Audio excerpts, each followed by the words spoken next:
Hey guys, how are you all? Welcome to Let's Start Story on What If Harry Became Dark Arts Teacher and Fell Love with Ginny Part 1. So do 4 blue hearts comment. Be sure to subscribe to our channel and like this video, and please share with your friends and watch till end. Also check out Patreon, for I have upload Harry x Hermione uncensored spicy version, link in description. It had been another horrible summer with the Dursleys. As Harry gritted his teeth trying to remove an enormous rock from his Aunt Petunia's garden, he could hear the back door open. "Are you finished getting the garden ready?" yelled Uncle Vernon. Harry let go of the iron bar lever, wiped the sweat off his forehead, and turned around with a flushed face. "No, I can't move this stupid rock," answered Harry. What he really wanted to say was, "Of course I'm not done, you fat, old, stupid git. It's too heavy, and even if by some miracle I could get it out of the hole, I would still need your bleedin' help." Harry knew better than to aggravate Uncle Vernon. "Well, get a move on then, boy.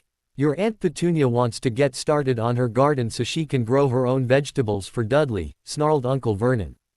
"Hurry up, Dad. We're going to be late for the movie," cried Dudley. "When we get back I want the garden finished and this mess cleaned up," said Uncle Vernon. As the door slammed shut, Harry couldn't help but smile. Poor Dudley, he thought. Ever since last summer's failed diet, the Dursleys had made sure there was nothing that could possibly make Dudley gain any more weight. They had even started going through Dudley's room in order to confiscate anything they considered unhealthy. Even if Harry was miserable eating cauliflower and Brussels sprouts, he knew that it was worse for Dudley. Uncle Vernon hadn't been too happy finding out that if Dudley was on a strict diet, so was the rest of the household on number 4, Privet Drive. The most satisfying moment so far during the summer had been Dudley's birthday. The feast had consisted of carrots, lettuce, and a tangy glass of freshly squeezed orange juice. As much as Harry enjoyed seeing Dudley miserable, he had seriously started questioning whether or not he should suggest that Dudley started exercising instead of just trying to eat what Uncle Vernon called rabbit food.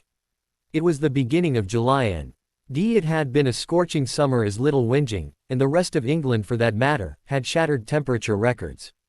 Even though Harry only had Muggle newspapers and television news, he had read all about the sudden unexplained kidnappings during the summer. Voldemort had begun his rise to power once again, and his ultimate goal would be to finish what he started by killing the boy who lived. Even though Voldemort had been busy accumulating a large number of Death Eaters and, for those who chose not to join him, victims, Harry had been spared from nightmares. Once in a while he had felt his scar sting for a moment. But it had stopped as quickly as it had started. He figured Voldemort himself must be laying low and letting his servants do the dirty work. As the sun continued to beat down, Harry tried to budge the gigantic rock to no avail. With a frustrated sigh, Harry let go of the iron bar lever and decided to take a break. Harry went into the kitchen to get a glass of water, the only allowed beverage, and a carrot. At least he wasn't going to develop into a chubby wizard, he thought merrily to himself. As he walked by the mirror in the hallway, he stopped to look at himself. "Well, Harry, another birthday is coming up and it looks like you'll be spending it eating avocados and tomatoes," he said quietly to himself. He was soaking with sweat and he decided to go change his t-shirt and take a quick shower. The Dursleys wouldn't be home for a while, so he had time to relax for a few minutes. After the shower, Harry stood in front of the mirror in the bathroom trying to fix his hair. If there was one thing he had not yet mastered, it was to control his hair. It seemed to have a mind of its own. No matter what he did, it ended up sticking out here and there. After a few minutes of trying to tame his hair, he gave up with a loud sigh. "I'll have to ask Hermione about a spell for my hair when I see her," he muttered. A few hours later, the Dursleys arrived at Privet Drive on to find Harry still toiling in the garden trying to clean up and put the tools back in the shed. Luckily enough, he had been able to move the rock, which meant he would actually be eating supper. And why time an assignment was not completed, Harry would have to spend the rest of the day without food in his room. Little did the Dursleys know that Harry had created his own supply of food in his room.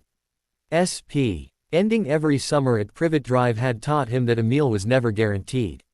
At the beginning of the summer, he had made small investments in food items such as nutrition bars and other non-perishable items. As Harry slowly made his way into the house, he could hear Dudley's whining voice from the kitchen. "But Mum, I need to eat some real food. I'm starving to death. Look at me. I'm falling apart, cried Dudley. If there was one thing that could be said about Dudley, he was not falling apart, neither was he starving to death. Harry knew that Dudley found ways to escape from the diet. He wasn't sure how, but the diet had no effect on Dudley, which could only mean that food was being supplied to him. Harry could hear the argument starting and knew better than to walk into the kitchen. Instead of bothering to go down for supper, he took another shower, pulled out his A History of Magic, and laid down on his bed to read.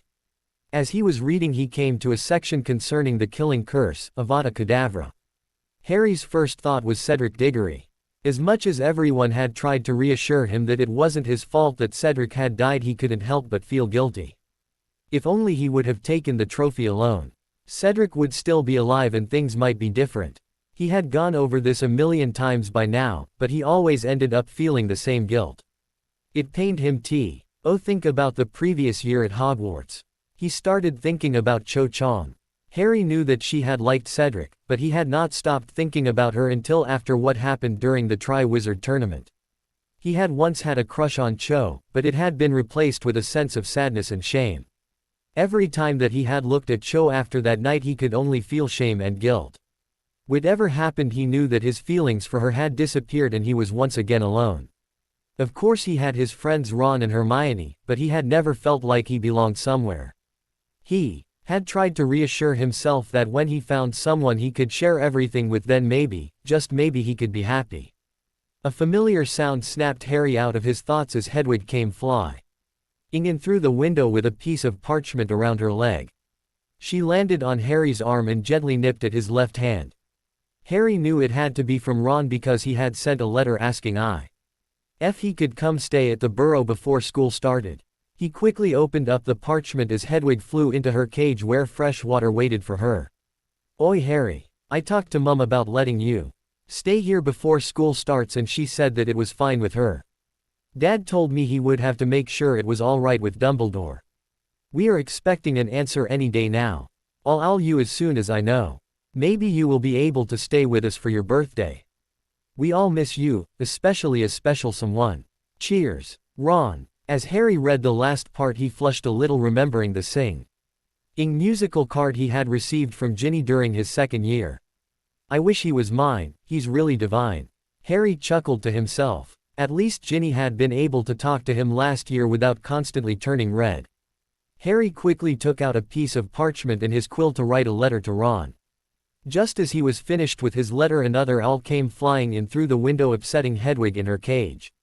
Without any hesitation on the owl's part, it budged up to Hedwig in the cage, taking a sip of water. Harry knew it had to be an owl from the school since he didn't recognize it. He all seemed to care less about what Harry was doing when he untied the parchment and promptly settled itself by the window. Harry unrolled the parchment and read it quickly. Dear Harry, Mr. Weasley informed me of your plans to stay with them for the rest of the summer, and you have my permission to leave for the burrow at any time after July 24th. It is very important you do not leave earlier than that. I have made arrangements for your school supplies list to be sent to the burrow. Contact me if there is any information you feel needs to be shared. Sincerely, Albus Dumbledore. Finally some good news, thought Harry. He wasn't sure why he had to stay until July 24th, but it would mean that in less than 3 weeks he would be spending his time relaxing at the burrow, playing Quidditch and exploding Snap. He turned back his attention to the parchment and wrote back to Ron asking when they would pick him up. The dark silhouette moved swiftly through the forest, reaching the already occupied clearing. As Peter Pettigrew walked towards the circle of Death Eaters, he made sure he was ready to deliver the chalice. The circle opened up, allowing the huddled figure of Pettigrew to walk up to the center of the circle where his master awaited. Do you have the chalice? Asked Voldemort, not even turning around to face his servant. Yes, my lord. It was easier than I expected. The Muggle guards silence, snarled Voldemort as he spun around. Did you leave any trace that might link the theft to us? No, my lord. I followed your directions and used only Muggle methods to steal the chalice, lied Pettigrew. You used no magic, Wormtail. Voldemort focused on the crouching Pettigrew. No, my lord. No, ma. Crucio. Wormtail let out a scream that made the rest of the Death Eaters cringe. Voldemort was not letting his servant escape from the immense pain of the Cruciatus curse. You can't lie to me, Wormtail. You have failed me once again. Only your blind faith and your sacrifice will save you from your appropriate punishment, hissed Voldemort. Anything, my lord, whimpered Wormtail. The boy grows stronger every day. Every minute he spends under Dumbledore's tutelage only increases his knowledge. We need to act now. If you treasure your life, you will bring Harry Potter to me, hissed Voldemort. Yes, my lord. It will be done. Harry awoke drenched in sweat.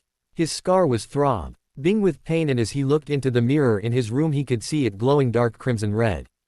The dreams were back. Harry wasn't sure what part the chalice had played, but he was convinced it must have something to do with Voldemort's favorite hobby, killing Harry. He had received a reply from Ron a few weeks ago telling him they would pick him up on July 25th. Ron had left out the method of transportation, but Harry was fairly sure it would be going by flow powder. Harry was not very fond of flow powder, remembering his first experience that led him to Knockturn Alley. As the final day for the summer with the Dursleys drew near, it was apparent that Uncle Vernon had mixed feelings about Harry leaving. Of course he couldn't be happier to see Harry leave Privet Drive, but he also knew he would not be able to find cheaper labor than Harry. All Harry had got for his troubles were some carrots and an occasional glass of water. Having Harry leave them was obviously winning his Uncle Vernon had a strange smile on his face the day before Harry was supposed to leave. Since it was the last day for Harry with the Dursleys, Uncle Vernon had decided to give Harry even more work and less to eat. As pearls of sweat continued to form on every inch of Harry's body, Dudley came parading out through the back door with a glass of orange juice in his hand. He sat down in the shade and watched Harry with a grin on his face. Dudley had been doing this all summer as nothing else was giving him much joy. At least he could watch someone else struggling with work that never seemed to have an end. With a final grunt, Harry threw some dirt in the dodgy wheelbarrow along with the shovel.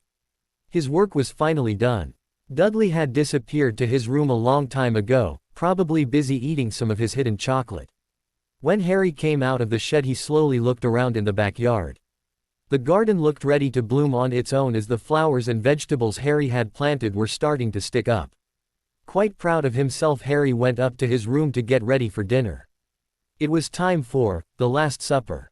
Dinner had been unbearable, as Uncle Vernon had spent the whole time with an evil smirk on his face. Harry wasn't sure if he had ever seen his uncle that happy in his life. It would probably be 10 times worse when it finally came time for Harry to leave the Dursleys for his 7th year at Hogwarts. It seemed far away to Harry. Most students wonder if they will pass their OWLs and NEWTs, but Harry was more worried about just surviving for his 7th and final year. As midnight grew closer, he wondered how the Weasleys were going to pick him up. Ron had refused to answer as he said it would be a surprise. Harry only had one wish. Please don't let it be flow powder. Minerva McGonagall was walking with great haste through the halls of Hogwarts, barely slowing down as she reached the door to Dumbledore's office. "Vomit flavor beans," said McGonagall as the door slowly opened.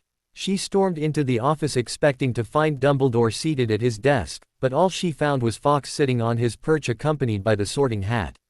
The headmaster was nowhere to be seen. Just as she was about to leave, a part of the wall swung open and in stepped Dumbledore, looking merry. "Ah, Minerva, what do I owe the honor of your presence for?" said Dumbledore with a slight smile on his face. "How could you possibly hire that witch? What were you thinking, Albus?" said McGonagall with a scowl. "I have never questioned your judgment before, but—" McGonagall continued. Now, Minerva. No need to use such language. It wasn't easy trying to find a replacement since we seemed to have no luck in hiring our Defense Against the Dark Arts teacher. She was the only one who was willing to accept," sighed Dumbledore. "HMMPH," snorted McGonagall as she turned around and left the headmaster's office. Dumbledore could hear her muttering to herself. "This will be another interesting year at Hogwarts," thought Dumbledore as he took out the Muggle newspaper that contained a front-page story about stolen Egyptian artifacts from a private collector in London.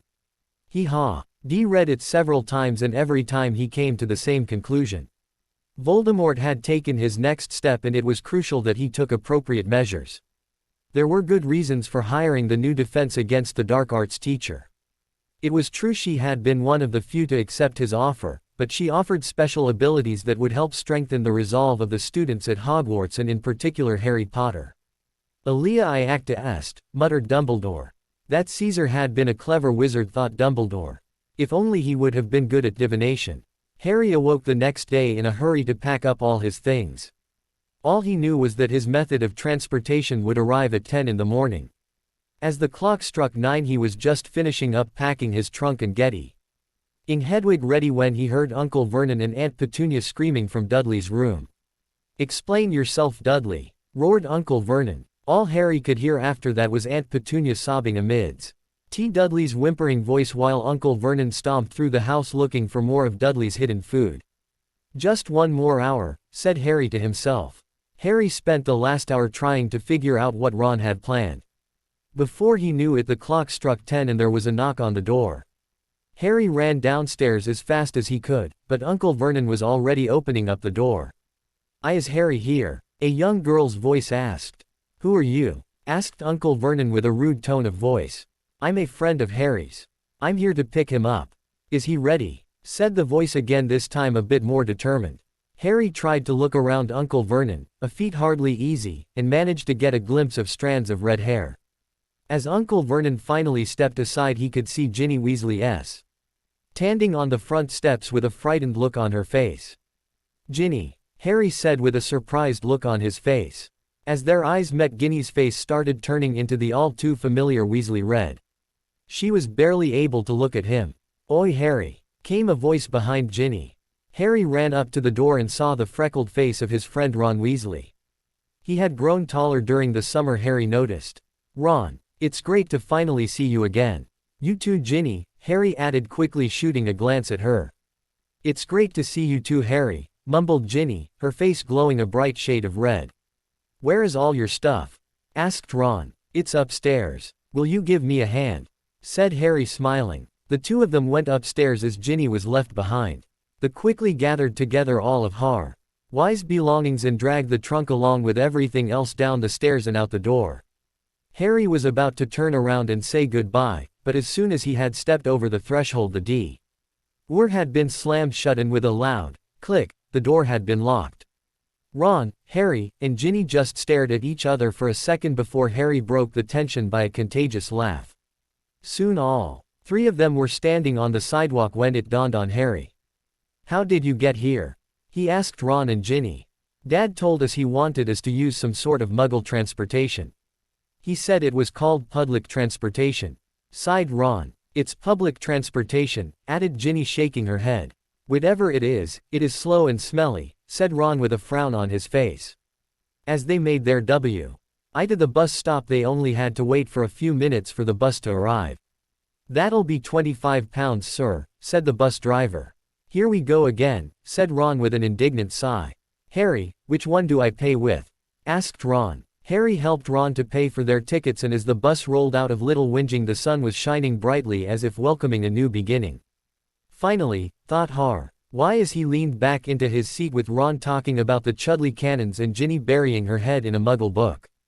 The landscape looked beautiful as the sun was throwing shadows around every tree, giving shade to animals seeking refuge from the heat.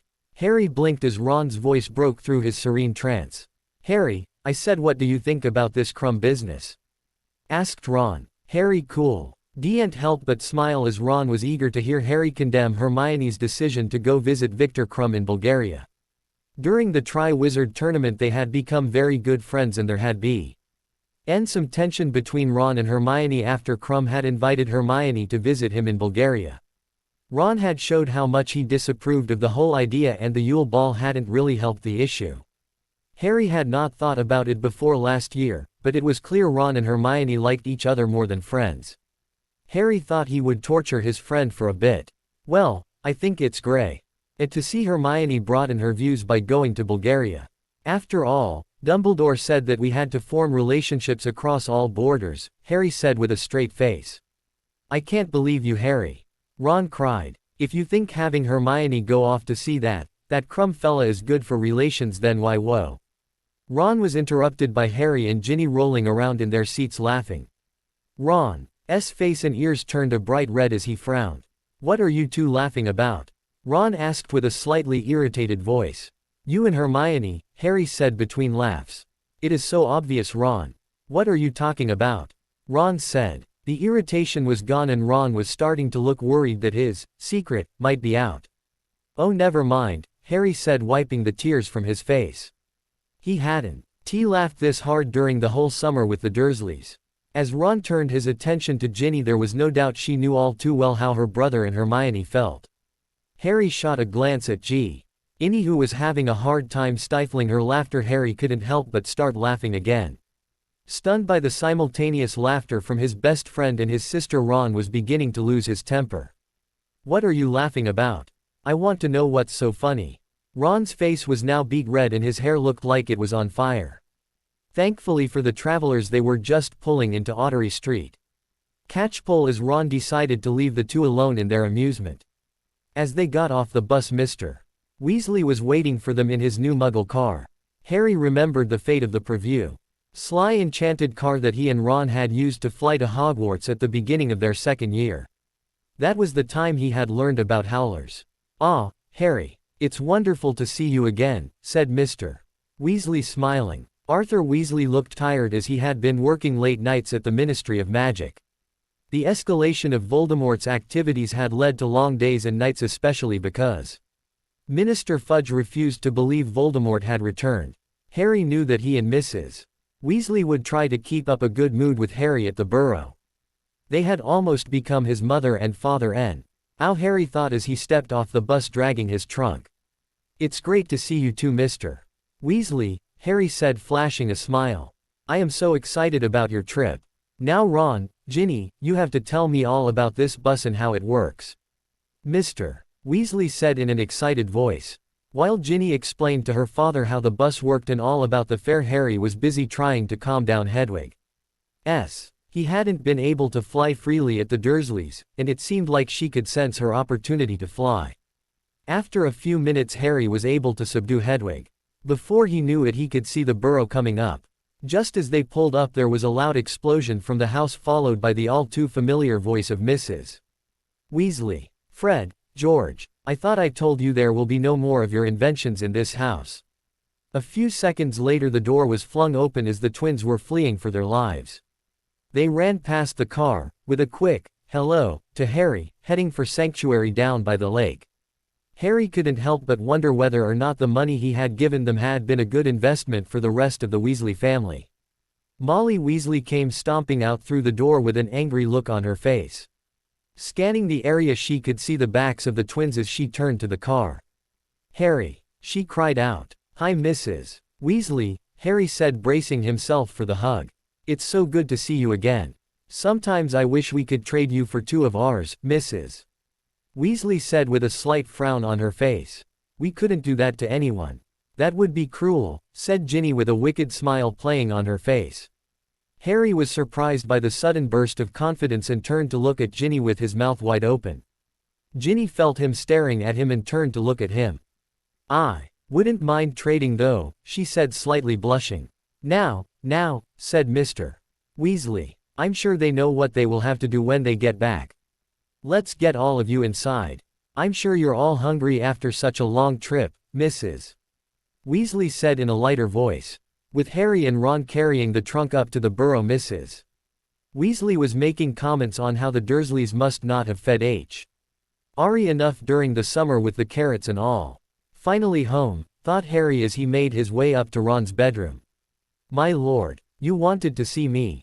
Yes, Lucius. It is time you began to fulfill your promise to me, Voldemort said, facing away. Yes, my lord, I am ready to do my part. There will be no mistakes this time, my lord, stuttered Lucius. There had better not be. For your own sake, and your family, hissed Voldemort. I assure you, my lord. I am ready, and so is my son.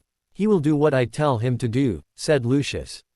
Lucius, don't disappoint me again. I have already forgiven you or your lack of conviction during my absence. I will not be so forgiving again. Voldemort said in a whisper. Thank you, my lord. I will not fail you this time, Lucius said as he made his way out of the room. Voldemort stood looking up into the sky. Mars was glowing bright red, and it was time for Harry Potter to face his worst fear. Voldemort held up the chalice, slowly turning it around, gazing at its beauty. Finally he would have his revenge. The Potter boy would die, and with it he would once again rise and become the ruler of the wizarding world. It is time for you to face your real fears. Boy, Voldemort whispered to himself with a smile. This time you won't escape. Ever since Harry had arrived at the burrow, the scar had begun to wake him up during the night. He knew that everyone in the house knew what was going on. But no one wanted to pressure Harry into talking about it. It was time for breakfast, and Harry got dressed and walked down to the kitchen where the rest of the Weasley family was sitting around the breakfast table. That was all but Fred and George, who were standing over by the counter doing dishes. Harry could only smile as he thought about what had happened when he twins had finally decided to come back to the burrow following their little accident. If they thought their mother would have calmed down by then, they were sorely mistaken. Harry had figured they would try to sneak in later at night. But he also knew that Mrs. Weasley was patiently staying up guarding the staircase. Everyone in the house had woken up as Mrs. Weasley's thundering voice broke the silence of the night. Harry couldn't imagine a howler being worse than the earful the twins had received upon their return. After what seemed like an hour of yelling, he had heard the twins walk up the stairs slowly and going into their room to avoid any further damage to their hearing. Everybody looked up at Harry as he came down smiling. Harry's smile seemed to have a positive effect on the RNING, as even Fred and George were allowed to sit down and eat. As soon as breakfast was done, Harry and Ron went outside to play some Quidditch. Harry knew that Ron wanted desperately to be the new keeper for Gryffindor. As they took out their brooms and quaffled, Ginny came walking out the door with her broom in hand. "Do you mind if I play with you?" she asked timidly. "Not at all, Gin," said Harry before Ron could start protesting. "Thanks, Harry," Ginny said, smiling. They decided to let Ron start out as keeper, with Harry and Ginny playing as chasers. Harry was amazed by how good Ron was, and he knew that there would be no problem picking their new keeper for the team. As Harry and Ginny tried their best to score, it was obvious that Ron had practiced a lot during the summer. In fact, Oliver W. Wood might have had a rival for the job if he hadn't graduated. Ginny, on the other hand, did not look very comfortable playing as chaser, but there was something about the way she moved in the air. Harry hadn't seen her fly that much, but he was sure she had been practicing during the summer as well. If anything, she would make a great keeper, thought Harry to himself. "Watch out!" cried Ginny. Harry turned around just in time to see a bludger come flying straight at him, and then everything went black. As Harry came to his senses, he could hear Ron's voice. "You stupid gits. You could have killed him." "Sorry, Ron. We thought we'd see if his reflexes were any good," said Fred, looking worried. "Harry, can you hear me?" asked Ginny. "I'm all right. Nothing more than a bludger in the head," groaned Harry. "Well, if it wasn't for my idiot brothers," Ginny glared at the twins, "you wouldn't even be laying here." "Sorry, Harry. We didn't mean to hit you." "We're really sorry," George said, looking pale. "We're already in trouble," said Fred. "Just wait until Mum finds out about this. We'll be doomed to get dress robes with lace and denaming the garden for the rest of our lives." "Don't worry. I won't tell our mom about this," said Harry convincingly. "Thanks, Harry. We owe you, again," said both of the twins, slightly smiling. "I guess we should get back so you can lie down for a while and rest, huh?" Ron said. "I'm all right, Ron. Let's just go down to the lake for a bit and relax." "Are you sure?" Ron said, frowning. "Yes, I'm sure. Let's go. I've been wanting to take a swim ever since I got here." "Well, I suppose I can't let my friend down," said Ron, looking happy again. "Who else wants to come with us to the lake?" asked Harry, turning to Ginny and the twins. "I wouldn't mind going for a swim," said Ginny, lowering her head and twisting her right foot. "Sorry, Harry, can't go. Mum wants us to clean the living room, without magic," said Fred in despair. They all headed back to the house so they could change clothes. Harry and Ron made it downstairs and were watching the twins on their knees scrubbing the floor. Ron was just about to go get a camera as Ginny came downstairs. Harry's and Ron's jaws almost dropped when they saw what she was wearing. She had a little two-piece bikini on that showed more than it hid. Harry had enough time to stop staring at Ginny before Ron yelled. "What do you think you're wearing?" said Ron, looking cross. "For your information, it's a two-piece bikini," said Ginny with her wicked smile. Go back upstairs and put something else on right now, yelled Ron. I will not. Yes you will. Will not. Will too. Will not. Will. Harry, tell her she looks, well, help me out Harry, cried Ron. Harry didn't know what to say. He couldn't very well say what he really thought as Ron would be ripping his head off. He thought she looked very nice. Almost too nice. Well, it seems like Harry doesn't mind so let's just go, said Ginny walking right past her furious brother. Wait. Thanks a lot Harry, grumbled Ron as they made their way out to catch up with Ginny. Ginny couldn't take her eyes off Harry as he was drying off after being in the water for a long time. The sun was slowly setting and the light made Harry's eyes stand out even more. Ginny had been lost in those emerald eyes ever since she had seen the first picture of him. She knew that he had been busy working at the Dursleys. But she was amazed at how much he had grown. He wasn't the thin and lanky Harry Potter anymore. Whatever he had done during the summer had left him looking very good indeed, thought Ginny. She blushed as Harry threw his towel around his neck and was able to turn away to look at a flower between her feet. Are you looking at something interesting? Harry asked. Yes no. I mean yes I was, Ginny said feeling her face going red. So what was it? It was just something only I can see, said Ginny still keeping her eyes fixed on the flower. I see, said Harry with a smile playing on his face. Ginny was rescued from further questions as Ron came running up from the lake. We should get back to the burrow. Mum is probably starting to get worried and it's time to eat a way, said Ron with his stomach grumbling. Both Harry and Ginny laughed as Harry was reminded of how much time Ron spent thinking about when it was time for the next meal. They gathered up their wet towels and started to walk back to the burrow. Ron was walking briskly leaving Harry and Ginny walking together. After a while they couldn't even see Ron and they were now together alone as the sun was going down. Ginny hadn't said a word so Harry decided to strike up a conversation. So what did you see? Harry asked. Huh, what? Ginny said surprised. What did you see down by the lake that no one else can see? Harry asked again. It was nothing really, Ginny lied.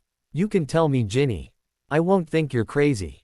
I've seen and heard almost all there is to hear, Harry said flashing a smile as he looked down at Ginny. Ginny thought she would fall down right there as Harry's smile always made her feel like someone had put the jelly leg curse on her. Seriously Harry. It was nothing, stammered Ginny. Harry didn't ask any more questions and they continued walking in silence. This time it was Harry's time to look at Ginny. He was amazed at how little he really knew about her. She had always been around. But he had always thought about her as Ron's little sister, never as Ginny. He had wondered how such a frail little girl had been able to handle the horrible memories of the Chamber of Secrets.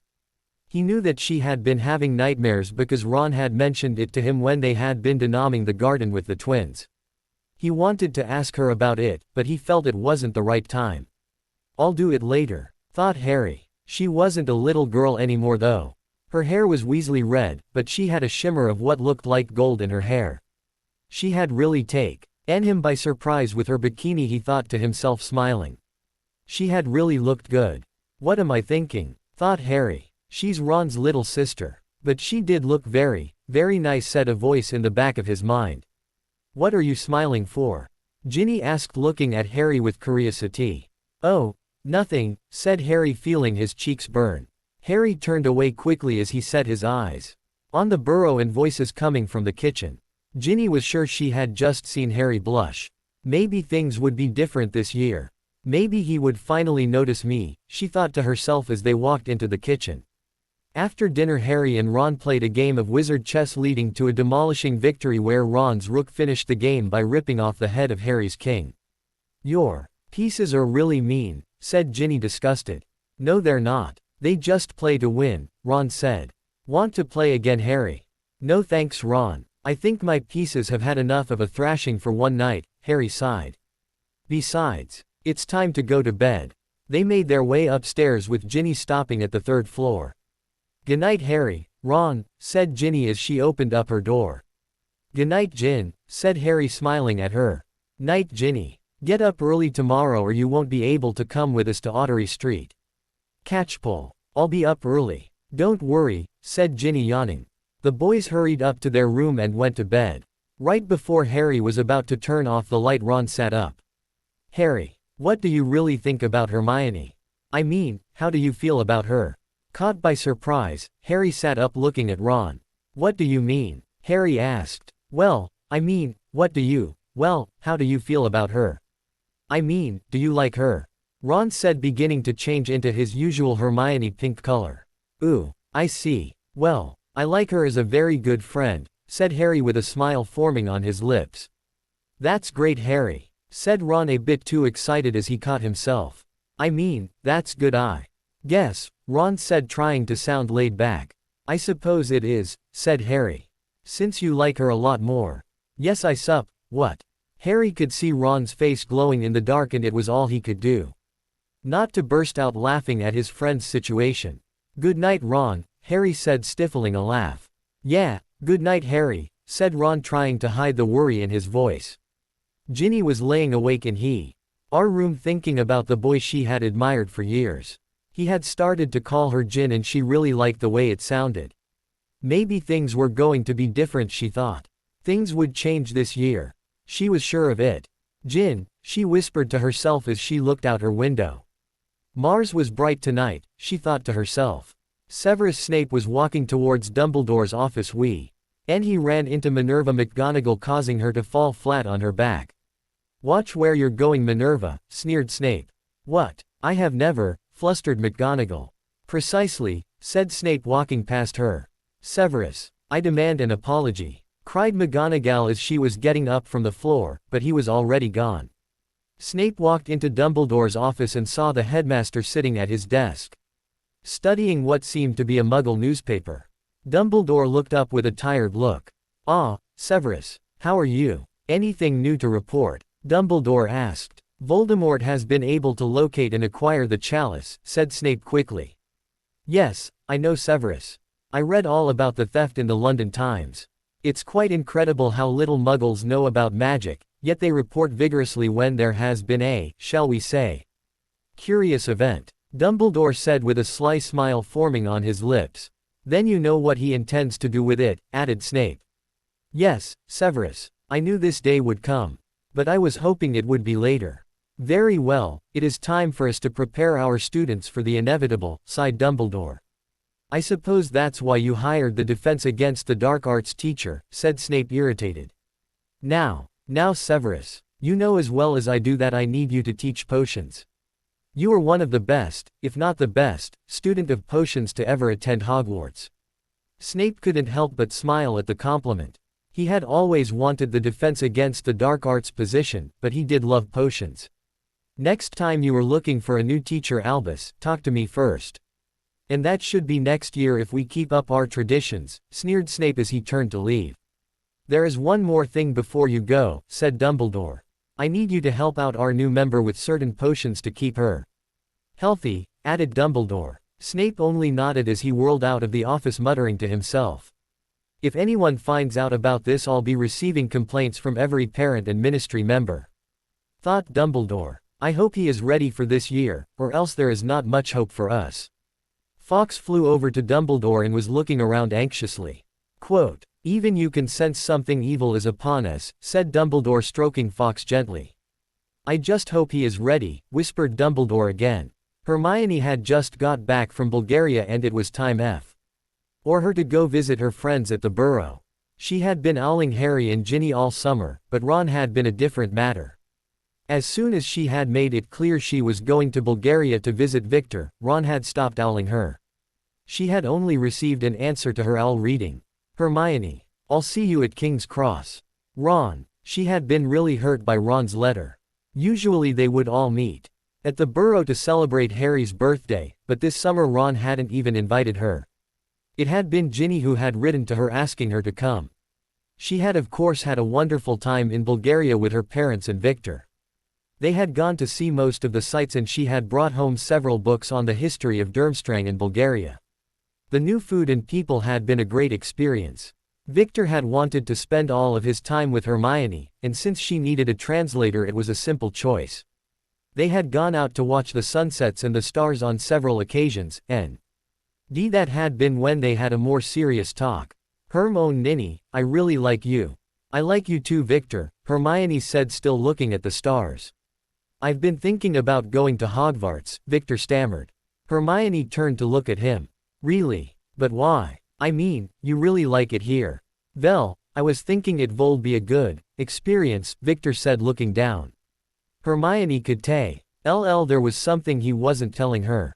And, well, I was hoping to spend some more time with you. Oh, Hermione was blushing. It was just a thought, tried Victor again. I think it would be great idea for you to come to Hogwarts. Think of all the friends you would make, said Hermione now trying hard not to look at Victor. Yes, friends, said Victor with a low voice. Hermione hadn't known what else to say. It was obvious that Victor had wanted to be more than friends, but she wasn't ready for it. Or maybe she wasn't ready for him. In any case, it had been a wonderful vacation. And now she was ready to see her friends again. She had been really worried about Ginny. She knew that Harry would be safe with the Dursleys, but Ginny had begun to have nightmares about the Chamber of Secrets and Tom Riddle. She hadn't talked much about it in her letters, but Hermione knew that Ginny was not feeling good. Only a certain scruffy-looking boy could make her feel a lot better, thought Hermione smiling. She heard a noise from downstairs, followed by her mother's scream. Mr. Weasley had decided to use flow powder. She made her way downstairs to say hello, and to her amusement she could hear her parents and Mr. Weasley in a conversation about electricity and how light switches were fascinating. Mr. Weasley's hobby was to find out more about every single Muggle thing. Hermione, are you ready yet? Called her mom, clearly wanting to be saved. I'm right here, Mom, she said. Well, Hermione, you've grown quite a bit. I'm sure the boys will be glad to see you again, said Mr. Weasley, still flicking the light switch. Incredible, he said to himself. Hermione giggled as she said goodbye to her parents and stepped into the green flames. The burrow, Hermione said, and before she knew it she was spinning around wildly only to come crashing into the Weasleys' kitchen. I'm sure I never invited her, snorted Ron. Ron had just heard that Hermione was coming to visit and his father had gone off to get her. Well, I did, Ginny replied. Well, then you can keep her company, added Ron. I will. You stop. Virginia Ann Weasley. Watch your language, Mrs. Weasley said with her booming voice. But Mum, he's being a complete prat, cried Ginny. That's your last warning, Mrs. Weasley said. Ron stuck out his tongue at his sister when he thought his mom wasn't looking. That goes for you too, young man, she said with her back still facing Ron as she walked out the front door to feed the chickens. I don't know how she does it, said Ron. It's like she has eyes in the back of her head. Harry chuckled as he got up to go get his broom. It was a nice day to go flying, he thought. No sooner had he grabbed his broom when flames arose from the kitchen fireplace. And with a loud bang Hermione came flying out, landing hard on the floor. Ginny rushed over to help her up, with Hermione mumbling her thoughts on flow powder. It was something they both agreed on, thought Harry. As soon as Hermione had got her bearings she turned and hugged Ginny. Ginny, I'm so glad to see you again. Are you feeling all right? She added. I'm feeling great, my own. A lot better in fact, Ginny said with a slight blush. Hermione knew better than to go on. That would have to wait until they were alone in Ginny's room. Harry, you look great. Did you go to a gym during the summer? Not really. The Dursleys had me work so hard that I guess I must have developed some muscles, grinned Harry. Where's Ron? She asked. Both Harry and Ginny turned around only to see Ron walking out to help Mrs. Weasley with the chickens. They looked back at Hermione, who had a hurt look on her face. Don't worry, my own, said Ginny, taking her hand. He'll come around. He's just being a stupid prat. I heard that, came Mrs. Weasley's voice from the garden. Ginny let out a squeak, grabbed Hermione, and ran up to her room, slamming the door shut. Mrs. Weasley walked into the kitchen, looked around, then turned to the stairs. She really does have special abilities, thought Harry as he heard Mrs. Weasley stomping up the stairs to have a talk with Ginny. He decided to go out and help Ron with the chickens. Harry could feel the light coming through the window as he turned around to get his glasses. Surprise! Harry lost the grip on his glasses as he turned around only to see Ron, Fred, George, Hermione. Ginny standing right next to his bed. They were wearing Muggle party hats and Fred and George were blowing streamers into Ron's ears.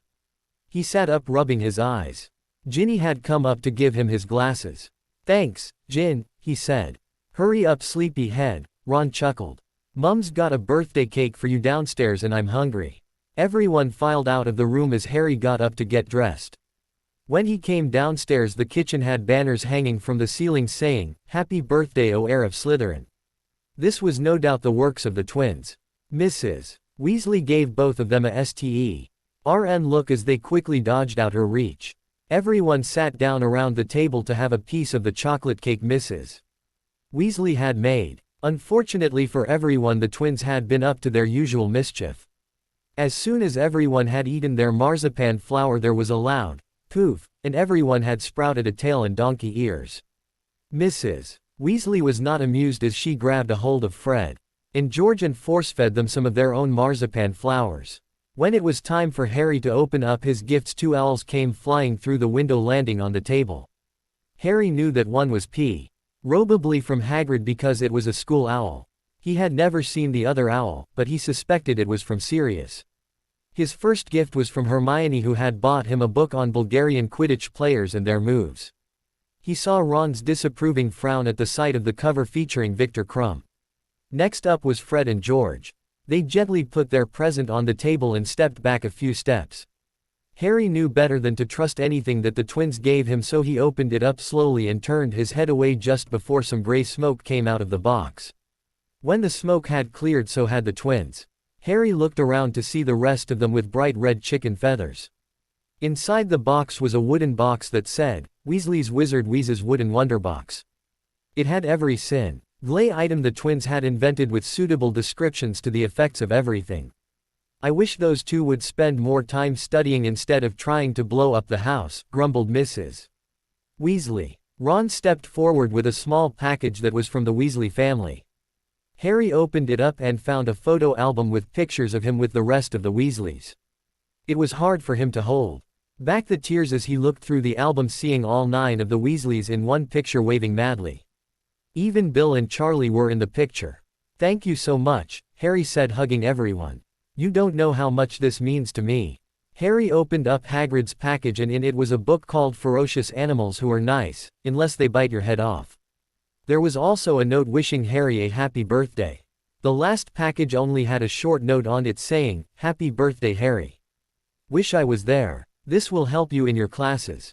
Hermione and Harry exchanged glances, only confirming that it was from Sirius.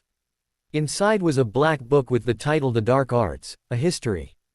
There was an awkward silence in the kitchen as Harry quickly took the book under his arm and turned to Ron. "Will you help me get all this up to my room?" Harry asked, prodding Ron in the side. "Sure, yes of course. We'll be right back down," Ron said as the boys scurried up the stairs. "Mum's not too happy about that book, you know," said Ron, sitting down on his bed. "I wonder why Sirius sent me that book," said Harry, looking puzzled. "He just wants you to be prepared, that's all," Ron answered. "Let's go out and play some Quidditch." They grabbed their brooms and went outside to find the twins. Hermione and Ginny had spent the rest of the afternoon by the lake and sitting in Ginny's room talking. After a few games of Quidditch with the twins, Harry and Ron made their way up to Ron's room. When they walked into the room, Harry saw a small emerald green package on his bed. "What's that?" asked Ron. "I don't know," said Harry, picking up the package. "Who's it from?" "It doesn't say," Harry answered as he was opening up the package.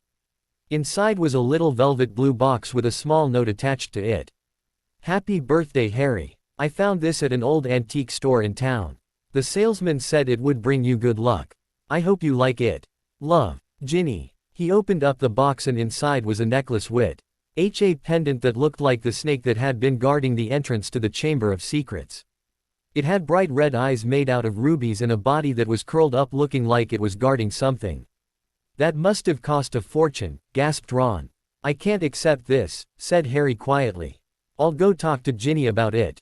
"I wouldn't do that if I were you," said Ron, grabbing hold of Harry's left arm. "Well, it's too much. I would feel bad knowing that Ginny spent a fortune on my birthday gift." "Harry, if you did give it back, Ginny would be furious, and most of all hurt," Ron added. "You haven't seen her when she gets mad. But once Charlie tried to give back his gift, and I don't even think I've seen Mum that mad." Harry stood holding the necklace.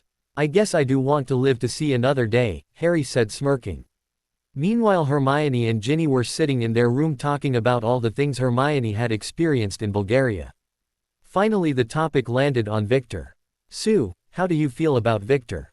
asked Ginny slyly. "I really like him. He's a great friend," said Hermione. "Just as a friend? Well, yes. I like him a lot," added Hermione, looking slightly tense. "I see," said Ginny, giggling. Hermione went red all the way up to the roots of her hair as Ginny was trying to keep her laughter down by burying her face in her pillow. "What about you and Harry?" said Hermione. In an effort to stop Ginny from attracting too much attention, Ginny stopped laughing and sat up quickly. "What about Harry?" asked Ginny with her ears already pink. "Well, I've seen how you look at him. Like I said, he looks like he worked out quite a lot, wouldn't you say?" teased Hermione. "Wah, sputtered Ginny, turning a bright shade of red. It was Hermione's turn to put her face over pillow as she was laughing so hard that the whole bed shook. "It's not funny," scowled Ginny. "I'm sorry, Gin," Hermione said, wiping the tears off her face. "It's just that I know how you feel." Ginny looked at Hermione and said, "Boys." They both started laughing and they had a hard time trying to stop. Harry and Ron could hear the girls laughing. "What do you suppose they're laughing about?" asked Ron. "Probably you and your crush on Hermione," said Harry. "What crush? What are you talking about?" Ron tried to keep a straight face. "Goodnight, Ron." "Yeah, goodnight, Harry." It had become a little ritual for Harry to tease Ron about his obvious crush on Hermione. Before he went to sleep, he put on the necklace that Ginny had given him. He looked at it and he could see the eyes glowing thanks to the light of full moon. He felt strangely serene and he knew that there would be no nightmares tonight. As Harry fell asleep, the ruby eyes were glowing even stronger as they seemed to sense the presence of something. A large black snake with a diamond-patterned tail turned around to head for the clearing in the forest by the burrow. A Death Eater was standing in the clearing holding a silver key. As soon as he saw the snake coming out of the forest, he quickly walked over to the marked spot. A second later, the Death Eater and the snake were gone. Voldemort was standing by his throne as the Death Eater and the snake apparated behind him in the middle of the room. "Leave us," Voldemort said. The Death Eater bowed and made his way out through the chamber. "What did you see, Nagini?" hissed Voldemort. "Interesting," said Voldemort. "This might prove more difficult than I expected." Voldemort sat down on his throne with Nagini curling around the foot of the throne. Voldemort picked up the chalice on the table next to him. "The Potter boy is proving to be a worthy enemy, Nagini," Voldemort said in Parseltongue. "But he is not ready to face his fears yet." Voldemort set down the chalice and gently rubbed Nagini. "He's not ready yet," Voldemort said, letting out a laugh. Voldemort was interrupted by two people walking into the chamber. "My lord, you wanted to see us." "Yes, Lucius. Do you have what I asked for?" Voldemort said. "Yes, my lord. He is here," Lucius said, turning to the figure next to him. "I am pleased to see you have chosen to make the right choice," Voldemort said as he stood up and walked over to the two figures. "You will serve me well, better than your father ever did," sneered Voldemort. "Yes, my lord," said Draco Malfoy, still holding his head low. "Do you know what you are supposed to do?" asked Voldemort. "Yes, my lord. We will bring him to you. We will not fail you." "I will not fail you," Draco added. "Your father knows what happens to people who fail me," hissed Voldemort. "But I can see that there is more in you than meets the eye. You will be useful to me," finished Voldemort, grinning madly. The owls had arrived from Hogwarts carrying their book lists for the upcoming year. And everyone was going to spend the day in Diagon Alley. Harry, Ron, and Ginny had decided to meet up with Hermione at Gringotts. Actually, it had been Harry and Ginny who had suggested they meet up with her. Ron was still oblivious to Hermione's existence, and had begun to protest until Ginny had punched him and called him an idiot. Ron had looked pleadingly towards Harry, but he knew there was no way of ditching Hermione. Mrs. Weasley had told them to meet up with her at the Leaky Cauldron since she had errands to run. They arrived at Gringotts with Harry successfully using flow powder coming out unscathed. They could see Hermione standing by Gringotts looking very nervous as the trio walked up the steps. "Hi Harry, Gin, Ron," Hermione said cautiously.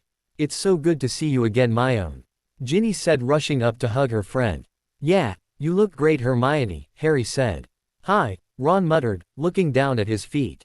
Harry just looked at Ron and remembered how big of a prat Ron could be when he wanted to. Before he could say anything, the girls had already gone into Gringotts. Harry quickly turned around with a furious look. "You stupid prat," yelled Harry. "I knew you could be stupid and a prat. But I never thought you could be both at the same time." Ron was taken aback as his friend was standing outside of Gringotts yelling at him, and calling him a stupid prat. People had stopped to look at the two boys, and Ron could feel his cheeks burning. "Harry, Ron started. "Shut up. Just shut up and listen. I'm tired of seeing you treat Hermione like this," Harry yelled, now feeling his own face go red out of anger. "So snap out of it before I hex you." Ron just stood there flabbergasted, hearing people around them giggling and laughing. "Harry, I'm sorry. I'm a prat," sighed Ron, looking down at his feet once again. What did you just say?" asked Harry. "I said I'm a prat," Ron said, looking up. "You forgot the stupid part," added Harry. "Sorry. I meant stupid prat," Ron said with a slight smile. "Much better. Now what do you say we go in and talk to the girls?" Harry said, grinning. "Sounds good to me." When they walked into the bar, they could see Hermione and Ginny standing in line waiting to exchange Hermione's muggle money. They walked up to them and Harry dragged away Ginny, saying something about an incredible goblin statue of the founder of Gringotts. "Ahem," coughed Ron, trying not to look at Hermione. "I'm sorry, Hermione," he said. "What?" asked Hermione, turning around looking at Ron. "I said I'm sorry for being a stupid prat." "You should be," snorted Hermione. "I know I can be a bit thick-headed, but it's just because I care about you," Ron said, feeling his ears turn pink. "Well, the next time you feel like howling how much you care about me, try to think of a different way to show it," Hermione said, trying to hide a smile. "I'll try. I just hate it when Ginny's right," added Ron, looking up, seeing a smile play on Hermione's lips. "She is right, you know. You can be a stupid prat sometimes," said Hermione, grinning. They both looked at each other, and knew everything was going to be alright. From across lobby, Harry and Ginny could only laugh at the scene that was being played out in front of them. They both knew that Ron and Hermione liked each other a lot. "That's my brother," Ginny said in between laughs. "The most stupid boy at Hogwarts." Harry looked at her, surprised. She really had changed a lot during the summer. A few minutes later, Harry went to get some money out of his vault, and asked that it was off to Madame Malkin's robes for all occasions. "How is he taking all of this?" "He's fine," snapped Lucius. "He's a Malfoy. Do you think he'll succeed?" asked Narcissa. "If he knows what's good for him, he will," said Lucius, turning around to grab the carafe. He slowly filled up his goblet with wine that had the look of blood. "But he is so young still," Narcissa said hesitantly, holding out her goblet for Lucius to fill. "Lord Voldemort seems to think there is something special about him," sneered Lucius, remembering Voldemort's words about his own abilities. "We must keep him strong if he's to survive this year," said Narcissa. "He mustn't find out about the weakness in our family." "You mean your family," added Lucius angrily. "We can't tell him. He mustn't find out." "I know, my dear. He won't find out," said Lucius flatly. "In vino veritas," said Narcissa, holding up her goblet to take a drink. Draco had heard enough as he made his way up to his room. He had been on his way down to see his mother and ask her for advice for the upcoming year when he had heard his parents' voices. He sat down at the end of the bed and flung himself back, feeling the bed soothe his nerves. 2 weeks ago his father had come home after he had been summoned by Lord Voldemort and told Draco it was time for him to meet his new master. Draco had always known his life would lead to the service of the Dark Lord. But he had thought he would have to wait until he was finished at Hogwarts. He reached for his dagger on the bedside table. The silver glistened in the light and the dragon-aped handle molded itself in Draco's hand. The eyes were an icy blue and they reminded him of himself. He had held it in his hands for as long as he could remember. Every time he did so it mesmerized him to a point where time seemed to stand still. He had asked his father about the strange dagger on his 4th birthday. The only answer he had received had been, "It's from your future master." Draco closed his eyes and threw it up in the air. The dagger twirled around in the air only to land in Draco's outstretched hand. His eyes were still closed. He had never missed a throw with his dagger. The curious part about it was that the dagger only responded to him. His father had once tried to use it to punish Draco, but as his father had aimed to cut him, the dagger had stopped in midair, followed by a scream. The dagger had burned the mark of the dragon in Lucius' hand. His punishment had of course been more severe after that incident. "I belong to him now," whispered Draco. "My new master." The memory of the dagger brought back childhood memories that Draco had tried to suppress. Most of his childhood had been full of pain and suffering. His father had been quick to clue Draco in on the secrets of pain and how to block it out. "Fear is for the weak," his father had said. "Pain is glory." His father had made sure to give Draco instructions on how to tolerate pain. The marks on his body bore testament to that. He could feel the searing pain of the hot branding irons that had made the marks on his shoulders as if it was yesterday. He had hated his father for years now. He remembered the time when his father had hung him up and cut him all over his body. His eyes had sparked with hatred and his father had seen it. "Yes, finally. I can see the hatred in you," Lucius whispered as he cut Draco over his chest again. "Keep it inside you. Let it fester. Let it feed your mind." "I hate you," Draco spat out. "You don't know what true hate is." "I will teach you though," growled Lucius, letting his knife dance over Draco's arms. "You will be ready when he is not," added Lucius, his eyes glistening with content. Draco could hear footsteps coming closer to his door. It was his father. He was the only one that would come to his room. The handle moved and the door creaked. He aimed his dagger at the door and was just about to throw it when the door stopped short of opening, and was slowly shut. Draco sighed and lay down on his bed, throwing the dagger up in the air, over and over again. "I will have my revenge," he thought as the dragon's eyes seemed to look into his soul. Draco drifted off into a trance as he kept on throwing the dagger, whispering, "Revenge." "Jin, would you look at this?" shrieked Hermione. "Oh, that's to die for my own," said Ginny, feeling the hem of the velvet robe. As Hermione was on her way to ask for resizing, Ginny saw a dress robe that took her breath away. The silver and gold shimmered as the light gently stroked each strand of fabric. Ginny walked around the dress, letting her hand sweep across it. It felt so light that she could have sworn it was barely there. Hermione had come running back, finding Ginny by the dress robe. "Jin, that dress is made for you," gasped Hermione.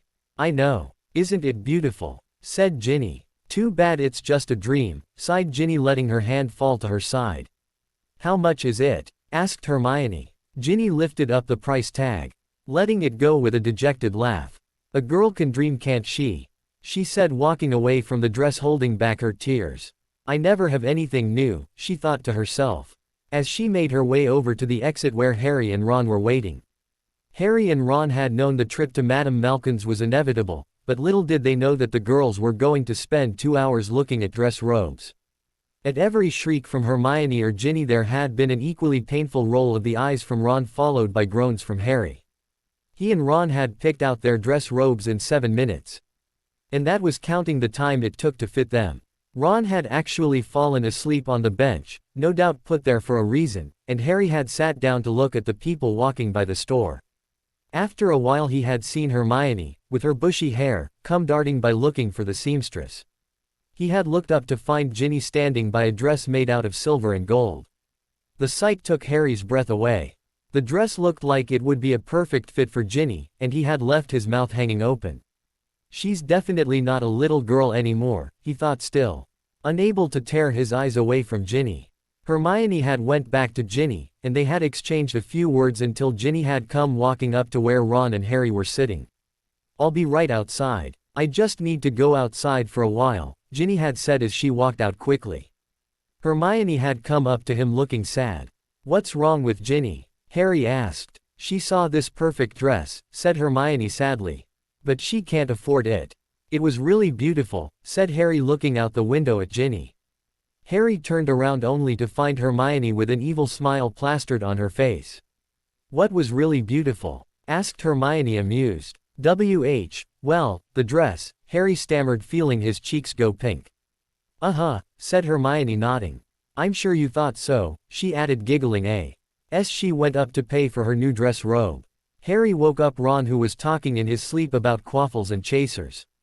As Ron got all his books together trying to help Hermione with all her bags, Harry walked over to the dress Ginny had been looking at.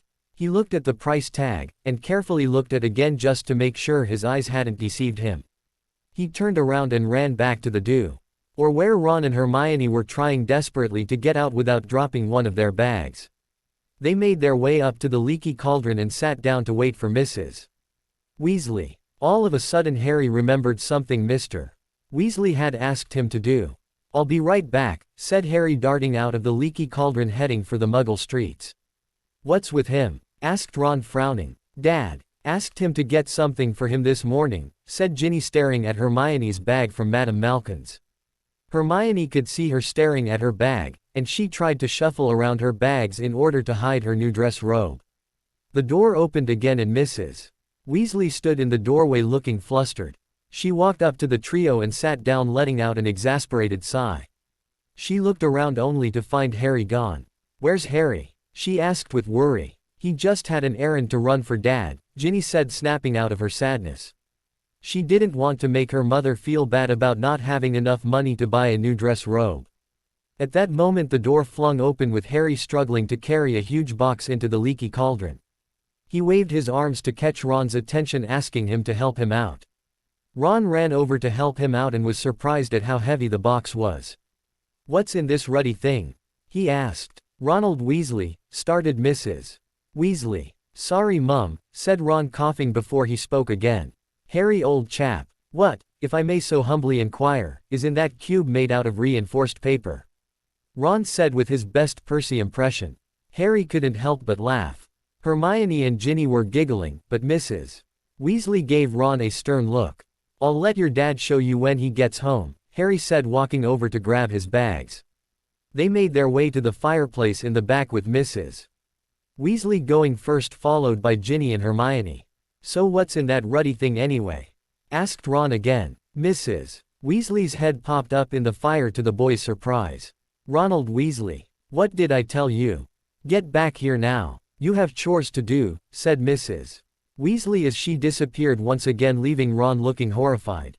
"I can't believe it," said Ron, looking shocked as he stepped into the fire. It had been a busy morning for Dumbledore as Professor McGonagall had dropped off a list containing more suitable candidates for the Defense Against the Dark Arts position. Dumbledore chuckled at the thought of Minerva's efforts to see to it that there was a change in faculty. Severus had also been kind enough to drop off a list of his own of perfectly good potions. Teachers to replace him when he took over as Defense Against the Dark Arts professor. He had, however, informed Dumbledore that the potions were ready, and that there would be no problems during the school year. Dumbledore's light mood changed as his mind turned to matters concerning the Chalice and Voldemort. Things were dire in the wizarding world and there was no time to waste. He had to make Harry was taught everything he might need to know. After that, all he could do was hope that he would be ready. "Our fate rests on hope," sighed Dumbledore as he crumpled up the papers and threw them in the fire. Harry woke up in the middle of the night only to hear Ron snoring loudly and talking in his sleep.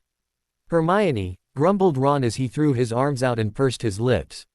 Harry almost fell off the bed, trying to stop himself from laughing out loud. Ron turned over, mumbling something else that Harry couldn't make out. Harry was wide awake now and walked downstairs to grab his broom. He felt like he couldn't sleep, he would grab his broom and go for a ride. When he walked outside, he kicked off and soared into the air. As he looked back at the house, he could see a figure out on the ledge huddled up. When he came closer, he could see it was Ginny. "What are you doing up?" he asked her. "Couldn't sleep," she said, looking scared. "Did you have a nightmare again?" asked Harry quietly. Ginny's head shot up. "Nightmares? Who to?" No nightmares. I just couldn't sleep," lied Ginny. "Ron told me in a letter," said Harry, landing on the ledge and sitting down next to Ginny. "He just doesn't know when to keep his mouth shut," said Ginny angrily. "Ginny, he's just worried. You're his little sister, you know," Harry said. "I'm not so little anymore. I hate being called that," whispered Ginny, turning away from Harry. "I've been wanting to talk to you about that for a long time," said Harry, grabbing Ginny's hand. Ginny couldn't believe it. She felt like she couldn't speak. But somehow words came out of her mouth. "Harry, I'm so scared," she said, shaking. "I'm so sorry, Ginny. It's all my fault. Everything's my fault," said Harry, lowering his head. "Sometimes I wish I Would never have found out about Hogwarts. What are you talking about? You saved me. Do you remember that? Replied Ginny. You almost died, Ginny, and my parents, and Cedric did, said Harry, still with his head between his knees. It's all my fault. You know sometimes you're as stupid as Ron, said Ginny, starting to look mad. It's not your fault those people died. It's all you know whose fault, Ginny continued. Harry looked up at Ginny's face with tears running down his cheeks. You don't understand, he said. It's all my fault. Harry, look at me, Ginny said, waiting for Harry to focus on her. It is not your fault. You saved me. You saved the whole school from the basilisk. You saved the world from Voldemort's tyranny in the first place, Ginny cringed. You did all that. Nobody else could have done that. You said his name, Harry said, baffled. Well, I can't really be afraid of a name, can I? Said Ginny, scrunching up her nose. Harry looked at Ginny and was amazed at how calm and gentle she seemed. She was right. She wasn't little anymore. Harry wiped away his tears and took out the necklace. I never got a chance to thank you for this, he said, rubbing the pendant. It was just something I found. Said Ginny, blushing once again. Well, it seems to have helped me. I haven't had any nightmares since I started wearing it, Harry said, still holding the pendant in his hand. That's twice I owe you, Miss Weasley, Harry said with a slight smile.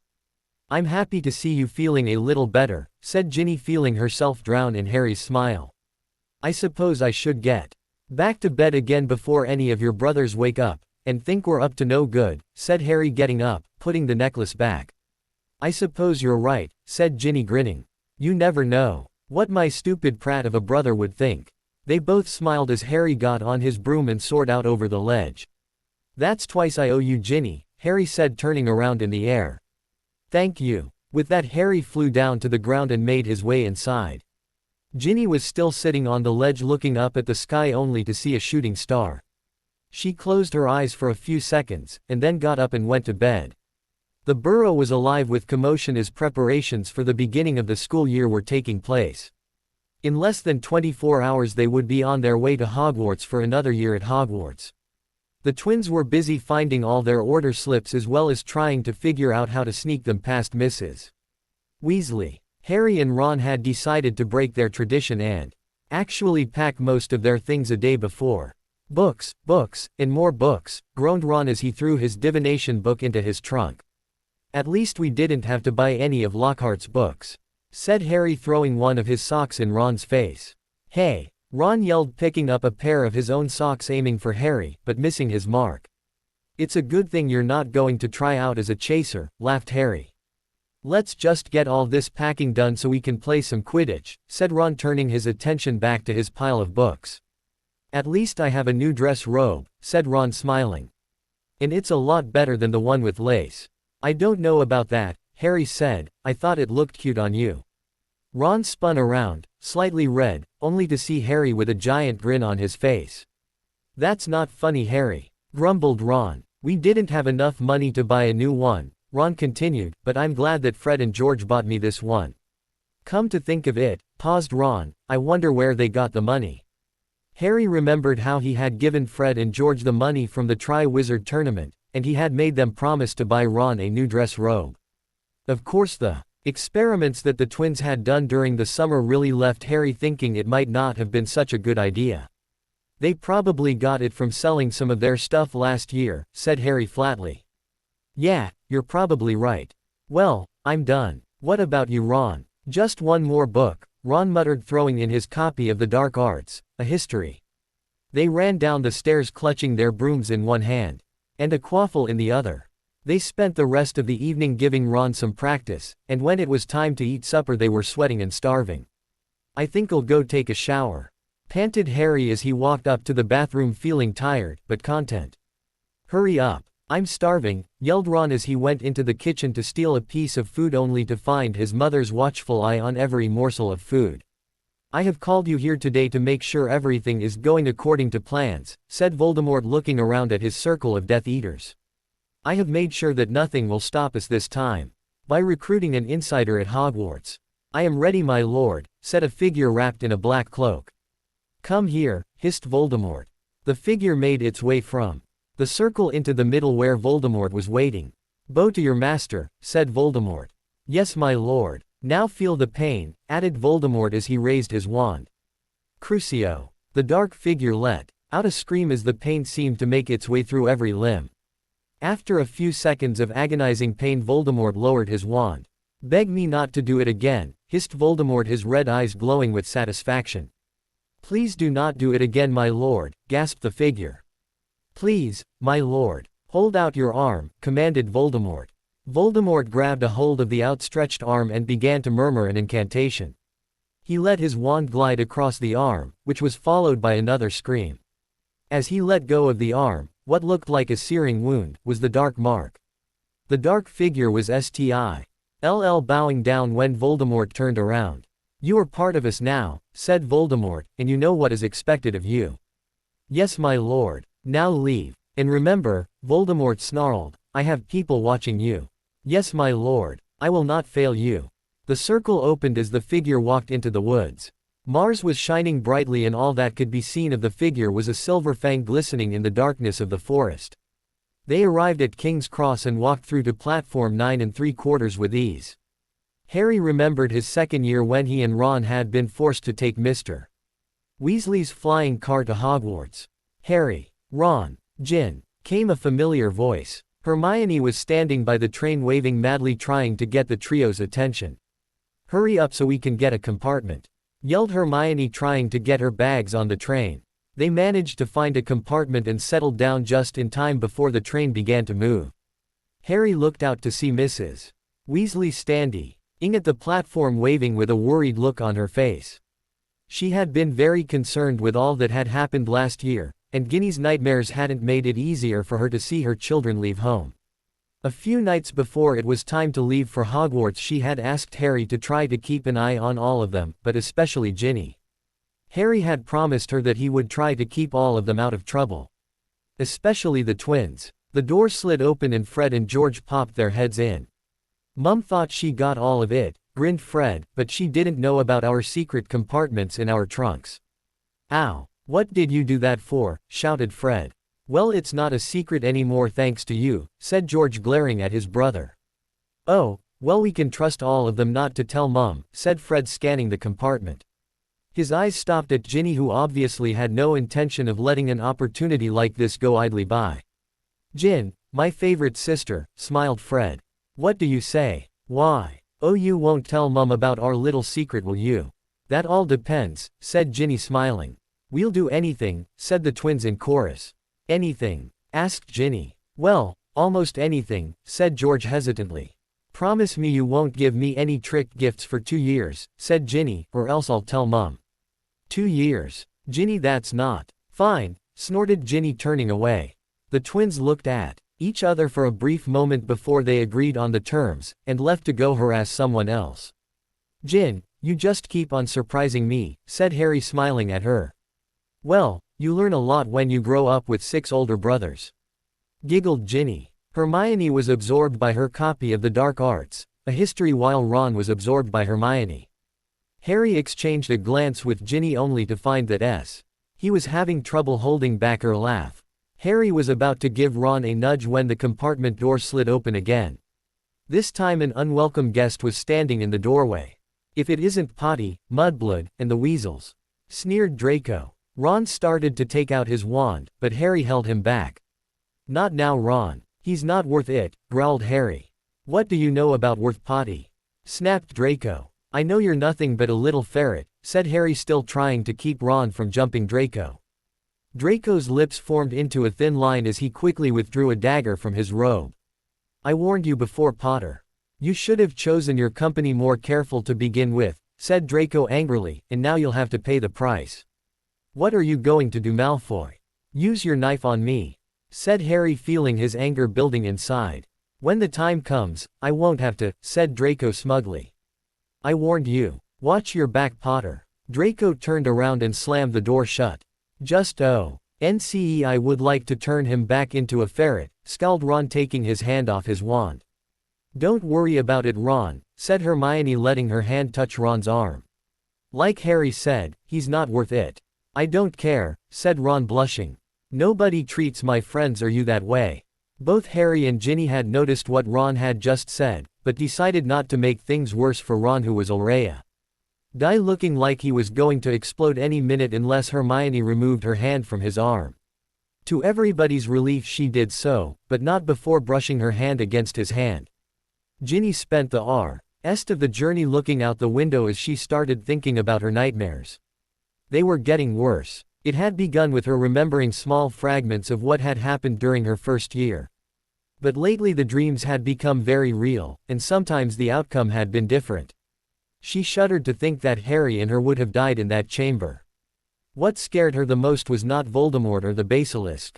She knew that Dumbledore had said that older and wiser wizards had been fooled by Voldemort, but she had done everything he had commanded. She had followed the orders of a book. I'm so stupid, she thought to herself. If a book can do this to me, then imagine what he could do if, she broke of her thought, shuddering. Harry had been watching Ginny as she had been staring out the window, apparently fascinated by the green pastures. He had seen her wince and shudder, and he knew what she was thinking about. Gin, he said softly, startling her, do you want to go with me and pick up something to eat? Sure, Harry. Harry turned to Ron and Hermione. Do you want anything? A couple of chocolate frogs wouldn't be bad, said Ron, looking at his corned beef sandwich with a twisted expression. I just want something to drink, said Hermione, taking her eyes out of her book for a second. Harry and Ginny made their way out into the corridor and went to find the cart. Gin, started Harry. What were you thinking about in there? Oh, nothing, said Ginny, keeping her eyes lowered. Come on, Gin, I know something's bothering you. Is it your nightmares? Harry, I don't want to talk about it, snapped Ginny, stopping and turning to face Harry. Gin, I'm here if you need to talk about it. I said I don't want to talk about it, yelled Ginny, glaring at Harry. Gin, I'm worried about you. Besides, I think it's my time to do something for you, added Harry. It's the least I can do. Harry, Harry grabbed a hold of Ginny's arms and pulled her close to him. Gin, please let me help you. Please talk to me, begged Harry. Ginny felt unable to talk as Harry was pressing her against himself. She felt her resolve melt away, only to be replaced with a feeling of bliss. I will, she whispered. Promise me you'll talk to me when you have another nightmare, said Harry, still holding on to her. I promise, she said, leaning closer to Harry. Thanks, Gin, said Harry, taking her into his arms and hugging her. Ginny had closed her eyes as she couldn't believe what was just happening. Harry was actually hugging her and she didn't want the moment to end. Ahem. Harry and Ginny whirled around only to find Fred and George staring at them. What do you think you two are doing? Said Fred, smiling. Yeah, if I didn't know any better I'd say something was going on, added George with a suspicious smile. Nothing's going on. We were just, started Harry. Oh, give it up, yelled Ginny. You won't be able to blackmail me with that, said Ginny, trying to keep a straight face. We'll just see about that, sis, said Fred, turning around and grabbing George. For some reason I feel like you're at war with those two, said Harry, scratching his head. If there's one thing I've learned, it's not to give those two an inch, said Ginny calmly. If you do, they'll take advantage of you. I guess you're right, said Harry, remembering his birthday. Quote, let's get back to the compartment before Ron starts to suspect something, chuckled Harry. As they pulled into Hogsmeade, Harry could make out the enormous shape of Hagrid waiting to take care of the first-year students. How are ye, Harry? Boomed Hagrid's voice, scaring the first-year students. How was yer summer? Well, it was the same old story at the Dursleys, said Harry, but I spent the last month or so at the Burrow with Ron. Quote, nice family them Weasleys, said Hagrid, pushing a student in the right direction. I'd best be off. Got's lots o' business to take care of. I'll see you later tonight, said Harry, watching Hagrid make his way through the students, almost knocking one down onto the tracks. When they finally reached the Great Hall, Ron's stomach was making loud noises as they sat down at the Gryffindor table. Harry could hear the girls around each table giggle and look at him. Apparently it hadn't gone unnoticed that he had built up quite a physique during the summer. He goggling and drooling was interrupted as the doors opened to let in the first-year students who would be sorted into their respective house.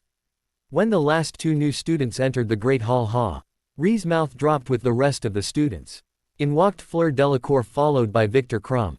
The sorting ceremony became a long, tense affair for Harry as he watched Hermione and Ron taking turns glaring at the Fleur and Victor. Ron was furious that Victor Crumb was here at Hogwarts, and Hermione was shooting daggers at Fleur with her eyes. If looks could kill, thought Harry, we'd have two bodies on our hands right now. It didn't make matters better when both Victor and Fleur were sorted into Gryffindor. Fleur immediately made her way in between Ron and Hermione, who gave her a glare. That could have rivaled the petrifying glance of a basilisk. Ron, on the other hand, almost jumped out of his seat when Victor sat down next to Hermione, and leaned in and whispered something to her. Whatever he said made Hermione giggle and blush profusely. "It is so nice to see you again, Ari," said Fleur, "and it is very nice to see you, Ronald," added Fleur smiling. "Call me Ron," blushed Ron.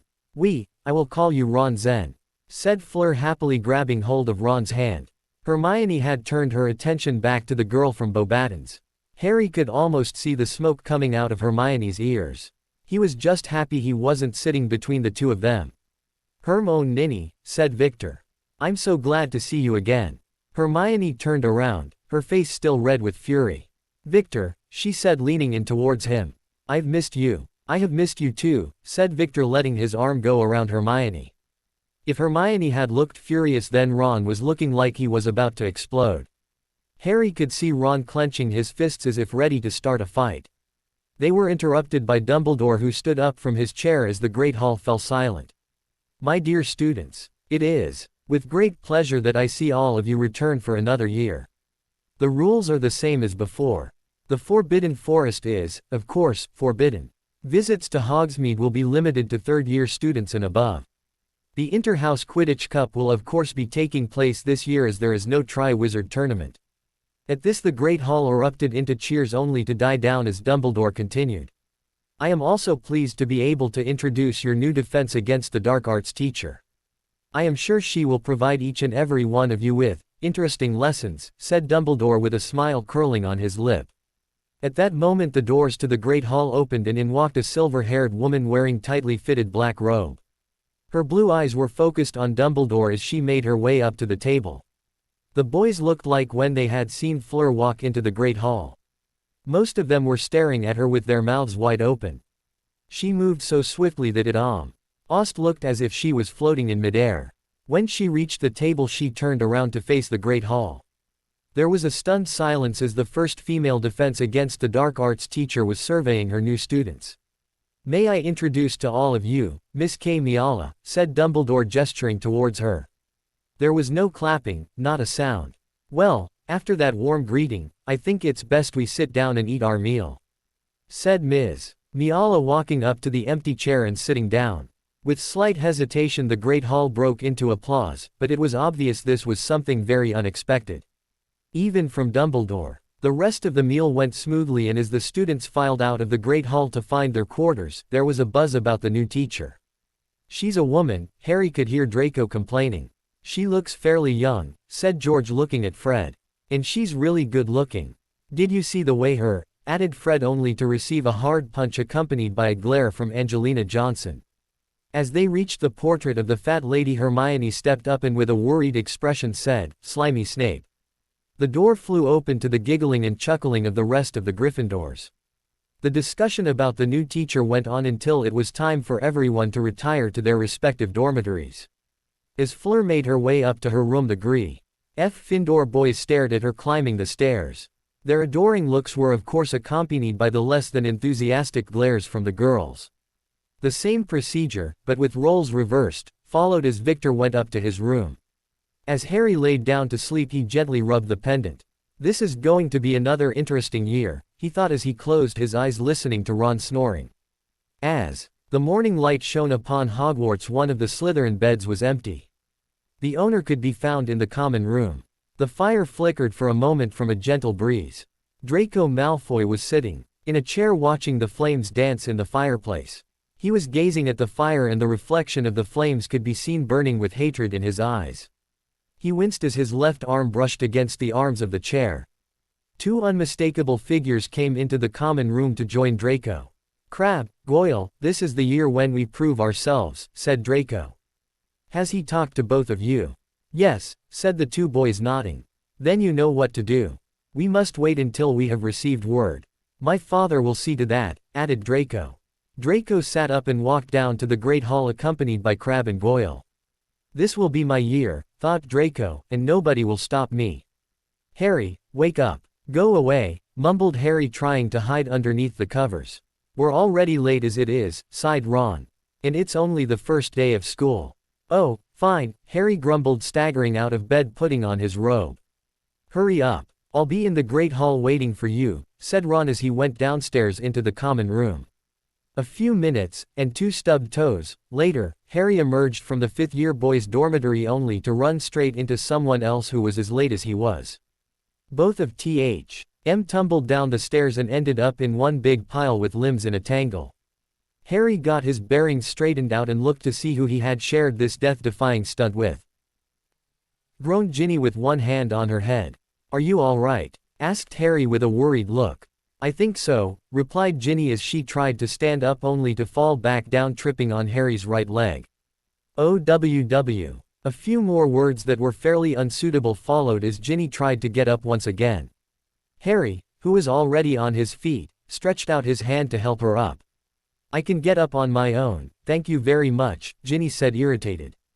I'm sorry, Gin, I didn't see you. Well, what's new? Said Ginny sharply, leaving Harry behind as she hurried down to the Great Hall. This is definitely not a good morning, thought Harry.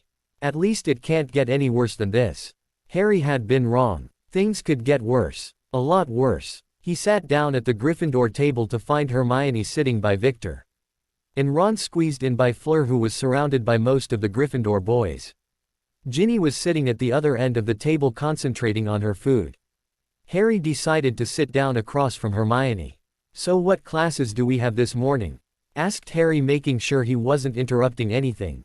You'll be happy to know that we have double potions with the Slytherins, followed by arithmancy for me. And I take it divination for you, Hermione said with a slightly disgusted look. Just great, moaned Harry. I'll start out the day in hell, only to be followed by my yearly prediction of death breathing down my neck. Well, Professor McGonagall and I told you that divination is the least accurate form of magic. You should have taken arithmancy instead. Hermione, please don't start. I've had a bad enough morning as it is, said Harry, scooping in a mouthful of scrambled eggs. What happened? Did you have another dream? No, nothing like that. I accident, UMMPH. Oh, I'm sorry, Potter. Did my elbow accidentally knock over your big head? Said Draco with a smirk. Malfoy, get away from me before I do something we'll both regret, growled Harry. My, no need to get so violent, Potter. Draco turned his attention to Hermione. Besides, I see you have your mudblood friend here. You wouldn't want anything to happen to her, would you? Harry stood up ready to turn Malfoy into a ferret. But before he knew it, Victor had swooped down on Malfoy, pushing him down on the floor. Vatch vat you say, said Victor, looming over Draco. Malfoy was trying to get up from the floor as the Great Hall had fell silent, holding their breath. Don't think you scare me, you overgrown Bulgarian bird brain, sneered Malfoy. I wouldn't turn my back on your own people. Just remember that. I don't know what you are talking about, Victor said hesitantly. We'll see about that. Draco turned around, walking out of the Great Hall. Hermione ninny, I'm so sorry you had to hear that, said Victor, sitting down by Hermione. Victor, it doesn't bother me anymore. I'm serious, added Hermione, smiling. Well, he shouldn't say things like that about you. Harry didn't know what to think, but a quick glance over at Ron told him what was going through his best friend's mind, and it wasn't any happy thoughts by the looks of it. Well, we'd better get to class before Snape deducts points from us before we're even there, said Harry, trying to get Hermione's and Ron's attention. Hermione looked up at Harry and quickly grabbed her book bag. Come on, Victor. I'll show you the way to your first class, said Hermione, grabbing hold of Victor's hand. Ron jumped out of his seat, proclaiming loudly that he would see to it that Fleur got to her class on time, offering her his hand. Harry looked at both of his friends walking out of the Great Hall, shooting glares at each other. At least things can't ge. He stopped himself in the middle of his thought, remembering what had happened the last time. Off to a double dose of Snape, sighed Harry, tossing his book bag over his shoulder. Snape had been in fine form, as he had been able to take away 50 points from Gryffindor within the first 5 minutes.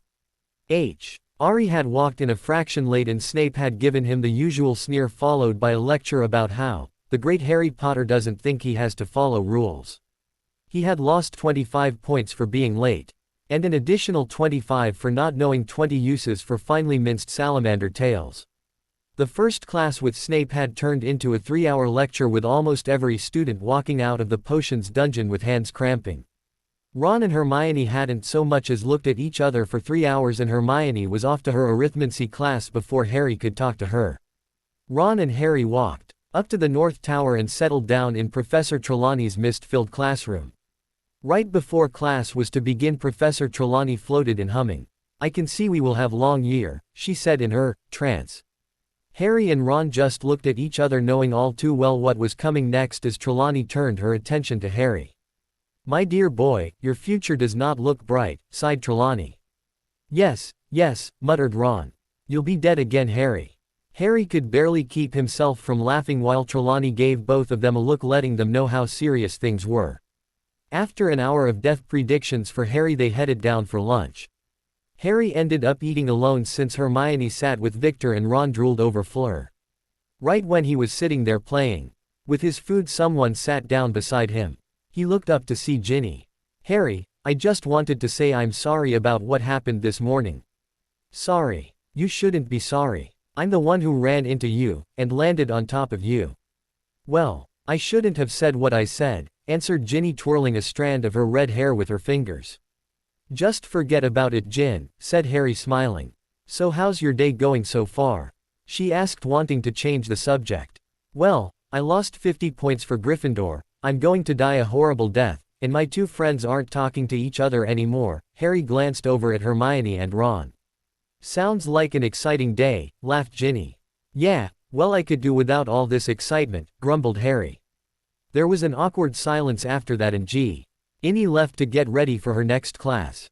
Harry had already had enough as Hermione wasn't talking to Ron, and vice versa. Transfiguration turned out to be just as bad as the morning classes as McGonagall was kind enough to assign an essay on the uses of transfiguring animate objects into purple teapots. When Harry had complained about the length of the essay, Hermione had simply said that McGonagall was just trying to prepare them for their OWLs. At this, Ron rolled his eyes, earning him a glare and leading to another fight between the two. "Well, at least they're talking to each other, thou."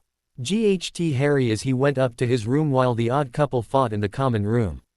After Draco had become part of Voldemort's circle, Lucius had slowly begun to think about what the implications would be. He had made sure Draco would be ready for anything, but the question was whether Lucius himself was ready for what was going to happen. There was no doubt his son had showed great determination and strength of will during the long years of practice. Lucius also knew his son would never forget what had been done to him. After all, he is a Malfoy, thought Lucius as he swiped a glass of wine. "Lucius." "Yes, my dear. Are you worried about Draco?" asked Narcissa, sitting down next to Lucius. Lucius let the glass touch his lips before he answered. "No," said Lucius, "I'm worried about us." Voldemort said there was more than anyone could expect in Draco. They both looked at each other, and exchanging a glance they knew what the other person was thinking. Lucius walked over to the window and looked out over Malfoy Mansion, wondering when the time for reckoning would come. Dumbledore was sitting in his office taking care of business when there was a loud poof from the fire. "Albus." "Hello, Ashmere," said Dumbledore, turning around to face the image in the fire. "I have a few questions, and I was hoping you could help me answer them." "This wouldn't have anything to do with the chalice." "Of course it has. I have reason to believe Voldemort has been able to acquire it and is now planning on using it." "What do you need to know, Albus?" said Ashmere, realizing the danger. Dumbledore sat back, gently rubbing his forehead as he began to explain the situation. "As you know, Ashmere, Peter Pettigrew was able to resurrect Voldemort last year. However, he is still lacking more than his fair share of power," said Dumbledore gravely. "But with the use of the chalice he could potentially become more powerful than ever." "I know the immense power that is within the chalice," said Ashmere. "But I thought he needed the 3 more elements to complete the spell." "That is the problem, my dear friend," sighed Dumbledore. "Voldemort already has the chalice, and the rest of the elements, I fear, are right here at Hogwarts. I know about the second element, which would be Harry Potter, but the other two." They are here, Ashmere, trust me. Are they safe? They are as safe as can be, Dumbledore said. I have a feeling we have already lost one of the elements, which leaves us with the final piece of the puzzle. It must be protected at any cost, Albus, replied Ashmere. I'll be there as soon as I can. Don't worry, Ashmere, the dagger is safe for now, said Dumbledore before the Ashmere disappeared from the fire. As long as the bearer is left alone, the dagger will be safe, thought Dumbledore as he opened up a secret passageway by a bookshelf and disappeared. My dear son, sobbed Narcissa, cleaning out the cuts. Mother, I hate him, said Draco with gritted teeth. He's just doing what he thinks is right. She said unconvincingly, he wants you to be ready when the time comes. We don't want to lose another. Draco's head jerked up as his mother had stopped talking abruptly. What do you mean, lose another? Said Draco, forgetting about the immense pain. Nothing, my dear. You need your rest for tomorrow. Yes, another day of pain, right, mother? He snapped, turning away. Draco. Why don't you stop him? Yelled Draco, tears beginning to trickle down his cheeks. I can't, she cried, it's for your own good. Tell me what that means. Yelled Draco as sadness had been replaced with anger. Why do I need to suffer like this? I can't tell you, said his mother, turning away. I thought I only hated him, but I hate both of you. Draco. No, screamed Draco. Get away from me. Narcissa stood up, not knowing what to do. Finally she turned around and walked out of the room. Draco turned around and curled himself into a ball, crying himself to sleep. Draco woke up in the Slytherin common room, having fallen asleep with a book on his lap. He kept remembering scenes from his childhood, and coupled with recent events, he was sure it wouldn't stop until he had finished his task. He was just about to get up and go to bed when he saw a copy of Witch Weekly laying on the floor. The front cover had Harry Potter on it. He picked it up and threw it into the fire. Burn, Potter. Burn in hell, hissed Draco. It was time for the first class of defense against the dark arts, and Harry and the rest of the fifth-year Gryffindors had only heard good things about Professor Miala. She's incredible, said George, flailing wildly with his arms. And good-looking, added Fred. Hermione just rolled her eyes and Victor gave her a pat on her shoulder, which earned a glare from Ron. We promised not to tell anyone about what you'll be doing tomorrow, but I can tell you that it'll be loads of fun, said Fred excitedly. Harry purposely sat down in between Hermione and Ron in order to stop any arguments from starting. It's a good thing both Victor and Fleur are seventh-year students, thought Harry as the rest of the students piled into the classroom. The door to the office opened and in stepped Professor Miala. Well, I don't want to waste anybody's time, so we'll start out with defending yourself against Dementors, she said loudly. Who knows what to do? Her eyes gazed over the class and Harry slowly raised his hand. Go on, Potter. Show us what you're made of then. Miala took out her wand, muttered a few words, and conjured up a Dementor who slowly turned around to face Harry. As soon as it had taken its first few steps, Harry stepped up with his wand. Expecto Patronum, yelled Harry as silvery mist came out of his wand, forming into a silver stag. The Dementor was charged down by the stag and immediately disappeared.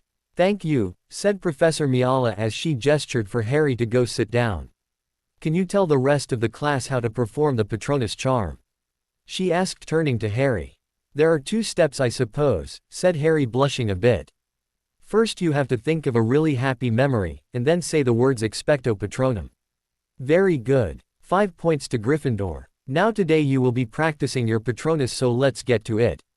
Eagerly, the students all got out of their seats and began to yell out their charms. Most of them ended up with a light silver mist coming out of their wands. Unexpectedly, Neville was the only one who managed to get his Patronus to form into something more like a lion. On their way out, Harry tried to convince Hermione that it would take a lot of practice before she would be able to conjure up her own Patronus. Her answer was of course to go to the library. After lunch it was time for their first class with Hagrid.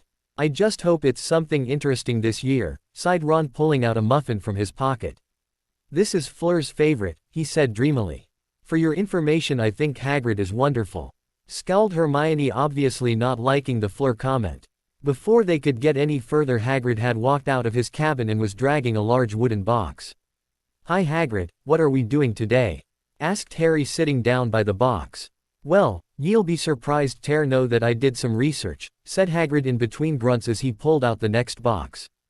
It's amazing what ye can find in Knockturn Alley. Well, what is it? Said Ron, clearly interested for once. I'll tell ye when everyone else gets here, said Hagrid, putting down the last of the boxes. There was just no avoiding the Slytherins, thought Harry as he saw Draco and his entourage coming from the Great Hall. Draco was wearing his usual disgusted look as he sat down, making a remark abo. Oot how Hagrid's position is a lowly gamekeeper. Harry was about to tell Draco to shove it when he was interrupted by a loud squeak from the boxes. Everybody's attention turned to the now shaking and squeaking boxes. Welcome back, began Hagrid. This year we will be taking on another magical creature as a project. First off, I want to warn you that you need to be very careful and follow my instructions. Everyone looked over at Draco, who had almost got Hagrid fired when a hippogriff had attacked him during his 3rd year. Without any more talk, boomed Hagrid as he lifted the lid of a box.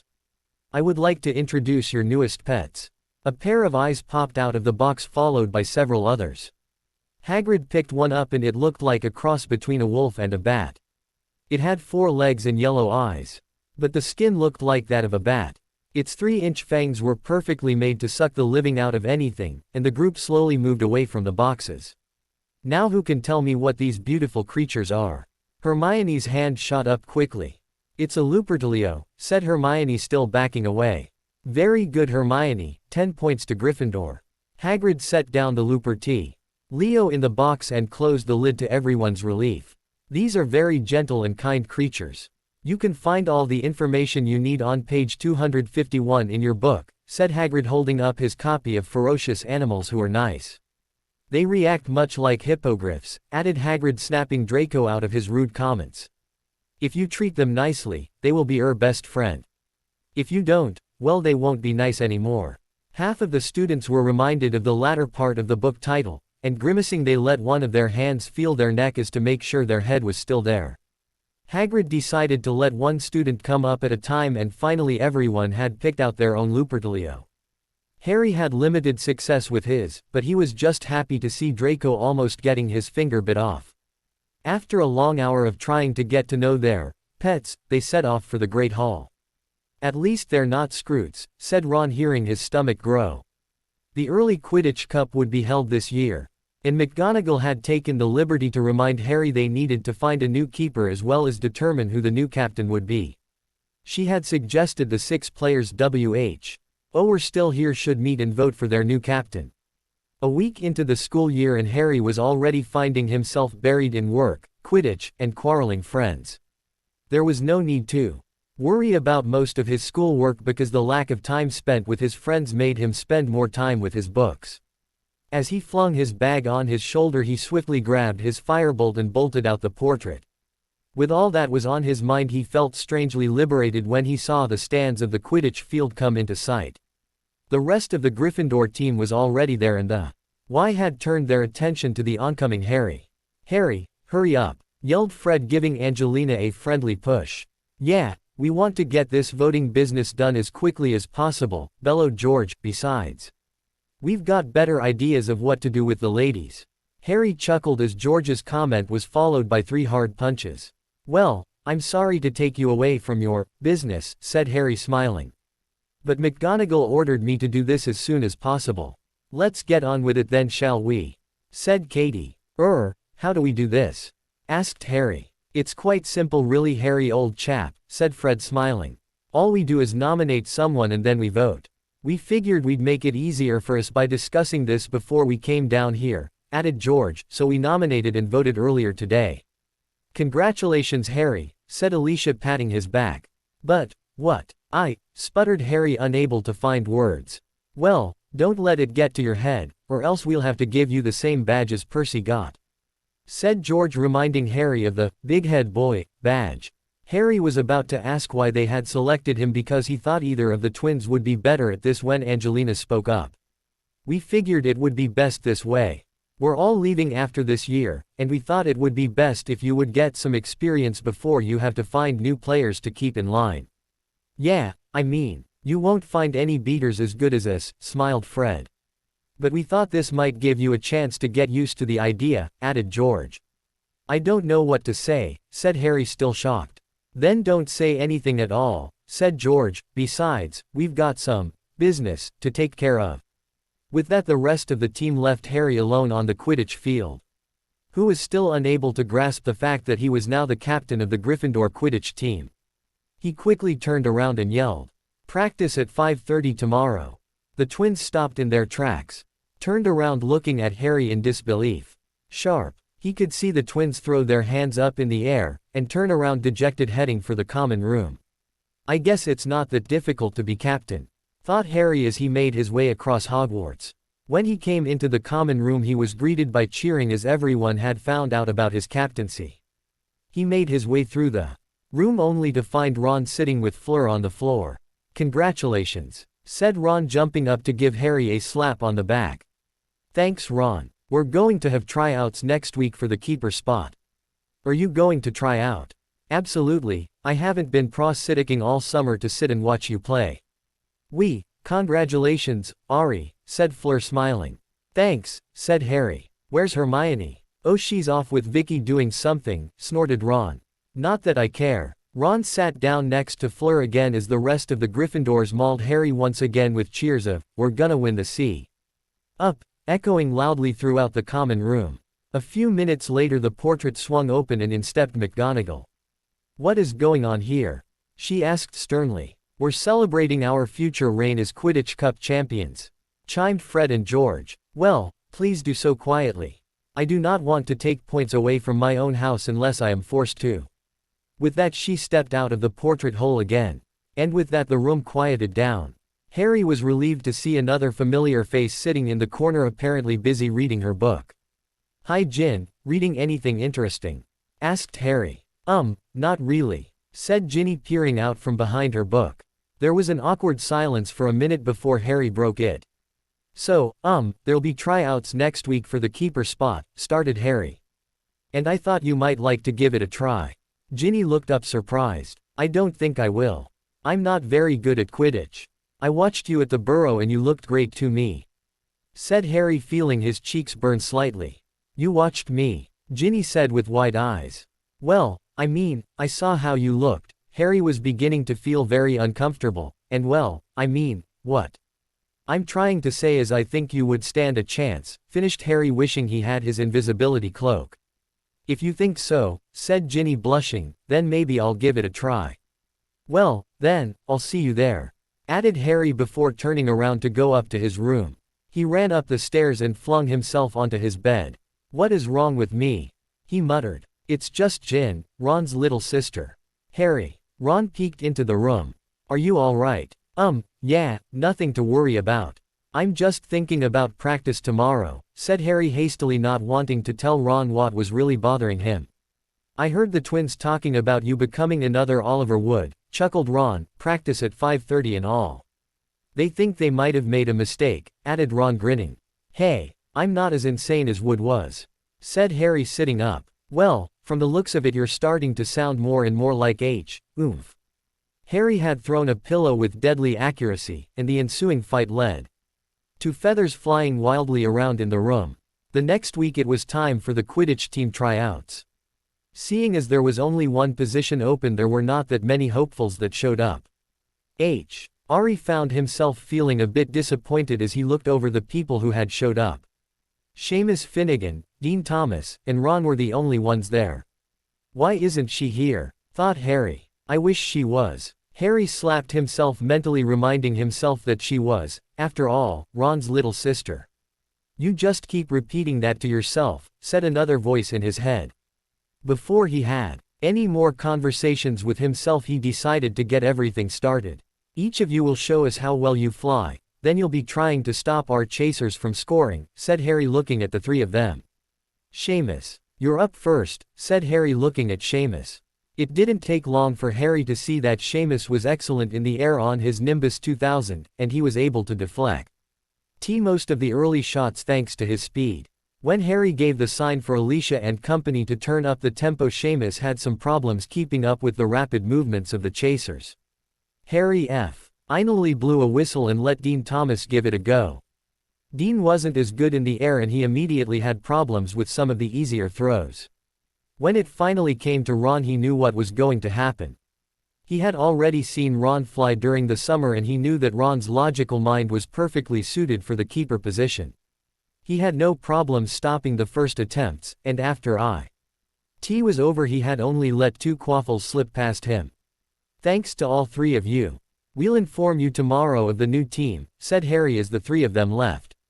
Just as they were about to make our decision, a small figure could be seen running down towards the Quidditch field. Her red hair was flying, seemingly with a mind of its own, and she looked like she had just woken up. "I'm so sorry," panted Ginny. "I fell asleep reading and," she looked around. "Am I too late?" "No, we were just about to leave," smiled Harry, "but I'm sure the girls women won't mind," said Harry, looking at Angelina, Alicia, and Katie. They all shook their heads and got back on their broomsticks. "Here's what I want you to do," said Harry. "Show us how well you can fly, and then we'll let you try to stop as many quaffles as possible." Ginny took a deep breath, nodded, and kicked off from the ground. She flew through the air a bit uncertain, but as she got more comfortable, her flying improved. Harry found himself staring at her graceful body cutting through the air. "Right, let's see what you can do as keeper," he said in an effort to stop thinking about Ginny. The 3 chasers started taking turns trying to shoot past Ginny, but she seemed to glide easily through the air and blocked every shot. Harry gave Angelina the sign to speed up, and all 3 of them were now flying like it was a real match. Harry watched as Ginny continued zooming through the air, stopping all but 1 quaffle. Harry finally blew his whistle. "Right, we'll let you know tomorrow," said Harry, motioning them to leave. While the team discussed who their newest member would be. "I think it's pretty obvious," said Fred. "I'm glad we agree," said Angelina. "It's definitely Ron," said the twins. "You mean Ginny," retorted Alicia. "No, we said Ron. Ginny. Ron. Ron. Harry. What do you think?" said Katie as everybody waited for his response. "Oh, just bloody brilliant," thought Harry as he gave Katie his answer. Ron went back to the common room and saw Fleur sitting by the fire alone. The first impression she had had on the rest of the Gryffindor boys had slowly worn off, and accompanied by the fact that Ron had become her boyfriend, made the rest of the boys step away from her. They had all seen what the Weasley temper could do, and they had decided not to tempt fate. Just as Ron sat down next to Fleur, he heard the portrait open. But where he expected Harry and the rest of the team to walk in was Victor Crumb and Hermione Granger. It seemed like they had just got back from one of their evening walks. "I wonder what she sees in that overgrown, wobbling, bird brain," thought Ron as he moved closer to Fleur, earning him a smile from her. He couldn't help but overhear the conversation from across the room. "I am so glad I came to Hogwarts. You have no idea how happy I am, Victor," said Hermione, grabbing hold of his hand. "I thought that you, didn't want to see me anymore," Victor said hesitantly. "Whatever made you think that?" laughed Hermione. You said. A person can change their mind, now can't they?" Hermione said loud enough for Ron to hear clearly. Ron couldn't believe it. For once he had built up enough courage to tell Hermione how he really felt, and now she was prancing around with Victor Crumb. "When am I going to be known as Ron?" he thought. He couldn't do anything his brothers hadn't done already. He was best friends with Harry Potter. "My only hope is to make it on the Quidditch team. At least I'll be able to be my own person." Hermione looked over at Ron, who was now talking to Fleur, holding her tightly. "He's such an oaf," she thought as she tried to keep herself from crying. The feelings from last year had surfaced as soon as she had seen Fleur walk through the doors of the Great Hall. Evidently Ron had been reminded of his feelings as well. She excused herself to Victor and walked up to her room. "Ronald Weasley, you're still a stupid prat," she muttered, taking out her Transfiguration book. When Ginny walked in, she wanted to get up to her room, but Ron was too quick for her. "Where have you been?" he asked, sounding like their mother. "It's none of your business," snapped Ginny, tired of being treated like a child. "You're my little sister, and I decide what's my business," Ron said sharply, moving between Ginny and the stairs. "Get out of my way," hissed Ginny, feeling the roots of her hair turn red. "No, not until you tell me where you were," said Ron, looking cross. "Fine," yelled Ginny. "If you have to know, I was trying out for the Quidditch team." Ron was so startled that Ginny was able to wrestle past him and head upstairs to her room. He broke out of his reverie when Harry and the rest of the team walked in glaring at each other. The girls walked up the stairs without giving Fred and George as much as a look. "What's wrong with those three?" asked Ron curiously. "We just had some trouble down at the Quidditch field," said Harry. "This wouldn't have anything to do with Ginny, would it?" Ron said, frowning. "Well," began Harry. "The girls wanted Ginny to be the new keeper," said George, "and we wanted you to be our new keeper." "Since Harry is the captain, he held the deciding vote," added Fred, looking irritated. "So I'm on the team then," said Ron excitedly. "Ask your friend over here," said Fred, looking over at Harry. "Am I on the team then?" "Technically, yes," said Harry, trying to avoid looking at Ron. "What do you mean, technically?" "You're a reserve keeper," said Harry, barely audible. "What?" Harry sighed. "You're our reserve keeper." Ron felt disappointment flush over him, but managed to let out a question sounding more like a huff. "Who's the new keeper?" he asked, not wanting to hear what he feared. "Well," George said, "your mate here decided to vote for our very own little Ginny." If he had felt disappointed before, Ron was now feeling furious. He glared at Harry, who was fixating on a very interesting crack in the floor. "I don't bloody believe it," Ron yelled. "My best friend's votes for my little sister. Ron, I can't even have that. You can't even let me have that much, can you?" "What do you mean?" Harry was dumbfounded. "Yeah, well, if you can't see what I mean, then maybe you're not as good of a friend as I thought," said Ron, turning around and slamming the door to the fifth-year dormitory. Hermione had heard Ron and Ginny arguing, and when she heard the door open she knew it was Ginny. Her face was flushed from the Quidditch tryouts, but Hermione could see her seething with anger as she paced the floor. "Who does he think he is?" she yelled. "I guess we're talking about Ron," said Hermione, trying to get Ginny to sit down. "He can be such an idiot at times," she said, sitting down by Hermione. "At times?" asked Hermione, smiling. "Well, almost all of the time," added Ginny with a grin. "So how did it go?" "I think I did well," said Ginny slowly. "But I don't think I'll be able to beat Ron." Just as Hermione was about to say something, they could hear Ron yelling downstairs. It was followed by loud thumps coming up the stairs, and an ear-shattering thud as a door was slammed shut. The girls looked at each other and made their way out through the door. They could see Fred and George making their way up to their room, and Harry slumping down into a chair, rubbing his forehead. They walked down to see what was going on. "Harry," started Hermione, "what just happened?" "Oh, nothing much," said Harry, tired. "I just voted Ron off the team." "You did what?" asked Hermione. "Why? Because there was someone better at the tryouts," Harry said, still rubbing his forehead. "Who?" asked Ginny, knowing it must have been Seamus. "You," replied Harry, giving Ginny a slight smile. "Me?" Ginny said, baffled. "We weren't going to make it official until tomorrow, but I guess it doesn't matter anymore," sighed Harry. "I think I'll sleep down here tonight," said Harry, making himself comfortable in the chair and closing his eyes. "Good night, Harry," said both girls as they turned around. "Good night, Hermione." "Gin," said Harry, laying his hands on the arms of the chair. "Oh, and Gin," he said, making Ginny stop and turn around. "Practice on Wednesday at 5:30. "Yes, sir, Captain, sir," she said jokingly, making Harry chuckle. Harry heard her walk up the stairs and close the door. He opened up his eyes and took out the pendant she had given him. It had barely been 2 weeks since they came back to Hogwarts, but he had spent more time with her than in the previous 3 years put together. It was mostly due to that Hermione and Ron weren't going anywhere near each other, which left him alone with Ginny. It was strange to Harry, but he had somehow always felt like she was there for him. Whenever he needed someone to talk to, she would be right around the corner, ready to listen or talk. She actually talks, he thought to himself, remembering that Ron had told him that she just keeps on talking. He let the pendant turn, occasionally reflecting the fire in the eyes of the snake. He hadn't had any dreams since he had worn it, and every time he took it he felt his body and mind relax. Sometimes the eyes would glow stronger, but he didn't think anything of it. He rubbed the pendant before putting it inside his robe and falling asleep. The eyes were glowing bright red, as the only thing that could be heard was the crackling of the fire. Outside, a small animal could be seen scurrying across Hogwarts. Mars was glowing bright, and as a cloud paw Sed away the moonlight shone on the silver claw of the rat who moments later was swallowed up by the embracing arms of the forbidden forest. Harry had not heard from Sirius for a while, and he was beginning to get worried. He decided to go up to the Ollery during lunch, and send Sirius a quick note. Harry sat down with his bag and took out some parchment and a quill. Dear Sirius, I hope everything is fine since I haven't heard from you for a while. Almost everything is going well here.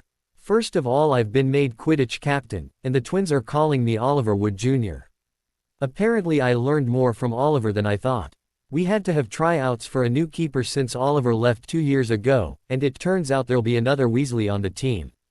I'll bet you thought I'm talking about Ron. But it was Ginny that impressed me the most. The thing is, we had to vote. Since I'm the captain, I had the deciding vote. Let's just say Ron didn't take it well. He's actually not talking to me anymore. To make things worse, Hermione and Ron are not talking to each other. It's all because Fleur Delacour and Victor Krum are here. I hope I never start acting like those two are. I'm LLY spending more time alone or with Ginny because Ron and Hermione can't stand being with me together. It's very confusing right now. I haven't heard any news about Voldemort, and I haven't had any dreams for a long time. This might sound a bit strange, but it worries me when there are no news about Voldemort or the Death Eaters. Well, I have to go to class. Right back soon. Harry. Harry stood up and walked over to Hedwig, who was ready to deliver the message. As he walked down to Charm's class, he began to think about Voldemort again. It had been strangely quiet the past weeks. There had been no news about attacks or actual sightings of Death Eaters. After hearing about all of the attacks during the summer, it was beginning to worry him that nothing was happening at the moment. It could only mean one thing. Voldemort was getting ready to make a serious attack. The most obvious target would be Hogwarts, but for some reason it would not be something Voldemort would do. Harry, hurry up. RRY looked up to see Hermione gesticulating wildly as the last students filed into the classroom.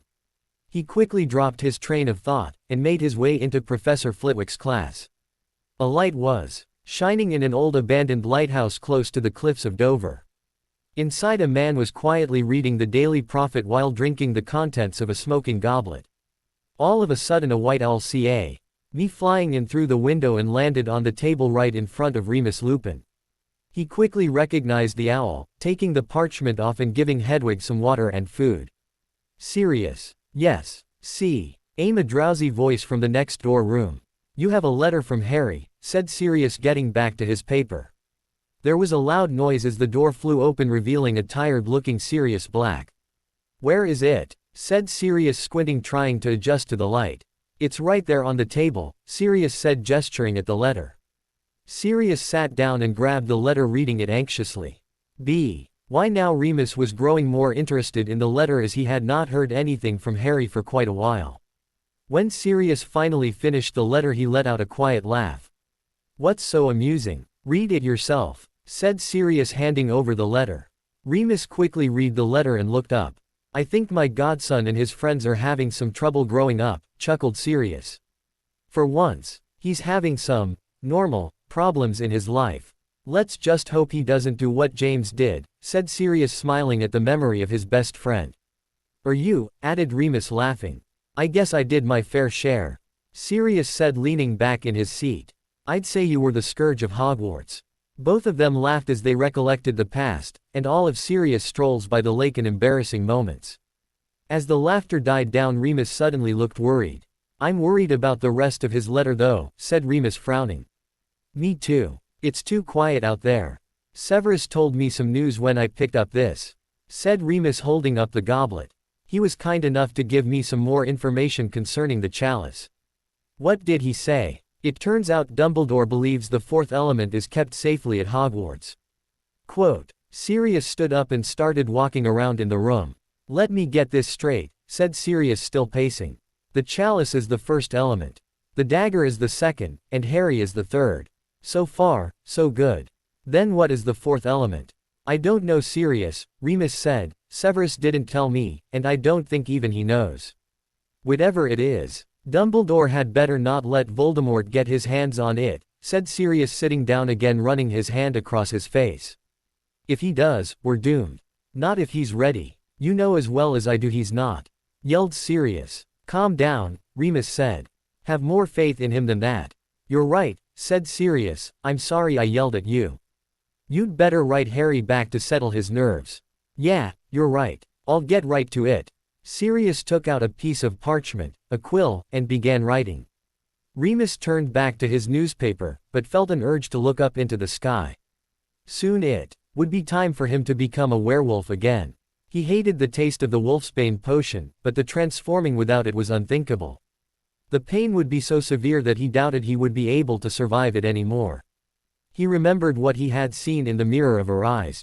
He sighed as his dreams of a future disappeared as quickly as the clouds moved away to reveal a bright glowing Mars. Mars has been glowing bright often. He thought to himself. Let's just hope it's a good omen. There were only slight glimmers of light shining down on the Quidditch field as the new Gryffindor team took the field for their first practice together. Fred and George had calmed down considerably, and had accepted the fact that their little sister would be their keeper.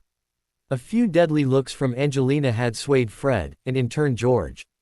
Harry felt right at home, and he was beginning to feel like any normal student at Hogwarts. No Voldemort, no searing pains in his scar, and the Quidditch Cup to concentrate on. His biggest problem was to get Hermione and Ron to speak to each other again. At the end of practice Harry told the rest of them there would be early mornings for them for the rest of the year. This was of course met by groans from everyone on the team. Just as they were about to head up for breakfast a girl was coming down to the Quidditch field. When she came closer Harry could see it was Cho Chang. He had barely seen her since he got back to Hogwarts, and in all honesty he had been relieved not having to approach her. Now it seemed inevitable as she strode up to the huddle. "Hi everybody," said Cho eyeing each of the players. "I'd like to speak to Harry for a moment, alone." They all looked at Harry who told the rest of them he would meet up with them at breakfast. Ginny reluctantly left with the others. And she was obviously worried about what would happen. Harry and Cho watched them ascend the stairs to Hogwarts before they turned to each other. "Harry, I've been meaning to talk to you since we got back," started Cho, "but I just couldn't, That was all it took for Cho to start crying. Harry did not know what to do, but he walked up and held her in his arms. Her head rested on his shoulder as her crying subsided. After what seemed an eternity Cho finally broke the silence with a strained laugh. Harry was now completely confused. Cho looked up as Harry let go of her. "This wasn't exactly what I had planned," said Cho in between sobs. "I told myself I would stride down here, and tell you how I felt. I promised myself I wouldn't cry. So much for that." Harry looked at her, and finally got the courage to ask her the question that had been going through his head since last year. "Do you blame me for what happened to Cedric?" said Harry looking down at his feet as he finished the question. "I did for a long time, but during the summer I finally realized you would have given your life to protect Cedric. Still, part of me, deep down, still feels there could have been something you could have done to save him." There was silence as Cho's words sank into Harry's mind. "I know it's not fair to you, but Cho faltered as she tried to continue. "I just don't know if I can ever forgive you, Harry, which is why I want you to try to stay away from me as much as possible." With that Cho turned around leaving Harry standing alone on the Quidditch field as the sun was coming up. For just a short time he had felt like there was nothing to worry about. Seeing Cho and hearing how she felt had brought back all the memories from the Triwizard Tournament. A cold breeze stirred Harry from his thoughts, and he hurried up to the Great Hall. Ginny had been the last person to go up the stairs, and before she went in she had shot a glance down at the field. She had seen Harry holding Cho in his arms, and feelings of jealousy arose in her mind. She had turned around not wanting to see any more, and quickly walked in and sat down at the breakfast table. Of course she would want to talk about what happened last year, she thought, it only makes sense. Besides, why would he be interested in her anymore? I mean, she's just beautiful, and he asked her to the Yule Ball. Why would he like her? As convincing as that was. "Ginny, are you going to eat all of that?" asked Hermione staring at Ginny's plate that was overflowing with eggs and toast. Yeah, really hungry." "Quidditch does that to you," said Ginny hastily trying to act as if eating 8 eggs and 12 pieces of toast was normal. Hermione just looked at Ginny in disbelief, trying to find something else to say. At that moment Cho walked into the great hall looking upset, and with slightly red eyes. Shortly after Harry came running in, quickly settling down at the table across from Ginny. Before Ginny could say anything, Harry's eyes stopped to rest on her plate. "Hungry?" Harry asked with raised eyebrows. "Yeah, need lots of energy to keep up with everyone," said Ginny, trying to act casual. "I guess so," said Harry as he bit into a piece of toast. "Great, that was just great, Virginia Weasley," thought Ginny as she tried to subtly throw a few eggs on the floor. At that moment there was a familiar noise of wings flapping, and owls came flying into the great hall. Hedwig landed right by Harry's plate, and Harry relieved Hedwig of the parchment and opened it.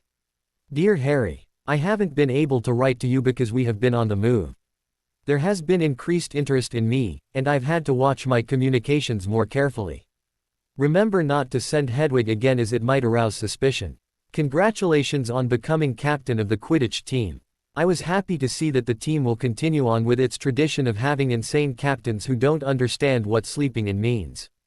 I wish I could be there to watch you play, but I don't think my situation will allow me to come. I'll bet Ron wasn't too happy with you voting for his sister. How is he taking it? I know he has the famous Weasley temper.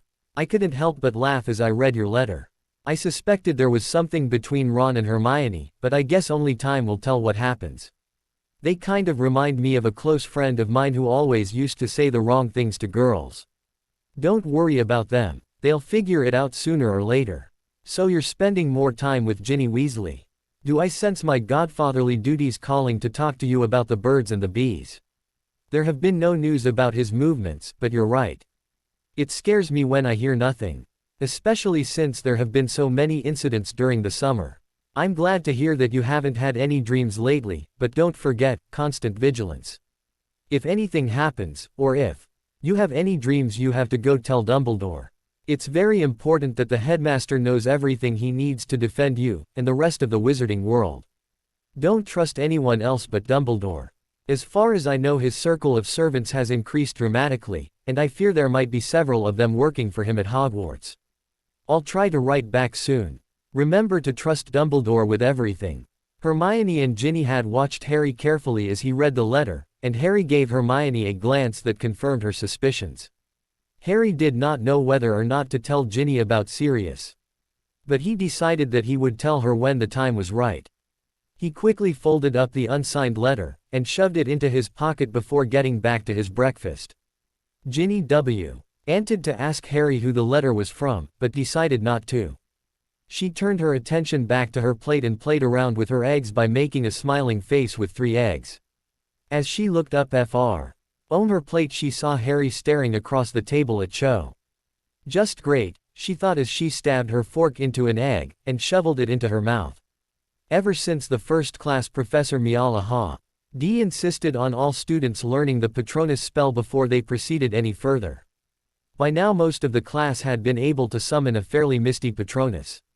To everyone's surprise, Neville had been the first to succeed in conjuring a real Patronus. Only 3 days in, a silver griffin had shot out from his wand. If the rest of the class was surprised, Neville was in shock.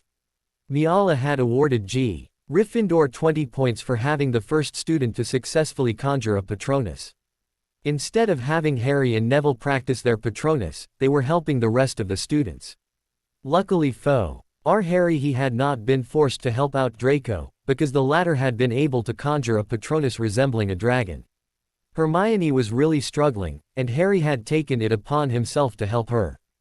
After a long hour of casting the Patronus spell, the whole class left the room completely drained, barely making it to lunch. Hermione ate a quick lunch with Victor, and set off to the library to see if there was anything she had missed when it came to the Patronus spell. Harry looked down the table where Ron and Fleur were sitting. Ron was still not talking to Harry, and it was beginning to resemble what had happened during the Triwizard Tournament. There was no way that Ron was going to come talk to Harry at the moment, so the only thing he could do was wait for Ron to calm down and realize what a git he was. He looked across the table at Ginny, and caught himself looking at her red hair that was struggling to free itself from the bun. A piece of mashed potatoes was on her left cheek, and he had a sudden urge not to tell her. All of a sudden he remembered the poem that Ginny had written to him during his second year, and he chuckled quietly to himself. What are you laughing at? Frowned Ginny. Is something wrong with my hair? Harry was taken aback and stumbled out a, no. Well, what are you laughing at then? Oh, I was just thinking about something, said Harry, something only I and another person remember. Quote, are you sure I don't have a pea on my forehead? Said Ginny, wiping her forehead. Harry didn't know what possessed him to do what he did next. He leaned over and gently wiped off the mashed potatoes from Ginny's left cheek. You had some potatoes on your cheek, said Harry as he wiped off his hand, trying to hide his reddening face. Thanks for telling me, blushed Ginny. I would have looked pretty stupid with food on my face. To be honest, I thought about not telling you, said Harry, still feeling his cheeks burning slightly. You've been around Fred and George too much, and I don't like it. Smirked Ginny, wiping her face with a napkin. Just to be safe. There was another awkward silence between them. I guess I'll see you later, said Harry, getting up, fumbling with his books. Yeah, have a great day, replied Ginny, busying herself with her own books. As Ginny walked to her next class, she touched her left cheek. Harry Potter just touched me, she thought. Don't start with this again, said another voice in her head. He was only wiping food off your face, not holding you tightly. She went into her transfiguration class still thinking about Harry Potter, the boy who wiped potatoes off her face. It was their first weekend to go to Hogsmeade, and Hermione's birthday was coming up in a few days. Harry had been so busy with Quidditch and school that he almost forgot about it. It was Ginny who had asked him what he was giving Hermione on her birthday. She had rolled her eyes at him, mumbling something about boys and Quidditch. He had no idea what to buy, and he had decided to ask for some help. As he walked into the common room, he surveyed the room looking for his target. She was sitting in the corner, apparently busy writing another essay for one of her classes. He decided to sneak up on her. When he was right behind her, he stopped. Ahem, Harry coughed loudly. Harry, yelled Ginny, fumbling with her quill and ink bottle. Harry, cool. Didn't help but laugh as Ginny tried to catch her rolling ink bottle. When she finally caught it, she was sprawled out on the floor, and her hair in a tangle. She blew her hair out of her face, and looked up at Harry, who was trying to suppress his laughter. Harry Potter, don't you ever do that again, growled Ginny, or I'll have to get you back. I'm not scared of you, Virginia Weasley, said Harry, playing along. Oh, you would be if you knew me well enough. I'll take my chances, grinned Harry. Ginny gathered up her things and settled down in the same position as Harry had found her in. Ginny, began Harry. I wanted to ask you for a favor. Well, ask away, said Ginny, focused on her work. Well, Hogsmeade is coming up this weekend and I need to buy Hermione something. I know that, said Ginny, smiling. I'm the one that reminded you. Right, anyway, I was wondering, would you go with me to Hogsmeade and help me out? Stuttered Harry. Ginny stopped what she was doing and looked up at Harry. Sure, she said calmly. Oh, all right. I'll meet you here on Saturday then. Sounds like a plan to me, added Ginny. Now let me get back to my work. Right, well thanks, said Harry as he made to go up to his room. At that moment Ron and Fleur came through the doorway. Ron immediately saw Harry and Ginny together, and walked up to them.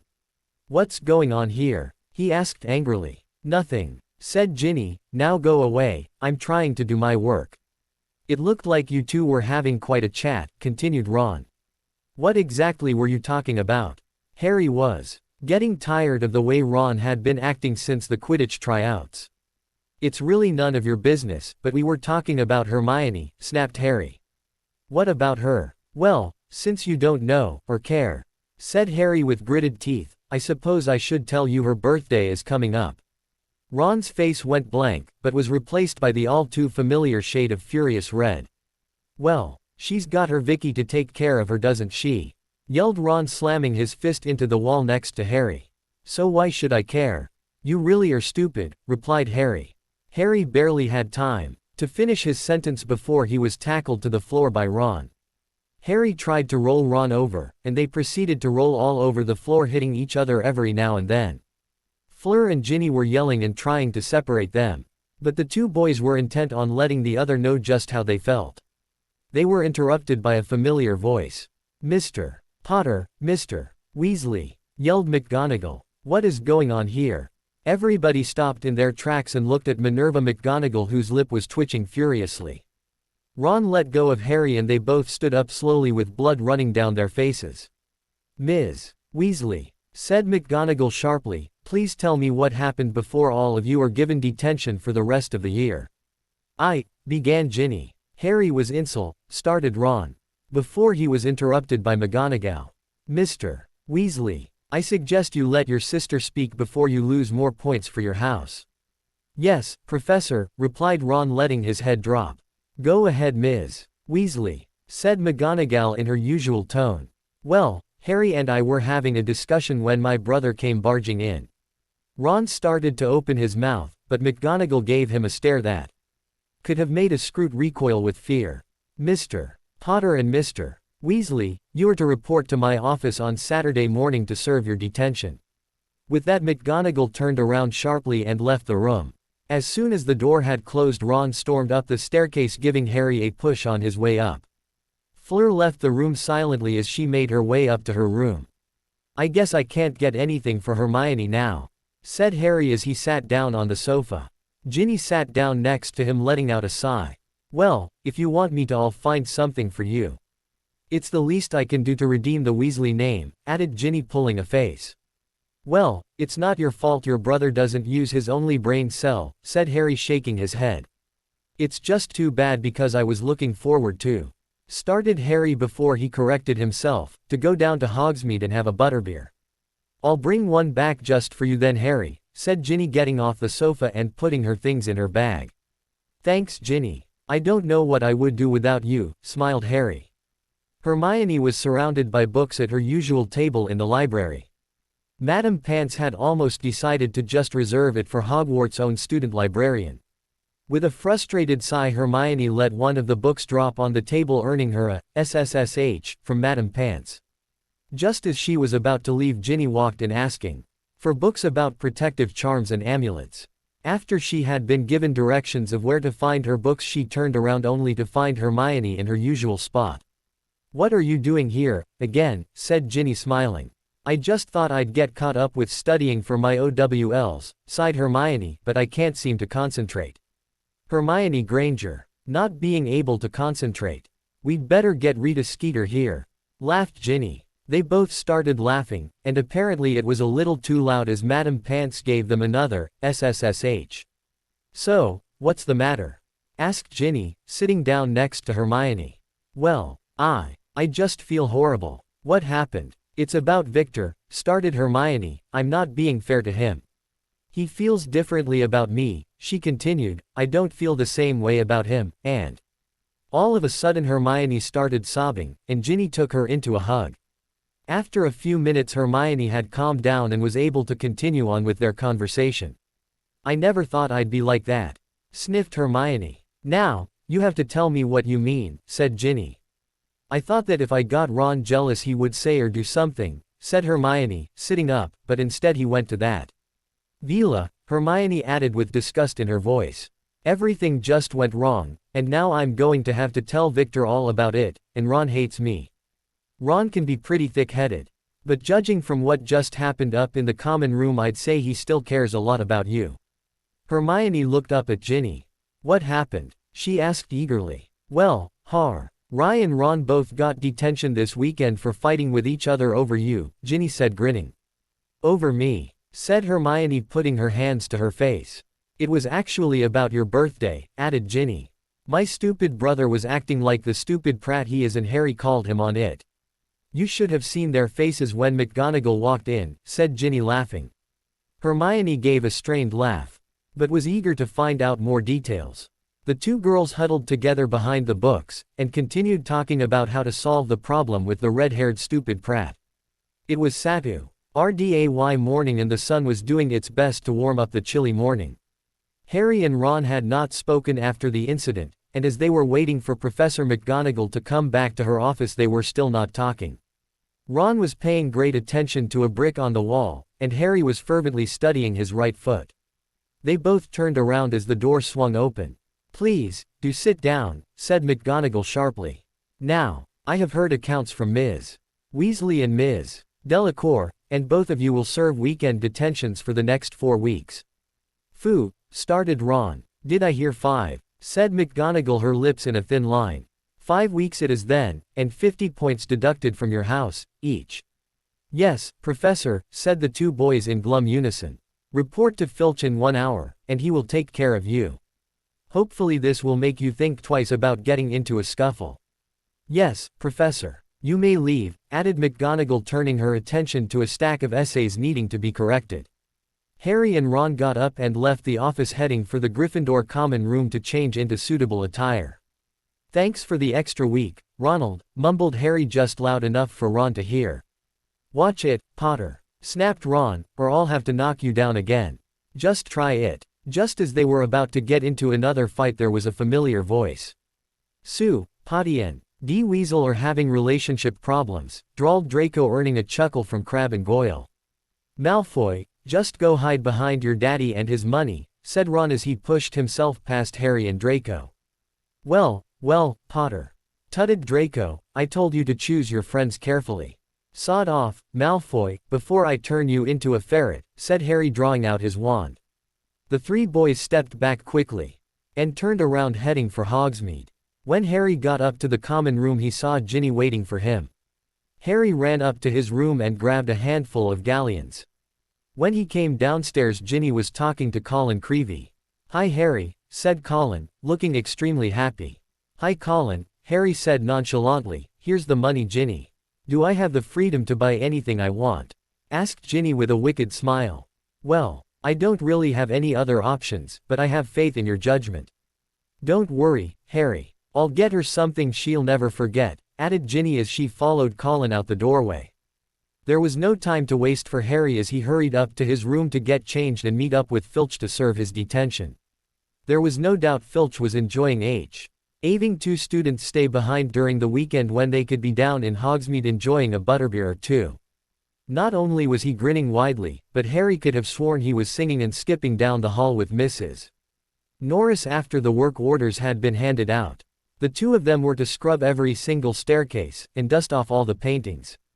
There would be no magic involved, the two boys picked up their dusters and began their work. They kept working for what seemed eternity, and neither one of them had said a word since Filch left them. After they had managed to dust off the portraits, it was time for them to start with the stairs. On their way back from getting water and soap, Ron finally said something. She hates me, doesn't she? What? Said Harry, surprised. Hermione, she hates me. Said Ron glumly, I know I would. Well, no offense, but you're not the brightest of the lot, added Harry, smiling a little. Ron did not respond and there was silence again. The boys started in on the grubby stairs. 2 staircases later they were starting to get sick of working. They trudged back to get some new water and Ron continued where they had left off. None taken. Huh, I mean I didn't take any offense to what you said, mumbled Ron, about me being daft. Oh, said Harry, stunned by his friend's bluntness. I don't know what came over me, continued Ron. I know you only did what was best for the team, but... At this Ron's voice trailed off, and Harry knew how difficult it must be for Ron to say all this. Harry, can you forgive me? I'm so sorry for everything. It was just... Nothing was going the way I had planned it. Ron, you're my best friend. Of course I forgive you, said Harry. There was a tense moment as they both focused on scrubbing the stairs again. Well, what do you suppose is going to happen in our first game? Asked Harry. All I know is that Hufflepuff is not doing well without Seed, started Ron before he realized what he had just said. I'm sorry Harry, began Ron, I didn't mean to. It's all right Ron, said Harry to his friend who looked like he had made another major mistake. Besides, that's what Cho wanted to talk to me about after Quidditch practice. What did she say? She basically told me she blames me for Cedric's death, and that she would appreciate it if I stayed away from her. How are you taking all this?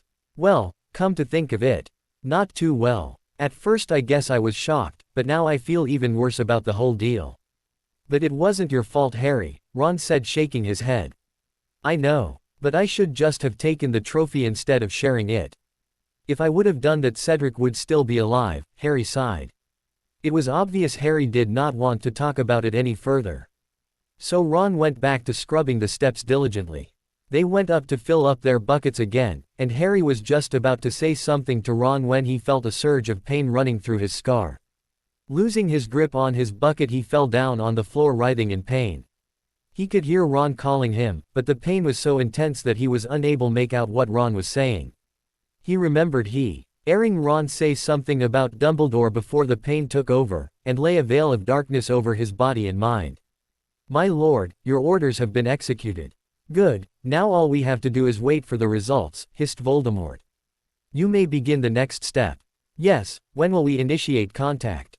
"Soon, very soon," answered Voldemort. "Now leave me and prepare the rest." The Death Eater stalked out of the room, leaving Lord Voldemort alone on his throne. Minutes passed before another Death Eater apparated accompanied by Nagini. "What did you see, Nagini?" hissed Voldemort in Parseltongue. Nagini slithered up to the throne and hissed a reply. "Very well. It is as I suspected. My sources were indeed truthful," said Voldemort, picking up a rat and throwing it down for Nagini to consume, "and they shall be rewarded in time." All in good time. The Death Eater had been waiting in front of his master, and was anxiously awaiting new orders.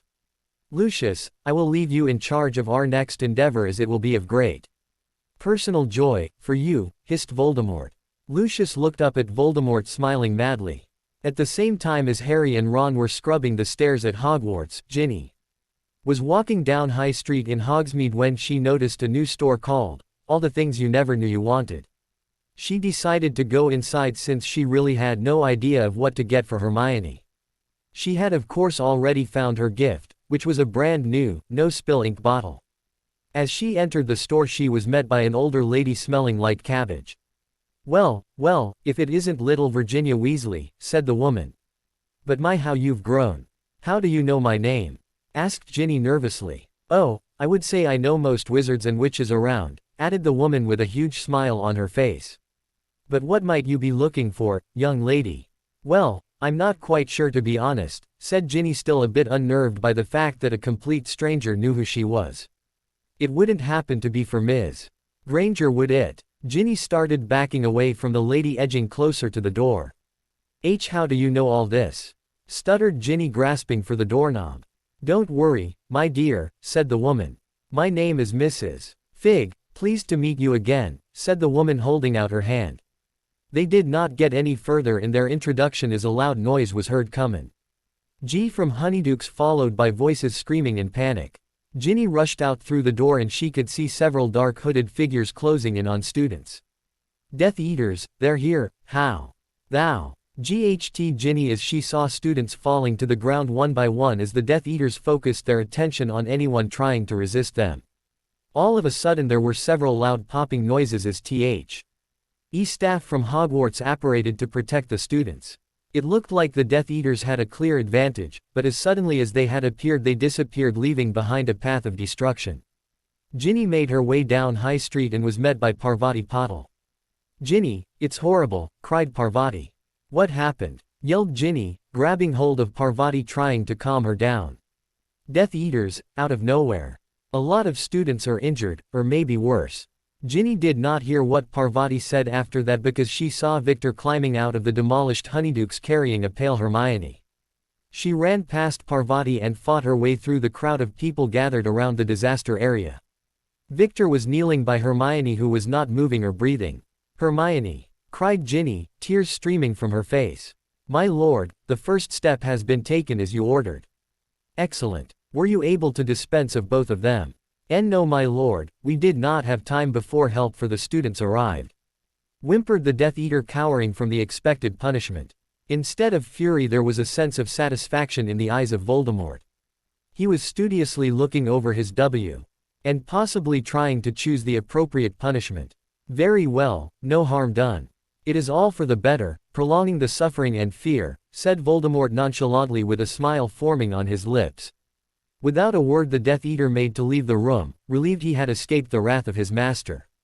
Barely had he turned his back to his master when he heard a whisper coming from behind. With a loud cry he sank to the floor as Voldemort was now applying the Cruciatus curse on him. "My dear Goyle, you disappoint me," sighed Voldemort. "Did you really think I would let your failure go without consequences?" No, my lord," gasped Goyle through gritted teeth. Only moments later Voldemort let his wand rest by his side, letting his servant get up from the floor on unsteady legs. Tell your son not to disappoint me as you have, or else more severe measures will have to be taken. Yes, my lord. A loud noise stirred Harry from his dream and he shot open his eyes only to find himself in the all too familiar infirmary. He looked over and the sight quickly cleared any thoughts of his dream. Victor Krum had come crashing through the doors carrying Hermione, who showed no signs of life. Harry could see Ginny following closely behind, accompanied by several other students carrying their own load. Madame Pomfrey quickly directed everyone to a bed, and Harry rushed over to Hermione's side with Ron, who had been sitting next to Harry's bed. "What happened?" asked Harry, looking at Ginny, who was unable to answer. "There was an attack in Hogsmeade," came Victor's voice, "and several students were injured. Honeydukes was destroyed, but I managed to get Hermione out." Madame Pomfrey had come up and was checking Hermione, who was now breathing, albeit very faint. She already had her wand drawn, and was drawing circles in the air above Hermione. The dark blue sparks from the tip of the wand slowly fell on Hermione, who began to breathe more regularly, and slowly regaining some of her color. "Is she going to be all right?" asked Ron, holding onto Hermione's hand in a tight grip. If circumstances would have been different, he would have been given a hard time by Harry, but the gravity of the situation did not allow for it. "She will be fine. What she needs now is rest," replied Madame Pomfrey, "and speaking of which, all of you need to leave." "But," started Victor before he was interrupted by Madame Pomfrey. "No buts, now shoo." They all knew better than not to argue with the spirited Madame Pomfrey, and reluctantly the four of them turned around to leave. "Mr. Potter, where do you think you're going?" "Ah, well, you told us to leave," said Harry. "You are still under my care, so would you be so kind as to get back into bed now," she said sternly, looking from Harry to his bed. "Don't worry. I'll keep an eye on Hermione," said Harry, making his way back to bed as Victor, Ron, and Ginny slowly left the infirmary. As the Great Hall filled with students, there were loud discussions about what had happened. Numbers of how many had been injured were circulating, as well as rumors of how many had been killed. For the first time this year, Ron sat down next to Victor with Ginny. Victor made no attempt of even acknowledging their presence, his focus on a blank spot on the wall on the other side of the Great Hall. Before Ron could make an attempt to talk to Victor, the faculty of Hogwarts came through the door led by Dumbledore. The once stirring hall went silent as Dumbledore made his way up to the front of the room, where he turned around to face the students. He looked very tired as he began to speak. "As all of you know, there was an attack in Hogsmeade today. Rumors have circulated who was behind the attack, and it is true the perpetrators were Death Eaters," said Dumbledore as the hall erupted in a buzz, only to quiet down for Dumbledore to continue. "Several students were injured, and," Dumbledore paused, "and sadly one of those injured lost their life." At this moment every student in the Great Hall were looking around to find out if their friends were accounted for. Ginny, who had been in a state of shock, was now looking around, seeming to miss someone. At the first onslaught of the Death Eaters, Colin Creevey was hit by the Avada Kedavra curse trying to step in between another student and a Death Eater. Ginny burst into tears as she flung herself onto Ron. Dennis Creevey, who had been looking around trying to spot his brother, had turned white, letting his tears flow freely. "He risked his own life to save another," continued Dumbledore. Quote, "Bravery of this magnitude show all of us why he was in Gryffindor. As we did last year, we shall raise our glasses in honor of Colin Creevey, and the utmost bravery he showed when it was needed." At his Dumbledore raised his glass high in the air, and most of the students followed. Only Draco and a few other Slytherins kept their glasses down. It seemed all too familiar to Ron as echoes of Colin's name reverberated around the Great Hall. In a time in which people and wizards alike fear only for themselves, Colin showed not only bravery, but also showed us all what a person is willing to risk for a friend. Many of you recollect seeing Colin with his camera in hand taking pictures at the most unexpected moments. A few subdued chuckles were heard as the students remembered some of their moments with Colin and his camera. "That is how I want you to remember Colin. The smiling boy we all knew, who possessed more courage, loyalty, and bravery than most of us will be able to display.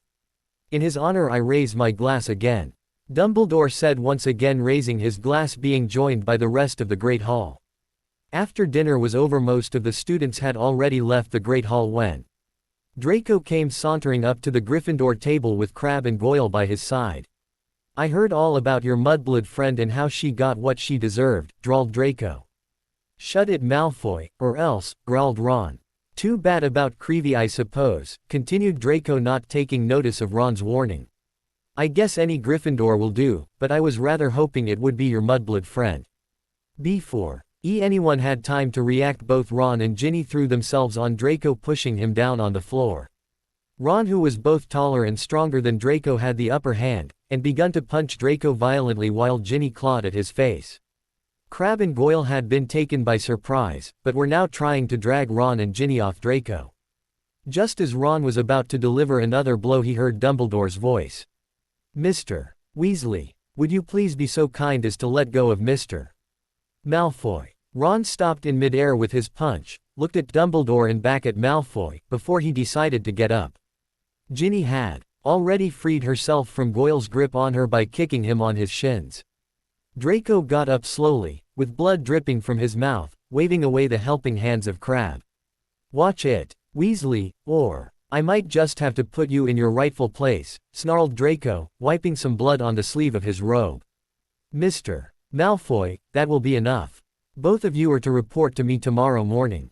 There will be no more fighting within the halls of Hogwarts. Is that understood?" said Dumbledore, raising his voice. Without an answer, Draco left the Great Hall, sulking with his entourage trailing behind him. Dumbledore turned to face Ron. "Mr. Weasley, I expect more from you than this. Your father is a dear friend of mine, and you would be wise to show his intelligence and calm behavior. And you, Ms. Weasley, would do well to do the same," added Dumbledore. Ron did not know what to say, so he decided to opt for the best, and only, answer he could come up with. "Yes, Professor," said both Ron and Ginny. "Very well. I suppose you two want to go up and check on your friends. I will tell Madame Pomfrey it is quite all right for you to spend a few minutes with Ms. Granger and Mr. Potter." "Thank you, Professor." Ron and Ginny ran out of the hall and headed straight for the infirmary, where Harry was out of his bed sitting by Hermione's side with Victor. Ron could feel his temper start to flare again, but it was quickly subdued by the look on Harry's face. They both sat down next to Hermione, getting an approving nod from Madame Pomfrey. "Victor already told me about Colin," murmured Harry, trying hard not to look up. "I wonder who he tried to save from the Death Eater," said Ron quietly. "Didn't Victor tell you? Colin saved Hermione's life," said Harry, looking up at Ron, who was stunned. The crimson-red light from the sunset produced a wonderful sight as it hit the library of Malfoy Manor. Narcissa was sitting at one of the tables looking through a picture album. She stopped turning the pages as a photograph filled her with fond memories. Her mother and father were sitting on a blanket feeding each other an assortment of fruits. Sisha and Gaiman Peru were a perfect couple, and the birth of their daughter, Narcissa, had only strengthened their bond. The wind was taking hold of her mother's hair as the waves came crashing onto the cliffs of Dover. They had been so happy. The three of them. She reluctantly turned the page, and she knew, from looking through the album hundreds of times, what would come next. Her father was sitting alone in their old kitchen where Narcissa had grown up for most of her life. This was after her mother had left them to live with another man. A Muggle of all things. They had started a new family, and their son, Paul Hennington, had been raised without knowing anything about his wizard heritage. The years that followed had been filled with sorrow as she watched her father go on a downward spiral, finally reaching the end of his sanity on her 15th birthday. She woke up when her father came storming into her bedroom with a wild, haunted look on his face. "They're after me, they're coming for me," cried Gaiman, grabbing hold of Narcissa's shoulders. "Oh, what have I done? What have I done?" Gaiman embraced his daughter as he continued to let tears fall down his face. A few moments later, loud popping noises were heard coming from the hallway. He let go of Narcissa and spun around to face the Aurors. Instead of waiting for the door to come crashing down, he quickly grabbed something from behind a painting on the wall. "Narcissa, hurry, we have to leave. Grab a hold of this and hold on tight," said Gaiman, holding out a necklace with a pendant. As she and her father grabbed the pendant, she felt a strange tugging. They left the realm of their house, and they were going through a world with vivid colors that were swirling in the wind. Their journey came to an end as quickly as it had begun. She found herself standing by an enormous tower with dark hooded figures encroaching on them. She heard her father speak to one of them, and moments later she found herself standing in front of the wizard who had caused a great deal of pain and suffering. Her father had stepped forward and given himself to the Dark Lord, and the smell of burnt flesh accompanied by the piercing scream of her father had forever been etched in her mind. Now that they were safe, her father sat her down and began to explain what had happened earlier. The fear she had seen in her father's eyes were gone and had been replaced by anger. I killed her and that muggle filth," spat Gaiman. "She betrayed our kind and left me for a muggle. She got what she deserved." Narcissa was unable to speak. For all those years she had seen her father grow more reclusive, and his heart had been filled with anger. He had spent endless nights talking to himself, and in his mind he must have come to the conclusion to join the Dark Lord in his quest to destroy the world of any muggle-loving wizards. "I tried to kill the boy, but the Aurors must have been in the area scanning for any unusual activity. They would not take kindly to the use of the forbidden curse. The Dark Lord helped me. He gave me this portkey to use after I had finished my task," said Gaiman, holding out the necklace. "Narcissa." The sudden voice made Narcissa jump as her husband was standing in the doorway with a blank expression on his face. He came up behind her and let his hands fall on her shoulders. "What are you? Your family history. So tragic," sighed Lucius, tracing his finger on her cheek. "Let's just hope your family traits have been wiped away, for your sake." Narcissa slowly closed the album and left the haunting memories to join her husband for dinner. Dumbledore was sitting in his office when one of the bookshelves swung open to reveal a secret passageway. Out stepped a short man with broad shoulders and dark curly hair. He looked tired and pale. Had it not been for his dark complexion he would have been as white as a sheet. He dusted himself off and looked up at Dumbledore, who was smiling broadly.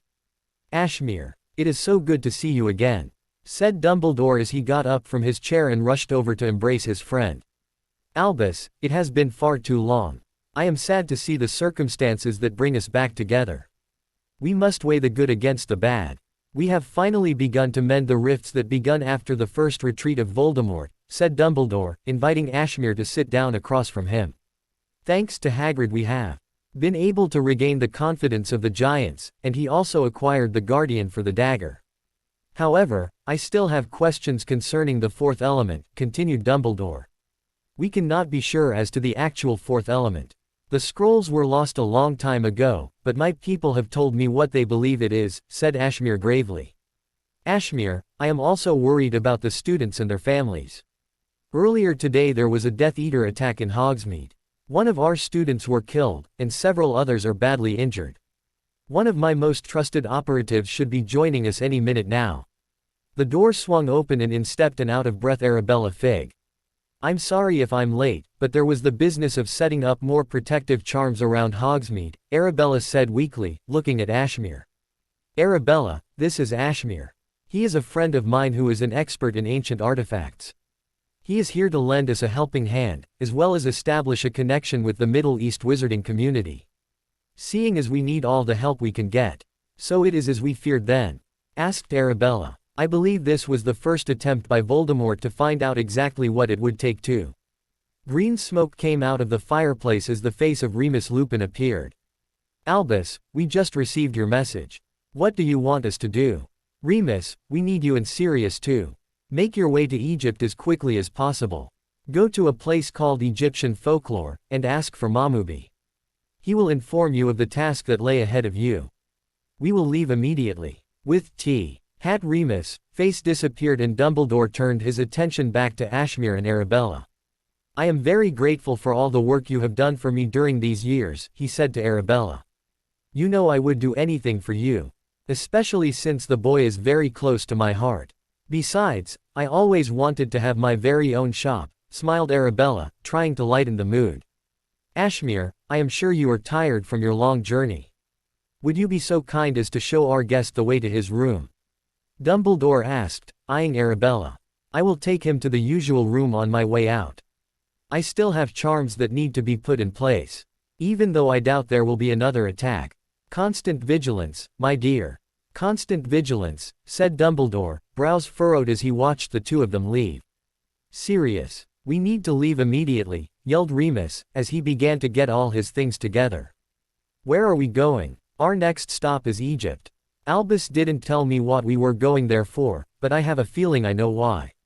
Most likely it has something to do with the attack on Hogsmeade today. I'm just so happy Harry was not there. To think what the Death Eaters would have done if, said Sirius. Not being able to finish.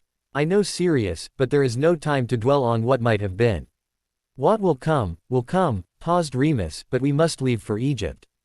The two of them got their things together and stood in the middle of the dimly lit room.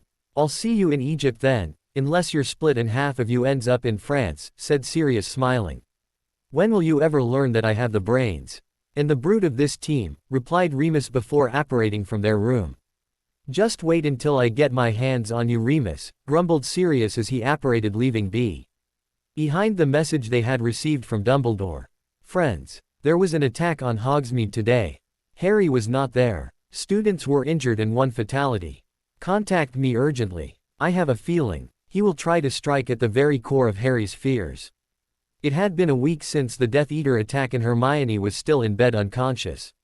Even though Colin had been hit by the curse, the 4 of the Death Eater had been enough to send a weakened, yet strong, curse on Hermione. Today was the first game of the Quidditch season, but most people's minds were on last week's events.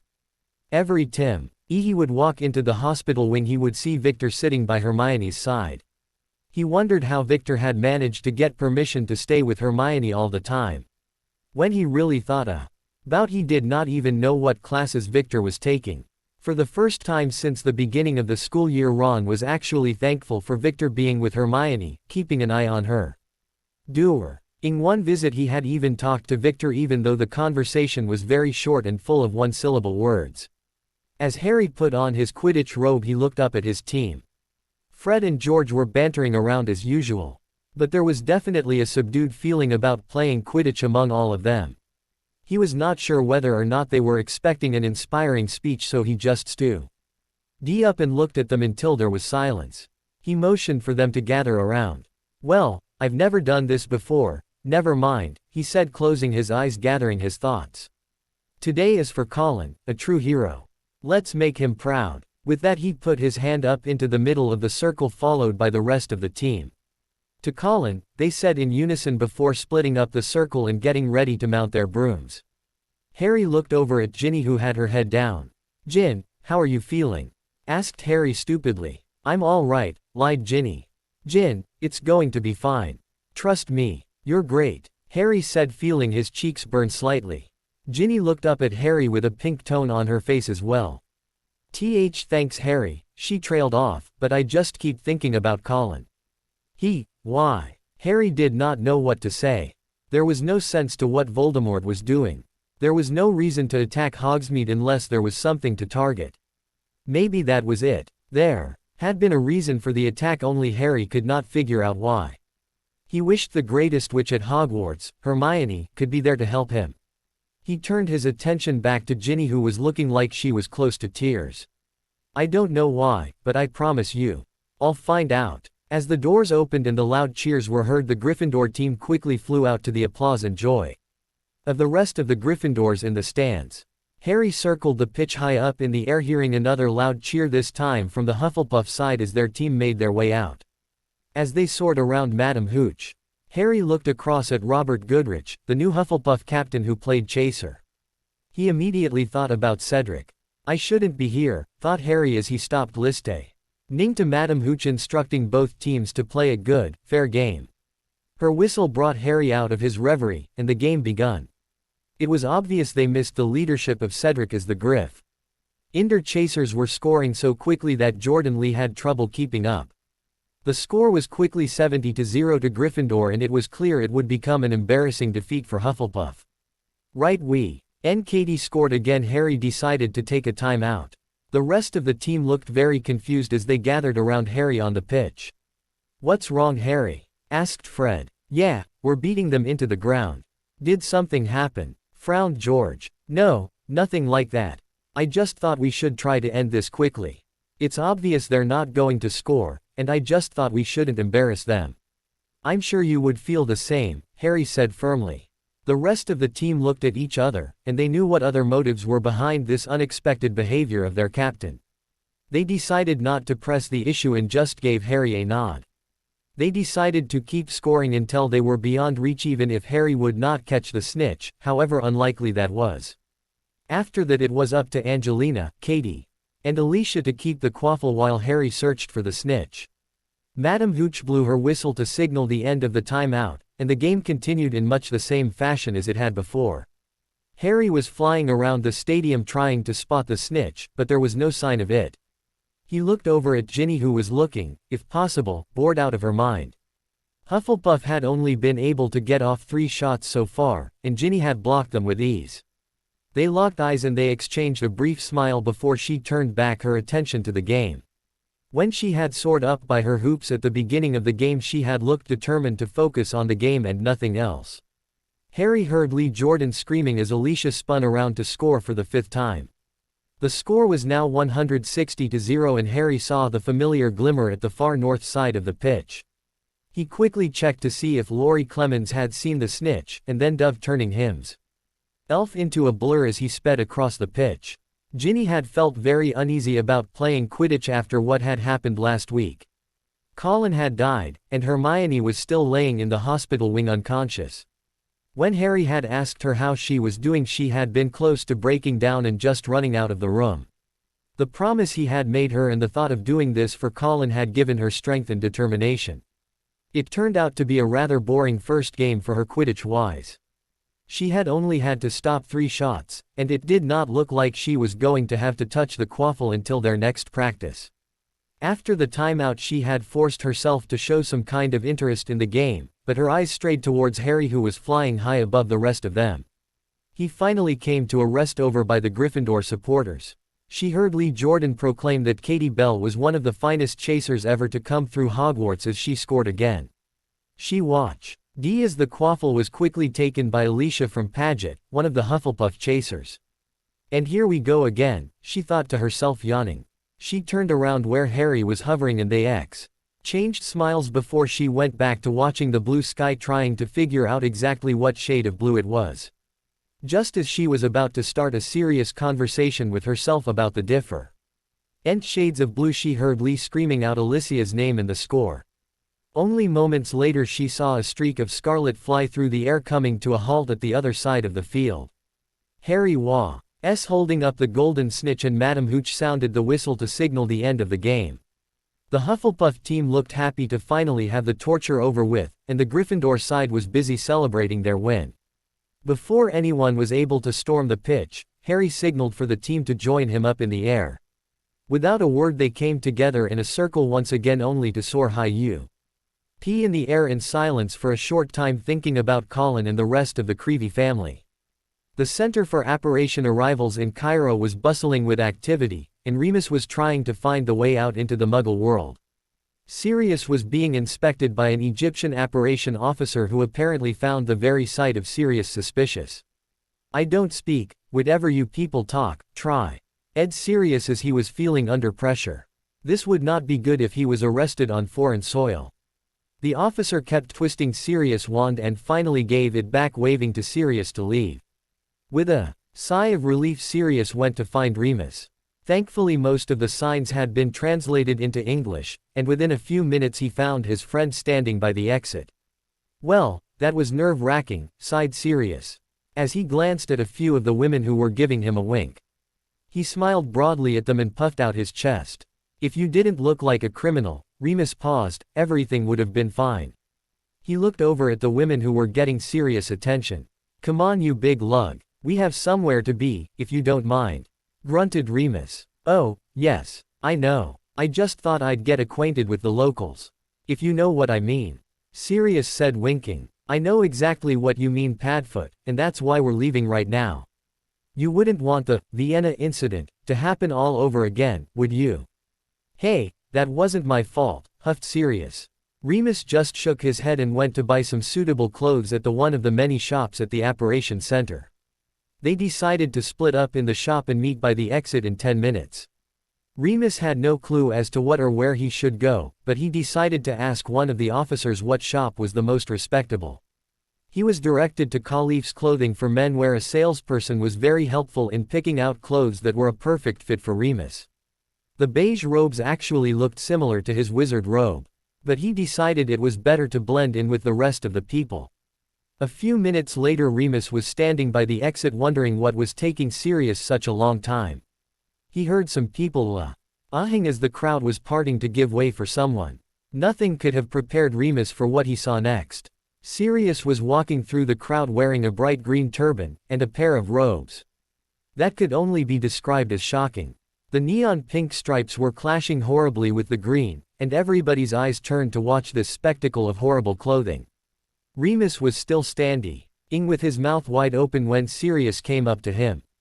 "Well, what do you think?" Ali said. "This was the latest for all handsome men to wear," said Sirius with a pleased smile on his face. Remus blinked several times to regain his composure and finally closed his mouth. "What do you think you're wearing?" he asked, stunned. Ali said. Sirius trailed off, turning around only to find the rest of the terminal staring at him and laughing. "Sirius, let's just go," sighed Remus. "By the way, I don't know you." Remus walked through the gateway to Cairo accompanied by Sirius and the laughter from the rest of the terminal ringing in his ears. Egyptian folklore was located on a small off-street on the outskirts of Cairo. The directions they had been given at the Apparition Center had been very precise, perhaps knowing what might happen to tourists who get lost in the Muggle world. The door swung against a bell hanging above it, and a young boy quickly came up them. "Good day, my name is Yosef. How may I be of service on this glorious day?" he said, giving Sirius an amused look. "We are looking for a man named Mamubi," said Remus, eyeing the young boy.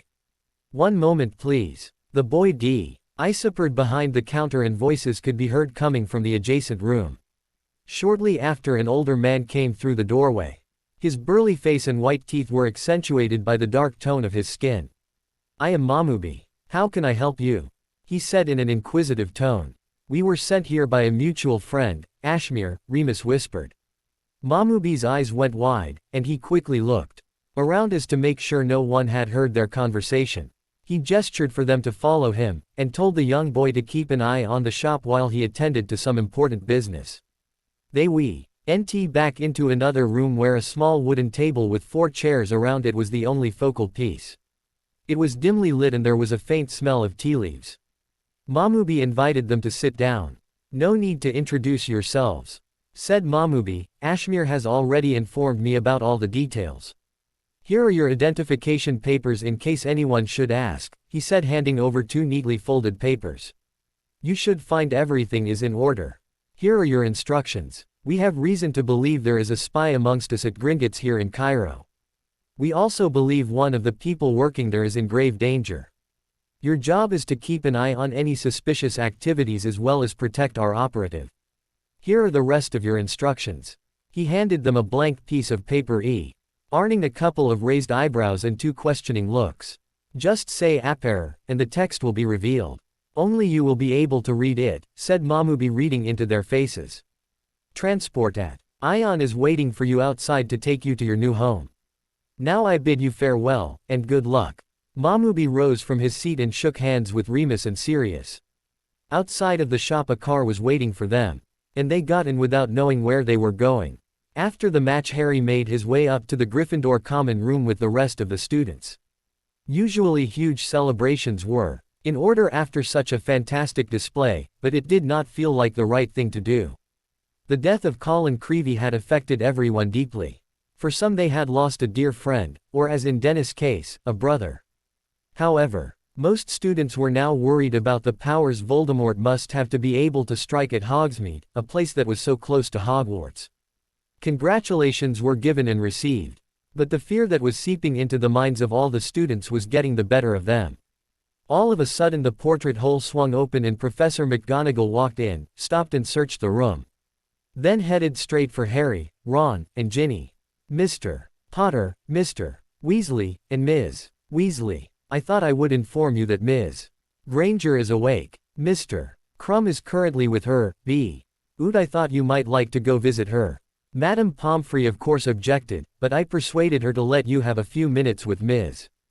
Granger. The three of them leapt to their feet and ran past McGonagall heading towards the hospital wing.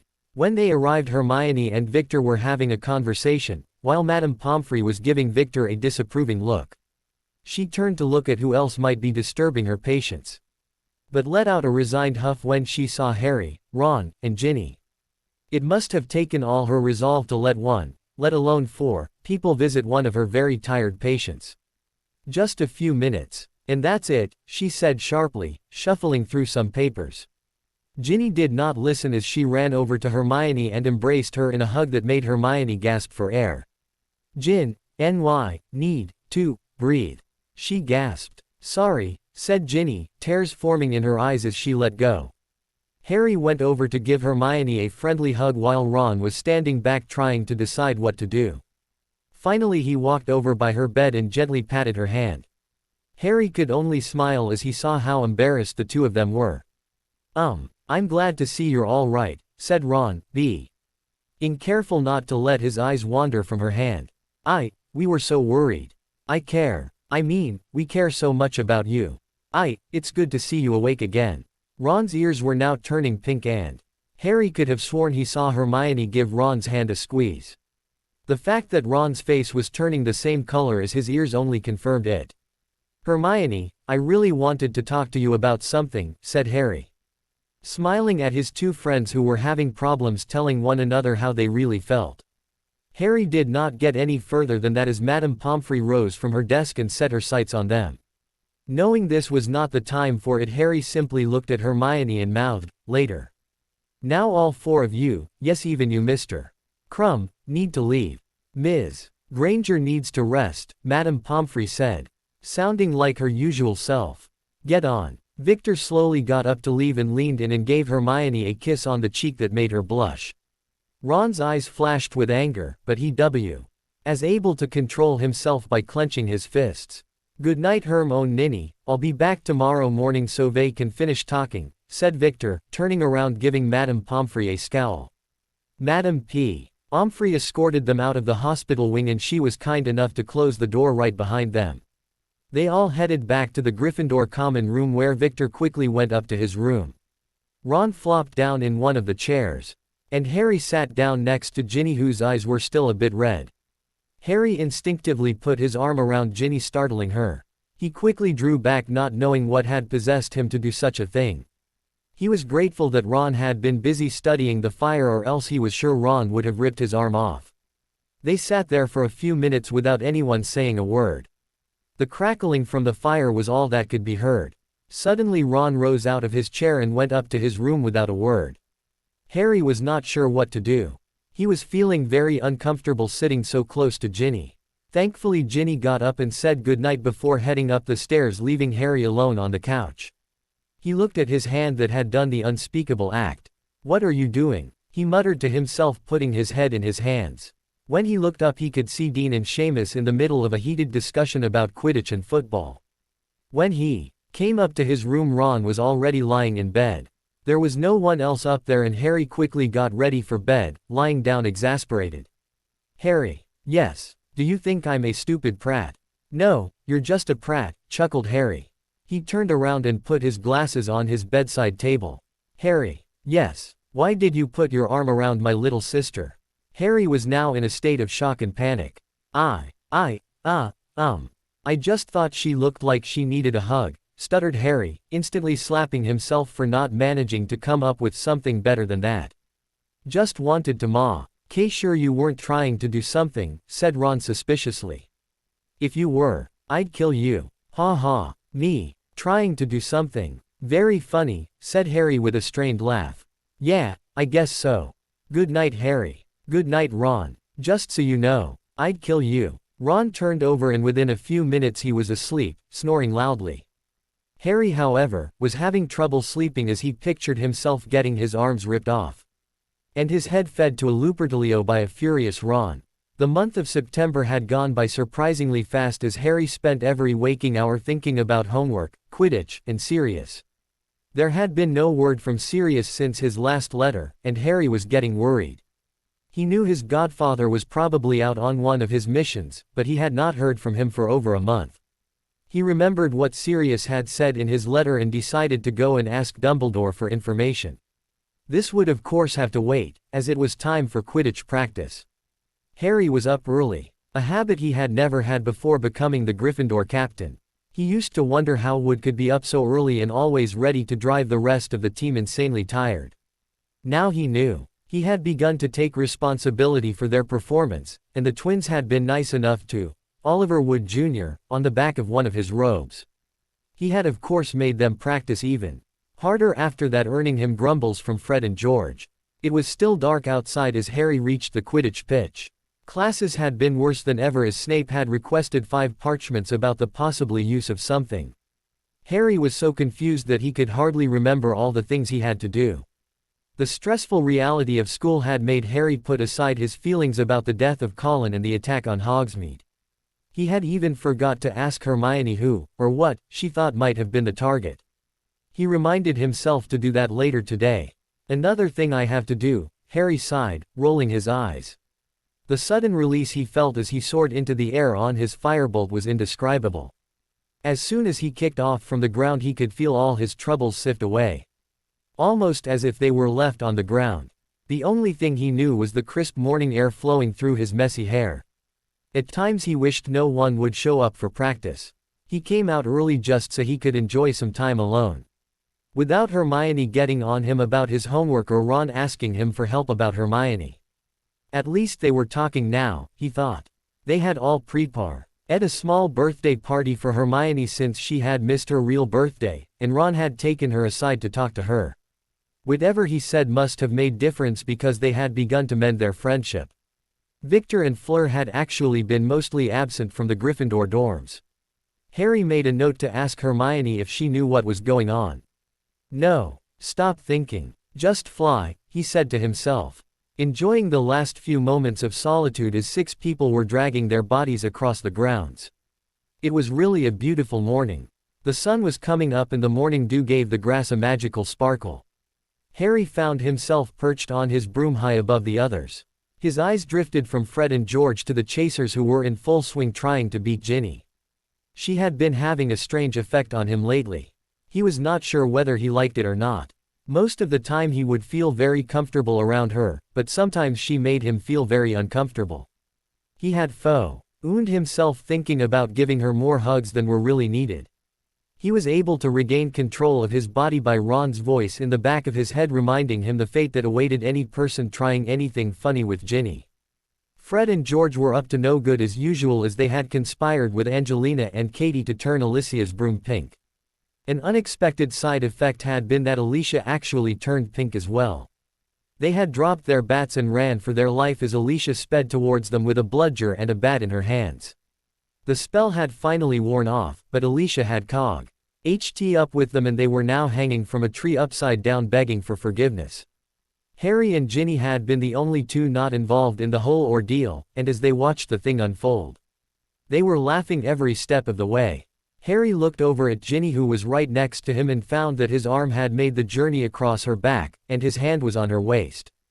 As if sensing something was wrong, Ginny quickly glanced at Harry, looked at his hand, then turned bright pink herself. Harry pulled his arm away as if he had been holding his arm out for a dragon to take a bite. "What do you think you're doing, Harry?" yelled Fred, trying to untie the ropes. "Yeah, it looks like we turned you 2 pink instead," said George, eyes glinting with mischief. Harry refused to look at Ginny, who must have been just as embarrassed as he was. He could feel his face burning while the ominous looks on the twins' faces were bad news for him. Wanting to change the subject, he signaled for everyone that practice was over. "Harry, can I talk to you for a second?" asked Angelina as the rest of the team went up to the Great Hall. "Sure. I have this friend who needs some flying lessons, and I told her I'd help her this weekend. The thing is, well, Fred and I have plans. So I was wondering if you wouldn't mind helping her out," asked Angelina pleadingly. He had so much homework to do for next week. And he had to plan new strategies for the team. This weekend was the only time he had to sit down and relax. Hermione had actually planned time for him to relax. Knowing how much he needed to do, he told Alicia the only thing he could. "I wouldn't mind at all," he said, wondering what part of his brain was responding. Evidently his brain was not working today. Great. I'll tell her I found a replacement. Thanks, Harry, smiled Angelina. Now let's go eat some breakfast. Harry grabbed his broom, knowing all too well what his apparent brain dysfunction would cause during potions with Snape. He could hear Snape's voice saying, "Detention, Potter, and 20 points from Gryffindor for not paying attention." He sighed heavily and trudged across the grounds to face another long day. Sirius had taken it upon himself to buy groceries at the local bazaar. The marketplace was bustling with activity as he made his way back to the gateway carrying several bags. It had been almost a month since they had arrived at their new home. The driver had taken them the gateway to the magical world in Cairo, where they were given a key to their apartment. Once settled in the room, Remus had taken out their instructions, with Sirius standing over his shoulder reading. "R.S. If our suspicions are correct, we believe one of our operatives are in danger. William Weasley has been working for Gringotts and secretly for us. Much of our information concerning the chalice would not have been revealed if he had not been able to create a network of spies. However, we believe Voldemort has found out and Mr. Weasley is not safe at the current location. Several of our spies have gone missing or turned up dead. Your job is to watch over him as well as try to find out who might try to assassinate him. New identities as well as a key to your vault at Gringotts in Cairo can be found by tapping your wands to the right of the mirror. Good luck, A.D. It was clear that Voldemort was beginning to ascend to the powers he had once held. They had set about to familiarize themselves with their new environment, starting with going to Gringotts to withdraw and exchange money. Sherry Shalif, which was the name of the place, looked much like Diagon Alley. Of course, much of the architecture was different, but wizards were crowding the streets just as they did in Diagon Alley. They had changed into their wizard robes, and they had taken on their new identities thanks to the polyjuice potion they had found in the secret compartment by the mirror. Sirius liked his new body as he had turned a little younger, and perhaps even a bit better looking than before. Remus, on the other hand, was now missing some teeth as well as balding, all to Sirius' amusement. He reached their building and went up the stairs, saying hello to people who were sitting with their doors open. The women had certainly grown fond of Sirius' new self, Mustafa Hadzi Mujik, who was now opening up the door to apartment 23. Remus was sitting by the window silently watching the entrance to Gringotts. "Did anything interesting happen while I was gone?" said Sirius, setting down the groceries on the table. "The usual, which is absolutely nothing," sighed Remus, getting up and pulling out a fresh apple only to sit back down by the window. "Did Yosef stop by yet with the wolfsbane potion?" "Yes, and it tasted as awful as Snape's concoction." "Well, I suppose I should get started with dinner then," said Sirius, pulling out the chicken he had bought. "Padfoot, you're starting to sound like my mother," chuckled Remus. "What do you mean?" Remus turned around to find Sirius holding a chicken in his left hand, and newly pulled feathers in his right. He was wearing an apron with flower designs on it, no doubt left behind by the previous occupants. He just shook his head and turned around to face the window. There had been nothing peculiar for almost 4 weeks now, and Remus was beginning to doubt whether or not their time was well spent sitting in a small apartment watching over Bill Weasley. After a month of frustration, Remus had finally asked Dumbledore for permission to make contact with Bill, and try to get closer than they already were. The response had been quick and encouraging. Dumbledore had told them to wait for 2 more days. They were to make contact tomorrow morning at Gringotts. "Dinner's ready, dear," chimed Sirius in a mock female voice. Remus got up, but stopped and quickly grabbed the omnioculars looking out the window. Sirius, who had been busy ladling up food, went over to see what had grabbed Remus' attention. "What do you see? You know you shouldn't be spying on innocent witches in the privacy of their home," he said, trying to sound disapproving. "Here, by the apothecary," said Remus, shoving the omnioculars into Sirius' hands. Sirius focused in on the apothecary across the street only to find a familiar face standing by the entrance talking to some dubious characters. "Well, I'll be," said Sirius, putting down the omnioculars and looking at Remus. "Is that who I think it is?" "Yes, Lucius Malfoy," grumbled Remus, grabbing his wand and heading for the door. Potions had taken a 2:00 on Harry as Saturday morning rolled around with more homework on the horizon. Divination had become the usual guessing game for him and Ron, and care for magical creatures had been cancelled for a few weeks due to a few incidents with the Lupercilios. Malfoy had been foolish enough to repeat the same mistake again by treating his Lupercilio with the utmost disrespect. Hagrid, much to the disappointment of the Gryffindors, had been able to restrain it from actually biting Malfoy's head off. While looking for a replacement project, he had given it as homework for each student to pick an animal they would like to take care of for the rest of the year. He would then decide what their new project would be. Defense against the dark arts was becoming increasingly difficult as Miala tried to prepare them for the unexpected. Her furious tempo and uncanny ability to teach the most physically draining spells was slowly taking its toll on everyone. Thankfully, History of Magic allowed everyone an hour of sound sleep as Professor Binns put everyone but Hermione to sleep when talking about the resurrection of Garlog Gryphook, and any other possible subjects. He had planned to take the morning off and just lay around for once. When Angelina had come up and reminded him how nice, or insane, he had been to agree to help her friend out with flying lessons, his good mood had been replaced by a sinking feeling that he was never going to get any time to relax. Angelina had told him his student would meet him down by the Quidditch field right after lunch. All Hogsmeade visits had been suspended until further notice, which left most of the students sitting in the common room playing games or just having a nice chat. Harry grabbed his firebolt and headed down to the pitch feeling angry out wasting his only day off on teaching someone else to fly. Don't they follow along during class? He thought angrily, kicking up some dirt as he walked across the grounds.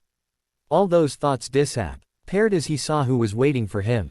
Ginny was lying down in the grass humming a tune, oblivious to Harry's presence. As he walked closer, he continued listening to Ginny and her singing. "Wow, her voice is so beautiful," said a voice in the back of his head. "Get a hold of yourself," he thought, but the voice came back. "And her hair, so beautifully red with streaks of gold. It makes you want to hug her, doesn't it? Stop it." Ginny stopped singing and quickly spun around. "Harry, what are you doing here, and who were you talking to?" she asked nervously. Angelina asked me to help one of her friends out with flying lessons," said Harry, eyes darting everywhere trying to avoid looking directly at Ginny for too long. "Oh, she didn't tell me who. I thought it might be Katie," Ginny said, the tip of her ears turning pink. "So, who were you talking to?" she asked, trying to turn Harry's attention away from her now red ears. Oh, that. It was just mosquitoes, yeah, hate those buggers," he said, forcing a smile. Ginny cocked an eyebrow and looked at him curiously as if trying to decide whether or not he needed to be committed to St. Mungo's any minute. Harry kept smiling, hoping she would not ask any further questions, and to his relief she turned around and picked up her broom, a Nimbus 2000. The twins had decided to give Ginny a much-needed broom with some of the money Harry had given them. It was of course nowhere near as fast as his firebolt, but it was a huge step up from her old and battered clean sweep. Harry found his eyes wandering over Ginny's figure as she was walking ahead of him to the Quidditch field. "Come on, Harry, I know you want to give her a hug," came that annoying voice again. "Shut up," he yelled, slapping himself on the face, which made Ginny turn around. "Are you sure you're all right, Harry?" she asked, concerned. "Yeah, mosquitoes again," he said, swatting his hands in the air and forcing a laugh. Ginny frowned and looked at him as if he was out of his mind. She was studying him intently, trying to figure out what was really bothering him. Finally she let Harry go with her piercing gaze and got on her broom. Harry kicked off the ground and soared up beside Ginny, who was waiting in the middle of the field. "So, what do you need help with, Gin?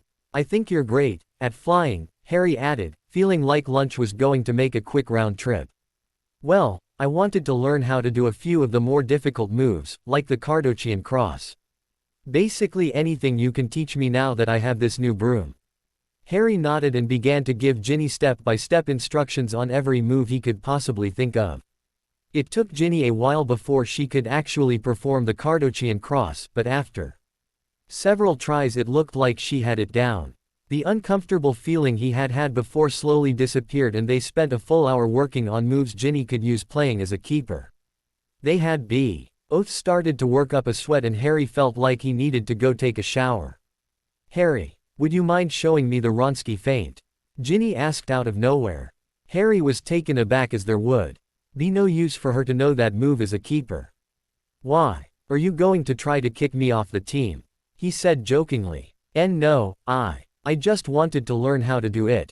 Harry smiled at Ginny as he rose high in the air, pushed his broom down and forward, and sped towards the ground at blistering speed.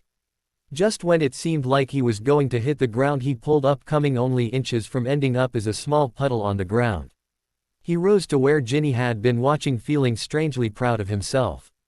There you go. The Wronski feint, just for you, he said, smiling. I thought you were going to hit the ground, Ginny said, avoiding Harry's eyes, but you did it, you always make it. Harry felt himself blush, and all of a sudden he wanted to get away from the situation. One thing he had not learned was how to take praise well, especially from someone he knew did not consider him as the great Harry Potter, but just Harry. Thanks, he managed to mutter, running his hand through his hair. I need to go, said Ginny, still looking at her broomstick. Me too, said Harry, even though he had absolutely nothing planned for the rest of the day. Thanks, Harry. I know you have a lot of other things on your mind, so I really appreciate you taking the time to help me out. I'd do anything for you, Gin, he blurted out, immediately wishing he could just sink right through the ground. Thankfully enough, Ginny did not seem like she had interpreted what he had said the wrong way. She simply gave Harry a quick nod before making her way down to the ground. Harry followed her, and together they made their way back up to the common room. When they entered the room, Ron's eyes fell upon both of them, giving Harry a disapproving look. Harry knew he would have to have another talk with Ron, but that could wait. He needed to find Hermione and ask her for some help. If she was not in the common room, there was only one place she could be. The library. Ginny walked up the stairs and looked back at Harry, who was walking out the portrait hole. She saw Ron getting up from his game of chess with Dean, heading straight for her with the look of an overprotective brother. She sighed and tried to make it up the stairs. But Ron was too fast. He caught her arm and turned her around. What have you been doing all day? He asked rather angrily. It's none of your business, Ronald, she answered, tired and irritated. You're my little sister. I decide what's my business. I'm not a little baby anymore, Ginny hissed, pulling her arm away from Ron's grasp. I demand to know what you were doing out there with Harry, Ron said, raising his voice and drawing the attention of the rest of the students in the common room. Ginny could feel her face turning red as her brother was turning her into the rarely known furious reincarnation of Molly Weasley. If you have to know, she snapped, Harry and I were having a real snogfest by the lake, Ginny yelled as Ron's face was beginning to drop. And we're planning on continuing right after I take a shower. Ron was standing with his mouth open, face red, and eyes wide open. Ginny took the opportunity to retreat to her room by slamming the door loud enough for all the Gryffindors to jump in their seats. Ron finally regained his composure, wobbling down the stairs, and sitting down by Dean again. She's utterly mad, I tell you, completely nutters, he muttered, feeling an urge to find his best friend and rip his head off. Ginny threw her broom violently down on the floor and flung herself onto her bed. What did I just say? She thought to herself. Harry is going to hate me after this, and Fred and George. I'm never going to live this down. She looked over on her bedside table where her mother was looking back at her in one of her family pictures. She could hear her mother's voice scolding her for turning into a Scarlet Woman and bringing shame on the family name. Meanwhile, Harry was happily unaware of what awaited him on his return to the common room. On his way to the library, he thought he should go ask Dumbledore if there had been any news about Sirius. When he turned the corner, he could hear voices coming from the entrance to Dumbledore's office.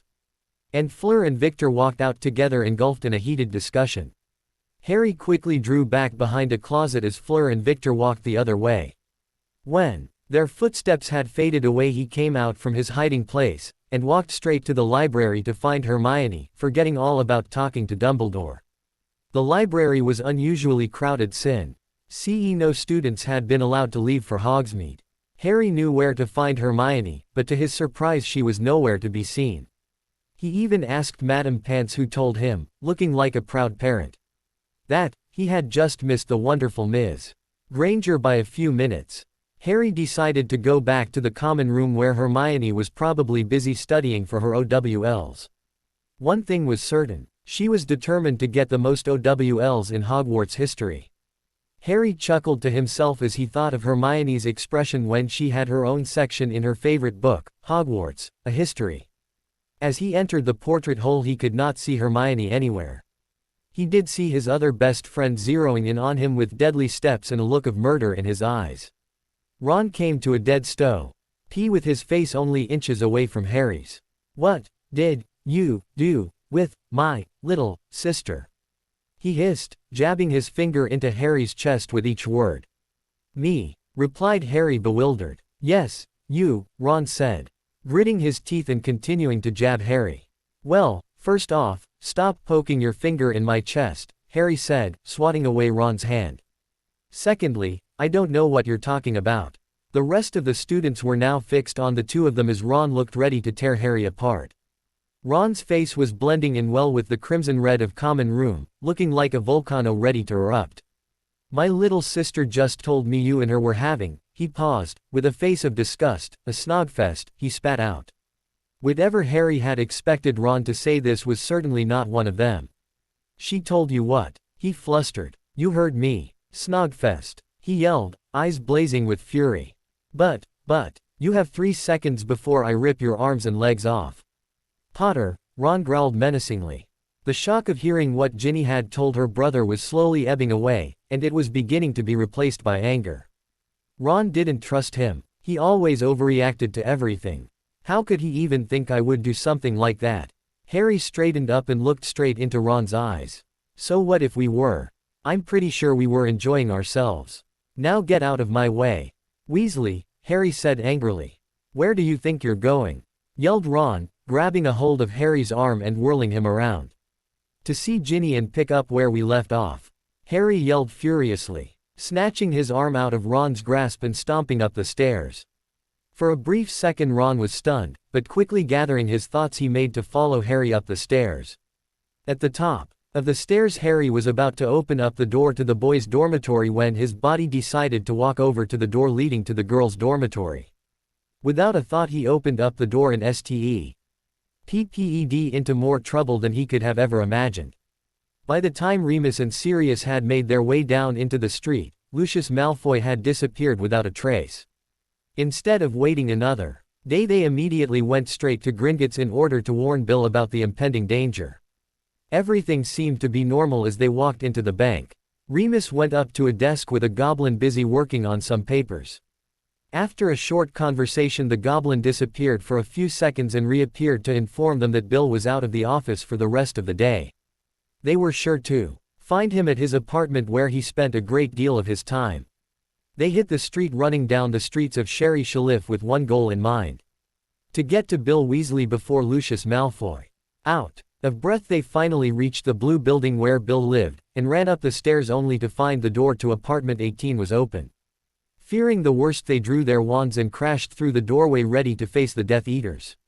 Instead of impending doom, they were met by the sight of Bill Weasley drinking tea and reading the latest issue of The Daily Prophet.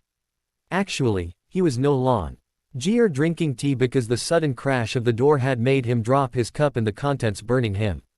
"Mr. Hadzi Mujik, Mr. Kafar, what are you doing here?" asked Bill, trying to sound as Innis-like as he possibly could with hot tea burning on his legs. "Thank Merlin you're all right," said Sirius, walking up and giving Bill a hug. "Ahem, Mr. Hadzi Mujik, if you don't mind," Bill choked. "Oh, yes, right. Mr. Weasley, you need to sit down," said Remus. "Sirius, close the door." "Sirius, Mr. Weasley, please sit down. We have a lot to talk about," Remus sighed heavily. Bill was surprisingly calm as 2 customers from Gringotts had come crashing into his apartment only a few minutes ago. He sat down and invited his guests to do the same as Remus began to tell him everything. LL's eyes widened as he learned of the supposed threat to him, and that he had been kept under surveillance for a month. After Remus had finished, Bill looked like he was trying to let everything sink in. "Well, this was unexpected. It's not every day you find out your life is in danger," he frowned. "Bill, we need to keep you safe. It is of great importance to Dumbledore and your family." Is Bill's face softened and he finally let out a sigh and got up to get some more tea. He came back with the kettle and 3 cups. Now, would you mind telling me who you are? He asked, pouring them a cup of tea. You know us as Mustafa Hadzi Mujik and Khalid Kafar. I am Remus Lupin and this is Sirius Black. Bill stopped as he heard the last name and started backing away, ready to pull out his wand. It is quite all right, Bill, said Remus, who had anticipated this reaction. Whatever you have heard before is not true. Trust me, he said, motioning to Bill's vacated chair. Mr. Lupin, who did you see at the apothecary today? Please, call me Remus. You probably know him well. Lucius Malfoy. Lucius Malfoy. Here. What would he be doing in Egypt unless, started Bill, looking confused. That's right, interjected Sirius. He is a suspected servant of you-know-who even though he's escaped punishment before. It seemed as though Bill had run out of questions and silence ensued. Finally, the silence was broken by a jettison of light accompanied by the sound of the door crashing down. Ginny had laid on her bed for a few minutes before getting up to take a shower. She was standing in her room by her mirror with only a towel wrapped around herself, when she heard the unmistakable voice of her brother yelling at someone. She could make out the words, Snogfest, and Ginny, as the voices drew closer. Oh, no. Ron had got hold of Harry. What was her stupid brother doing now? She turned around and was just in the process of removing her towel to put on some clothes when she heard a voice that made her turn around. Eyes wide open. Ginny. Harry croaked, eyes taking in the sight of Ginny Weasley in a towel. His face was burning and he felt like someone had put the incendio spell on his face. Ginny was in a state of shock, clutching her towel around her. It only took a split second before the door flew open and a frenzied Ron stopped in the doorway, nostrils flaring and eyes filled with the fire of the Weasley temper. If he had been angry before, the sight before him was the final drop.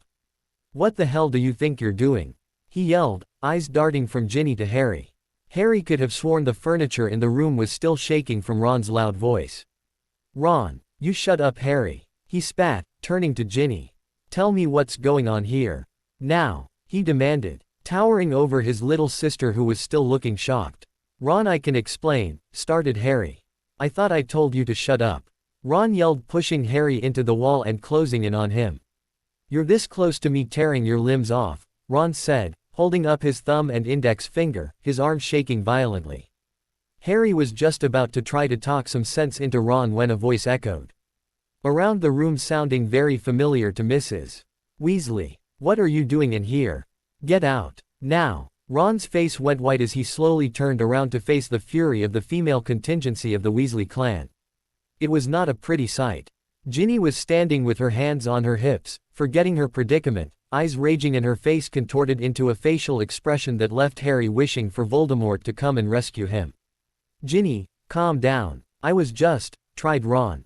Now. Ron cowered but regained some courage as he once again looked at Harry. What about him? He yelled, pointing at Harry. For once Harry did not mind people talking about him like he was not there. Ron's question had not had the desired effect as Ginny walked up to where they were standing. I'm not leaving until Ron pointed at Harry, is gone. Ron crossed his arms looking satisfied that his sister would understand his argument. How wrong he was. Fine. Stay and watch, she snapped and grabbed a hold of Harry, pressing his lips toward hers. Harry felt her lips pressing hard against his and time seemed to stop, leaving him feeling confused, yet happy. His eyes were wide open in shock, but they quickly closed as reality hit him in the shape of Ron's fist hitting him on his bright red cheek, and once again he fell into darkness. Madame Pomfrey had told Harry she would keep him with her for the rest of the year if anything else happened to him. Harry had become accustomed to the fussy nurse, but he found it a bit endearing that she cared so much about him. It could get annoying at times though. She had refused to let him get out of bed even though he felt fine. He had given up trying to argue with her and settled down on his bed staring at the ceiling. The last thing he remembered before waking up in the hospital wing was Ron's fist making a charming indent on the left side of his face. That, and Ginny kissing him. Why did she do it? Of course. To teach Ron a lesson. That stupid git should just mind his own business. That's why she kissed me. She doesn't have a crush on me anymore. Instead of feeling relieved, Harry felt a sense of disappointment at his last thought. Hold on. It's Ron's little sister. It's just Ginny. Wasn't it? No, Mr. Potter cannot have any visitors. He has a concussion and needs his rest, came Madame Pomfrey's voice from across the room. Please, I really need to see him. It's a matter of life and death, pleaded Hermione. Isn't it always, said Madame Pomfrey rather snippy. Please, you know I would never break any rules, Hermione said looking innocent. Madame Pomfrey studied Hermione carefully before finally letting out a sigh and telling Hermione she would have 5 minutes and no more. Hermione gratefully ran past her to where Harry was laying in bed. Harry, I need to tell you something. Ginny told me where I could find you. Actually, every Gryffindor knew where you were, she said with an evil smirk. What happened? Harry said, feeling like he had been trampled by a herd of hippogriffs. Well, I don't know all the details, but I heard that Ron basically mauled you until McGonagall came to your rescue. Ah, yes. Then I do remember, sigh. Harry feeling his swollen face and rubbing his head that reminded him of the impact of Ron's fist. Anyway, that's not what I wanted to talk to you about, continued Hermione as she sat down and leaned in close. I was walking back from the library when I heard Snape and Miala talking in the classroom. I wasn't going to eavesdrop, but I heard Snape say your name.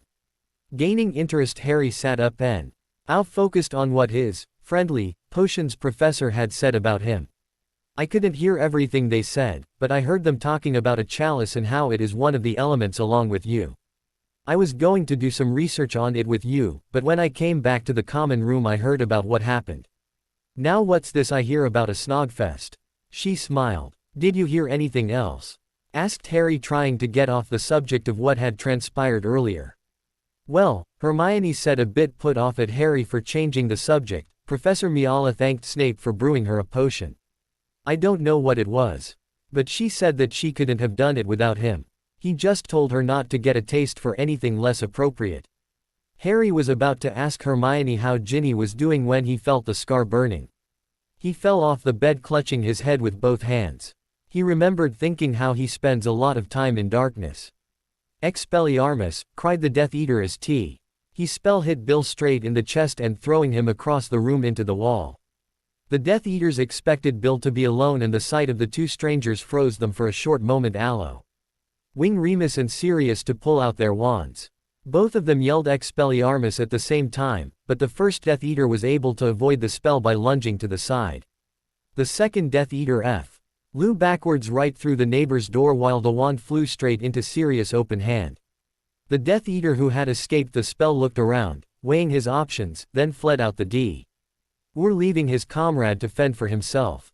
Sirius immediately followed in pursuit as Remus put the Petrificus Totalis spell on the sprawled-out Death Eater.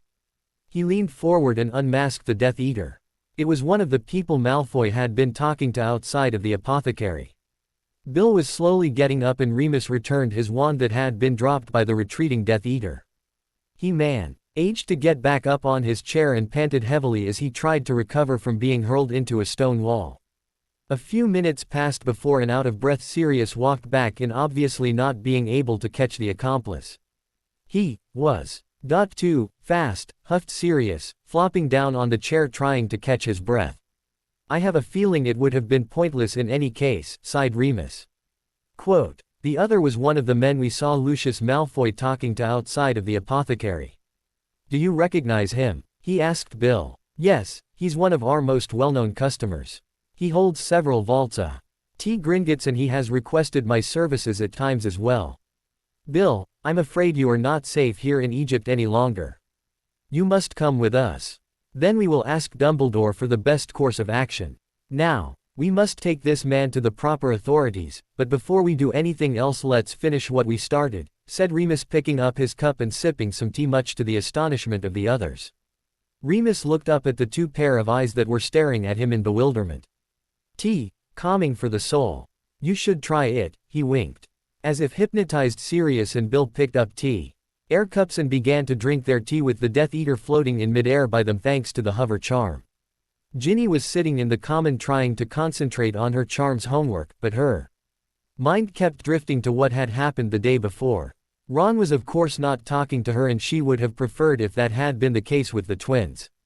Upon hearing what their little sister had said and done, they took it upon themselves to conjure up a towel with blinking letters saying, "Snoggable when lit," much to the dismay of Ginny. They had also taken the liberty to write a letter to their mother, forging their handwriting to look like Ginny's. They had finished it off by signing it, "Your Scarlet Daughter." She did not really care. Her mother could take her out of school and CK her up in broom closet for all she cared. Her life was over anyway. She had made a fool of herself in front of the only person she could ever love, Harry Potter. What had possessed her to do such a thing? It had been the kind of moment she had dreamed about so many times. Harry walking into her room, sweeping her off her feet by professing what an idiot he was not to have noticed her before, and taking her into his arms and kissing him. Harry had walked into her room, but after that everything else went wrong. Come to think of it, why was he in my room? Why didn't he knock on the door? If he wouldn't have just barged in, none of this would have happened. Yes, it's all Harry's fault. She smiled contently. Of course he might have wanted to talk to you about the Snogfest part. No, it was all his fault. No, it's me. I'm so stupid. Stupid, stupid, stupid, she mumbled, hitting her head against her book several times. When she looked up, the rest of the common room was quiet, all eyes focused on her.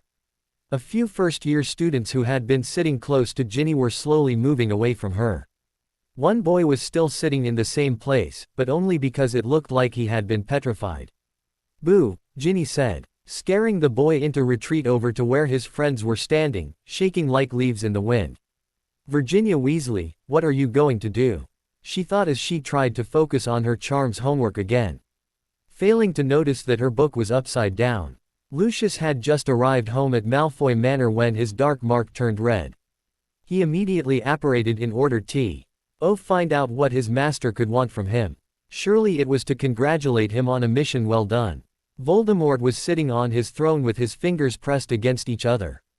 "My lord," said Lucius, kneeling. "Lucius, word has come from Egypt about your mission. Perhaps you would like to hear for yourself," Voldemort said calmly as Abdullah, one of the henchmen, came out from behind the door. "Tell him what happened," hissed Voldemort, gesturing towards the kneeling Lucius. Lucius was now smiling, expecting confirmation of the success of the mission and the death of a Weasley. "We reached the target, but he was not alone," Abdullah managed to stammer. The smile on Lucius' face had been wiped off, replaced by a look of concern. "We were unable to get to him.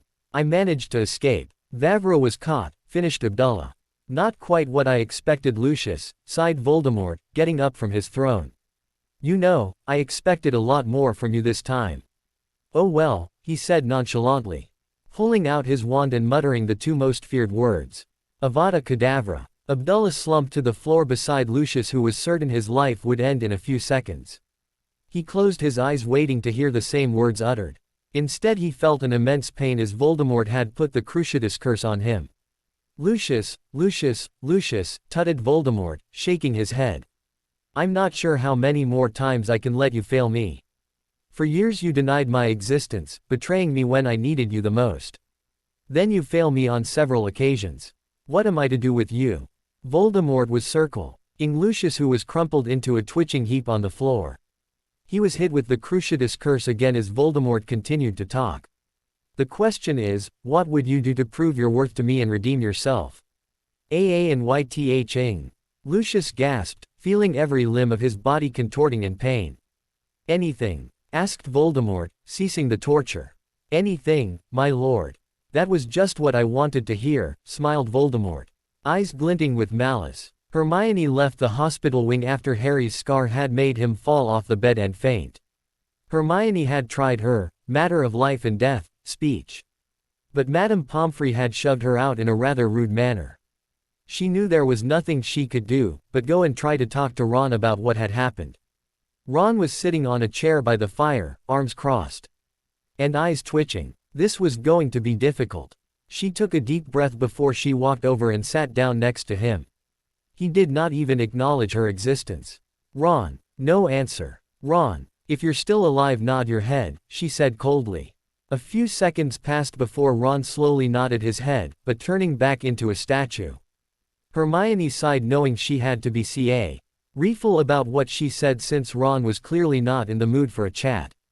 Ron, all you have to do is either nod or shake your head. All right. Ron glared at her then nodded. Are you going to talk to me?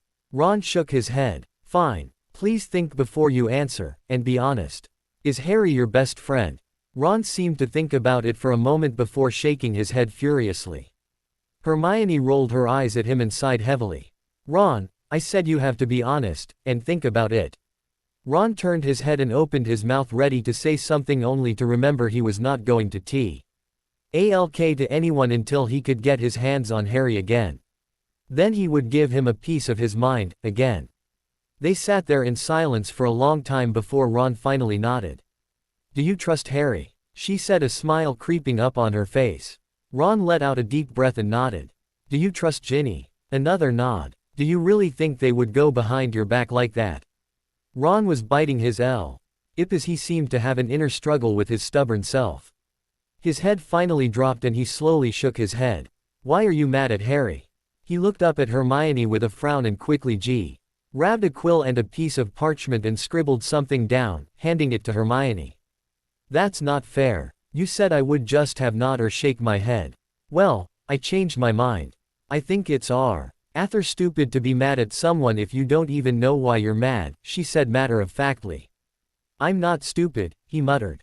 He speaks, Hermione said, throwing her hands up in the air. There was another silence before Ron spoke again.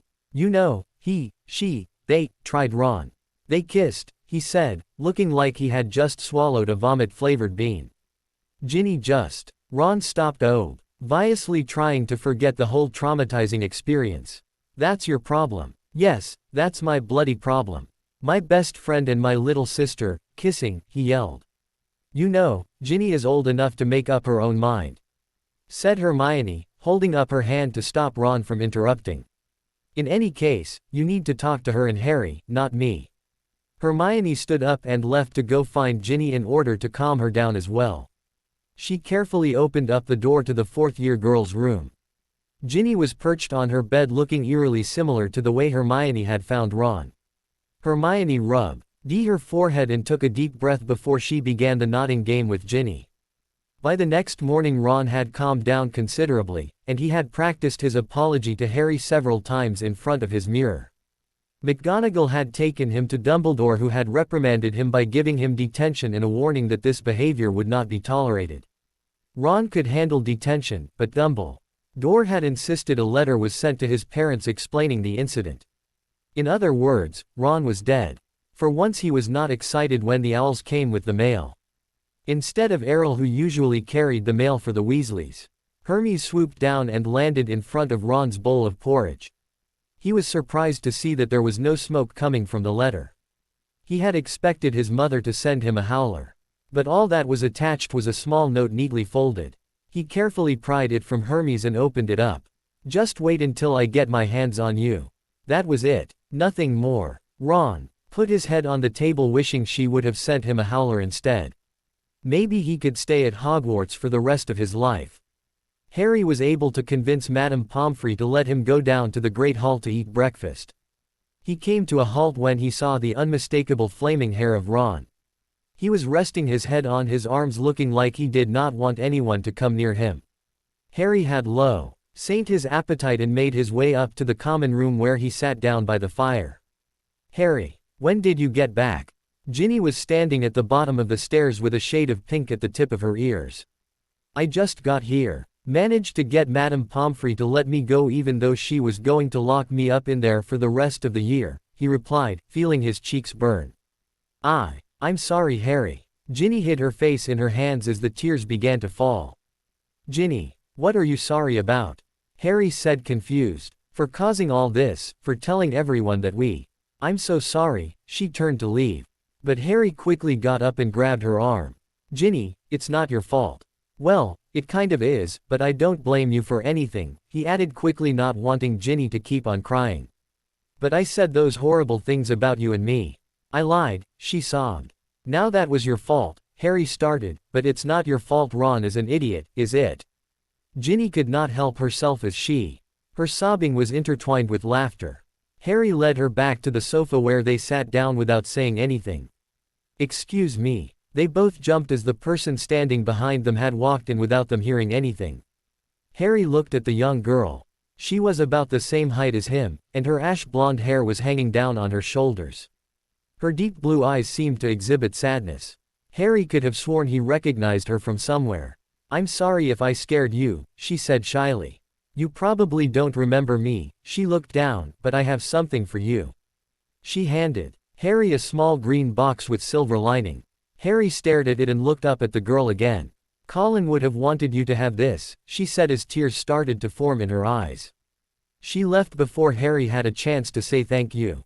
"Who was that?" he asked Ginny, opening up the box. There were at least a dozen pictures of him from the past 3 years. "That was Amanda Lopez. She's in my year. Don't you remember? She's the one that talked to the rest of the students after Colin." Ginny trailed off. Harry suddenly remembered where he had seen her. Only days after Colin had been killed. Dumbledore had announced that someone had requested to say something about Colin. A girl at the end of the Gryffindor table had stood up and walked up to the front of the Great Hall clutching a piece of parchment. "Most of you probably don't know who I am, but those of you who do. Colin was my best friend. When no one else would give me the time of day, he stood by me and helped me. I wrote this and I wanted to share it with everyone." She fumbled with the parchment that dropped to the floor. There were a few sniggers from the Slytherin table, but the deadly stares the rest of the students gave them quickly quieted them down. The girl started reading with a quivering voice. "Memories. A whisper of silver hearts clicking. Faint glazes of remembering. Tears come no heed of warning. Flashes of people grieving. All is memories coming back. Of that fateful night of losing a loved one. That's been in your life." At the end of the poem tears were streaming down her face, and she ran out of the Great Hall. She had dropped her parchment on the floor and Dumbledore slowly got up and picked it up. "Remember this when people deny that Voldemort has risen again," he said holding up the parchment. Pocketing it in his robes before he sat down again. Harry remembered sitting at the table hiding his head in order not to let anyone see him crying. He had never really wanted to have Colin follow him around everywhere. But now he would never have to think about that again. It finally sunk in. Colin was gone. Just like his parents. Just like Cedric. He would not let anyone else lose their lives because of him. He had to find out what Voldemort was planning, and the only person who could help him was the cleverest witch at Hogwarts. The fireplace lit up behind Dumbledore as the face of Remus Lupin appeared. Dumbledore turned around surprised to hear from them. "Albus, Death Eaters attacked at Bill's apartment. We were lucky enough to get there before the attack, but we feel that Bill is no longer safe here. Voldemort will surely send more people the next time, and we were barely able to hold them off. That is most unfortunate. We would have needed all the information we could get as the clouds grow darker around this mystery." Dumbledore sat back closing his eyes as he let his fingers press against each other.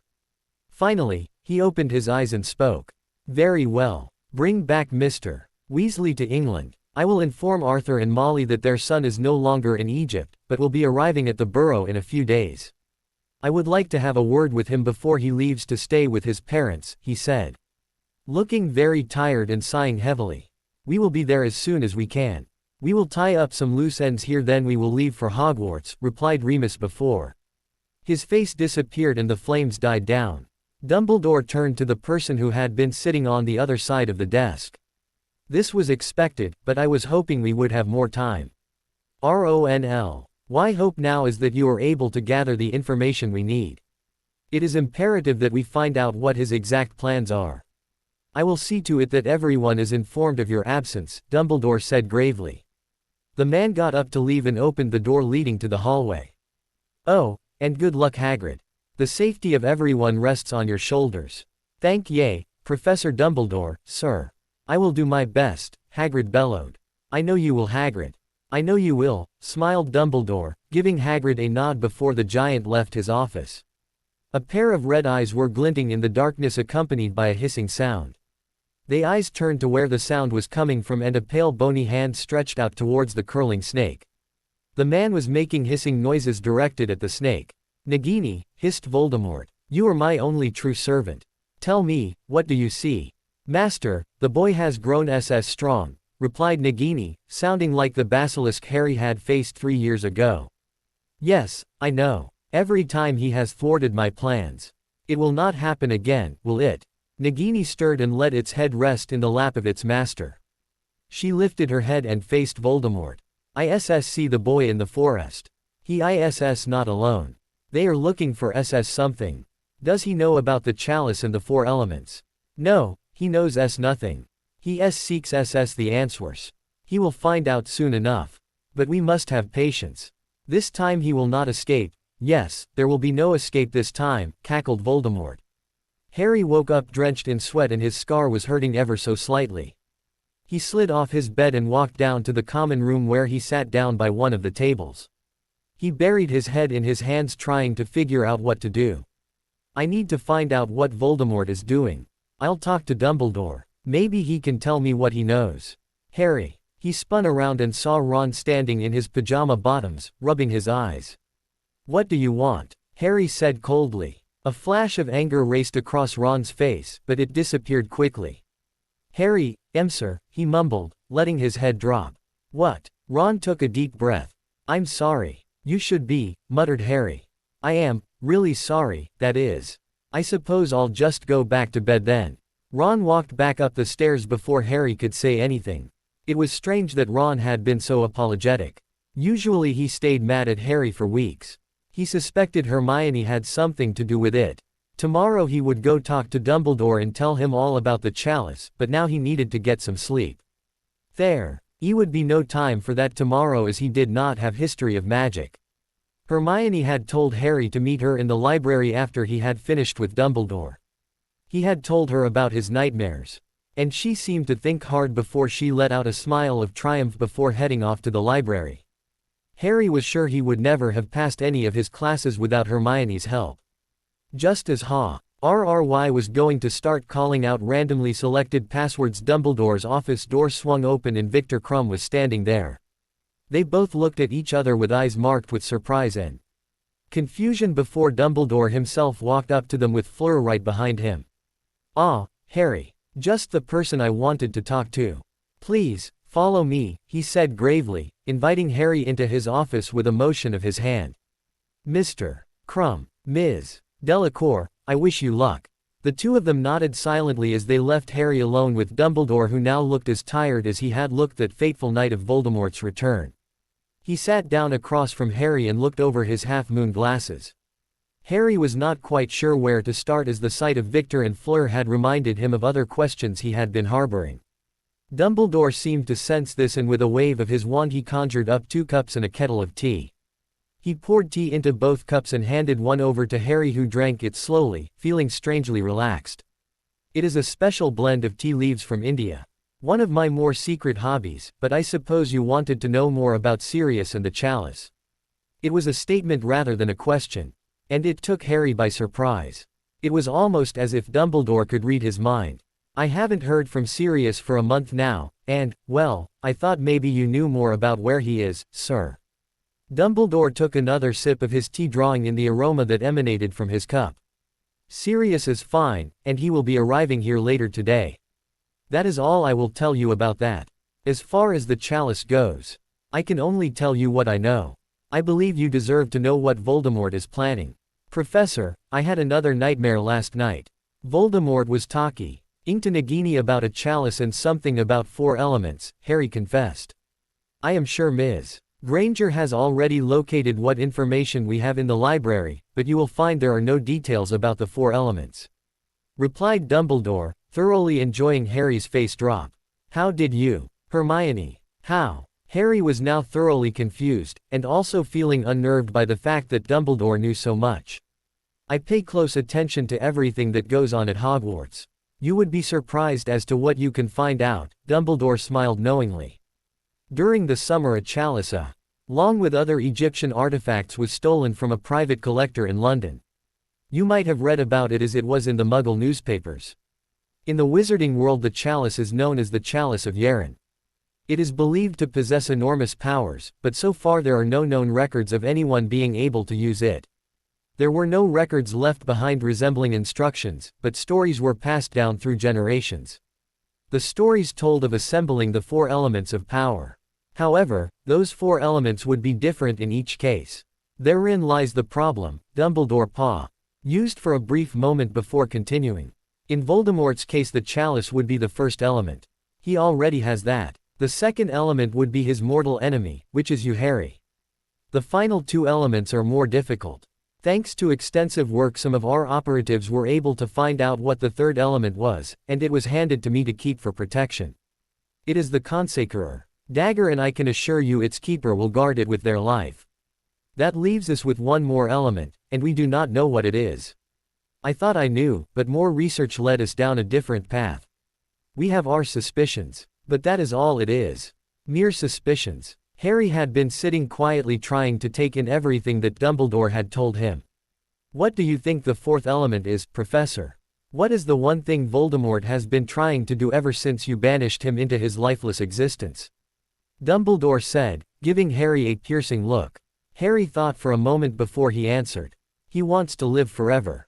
Immortality. He told me so last year when. Harry's voice faltered. Yes, Harry. Voldemort is looking for something that would return him to his powers. And ensure his immortality once again. What element brings life and rebirth? You were brave and loyal enough to be on the receiving end of its services. Harry looked at Dumbledore. He really did hate it when he spoke in cryptic messages. He could hear Ron's voice saying that Dumbledore was off his rocker. What had he used? What had given him life once? Then he knew. Fox, he blurted out, earning a smile from the headmaster. Very good, Harry. I have told you all that I know. It is therefore imperative that you do not leave Hogwarts until we have retrieved the chalice and destroyed it. Why don't you just destroy Consecrer dagger? That is a good question. The chalice does not work on specific parameters, but it is a dynamic form of magic. If one element is destroyed it will be replaced by another item. You see, it would become a never-ending quest. The elements are never the same, Harry, and that is why we must find the chalice and destroy it before Voldemort is able to use it. I believe it is time for you leave. I will inform you when Sirius arrives and we will arrange for the two of you to spend some time together, Dumbledore said, effectively putting an end to the conversation. Professor. One question. Very well, one more question. Then you must be off. What were Victor and Fleur doing in here? I saw them come out of your office once before, Harry asked, hoping to gain some more insight. I am afraid I cannot tell you that. I would suggest you ask them yourself. Now, if you will, I have matters I need to tend to, Dumbledore said, not sounding dismissive. Harry rose from his seat and walked through the halls toward the library, deep in thought as to where the Consecrer dagger was kept. When he entered the library, Hermione waved him over to Undoubted. Lee show him everything she had found regarding the chalice. That's it for today, I will stop here. I hope you all enjoyed this video. If you please consider subscribe and make sure to hit that like button, share with your friends, and don't forget to check out author of this story. Details in description.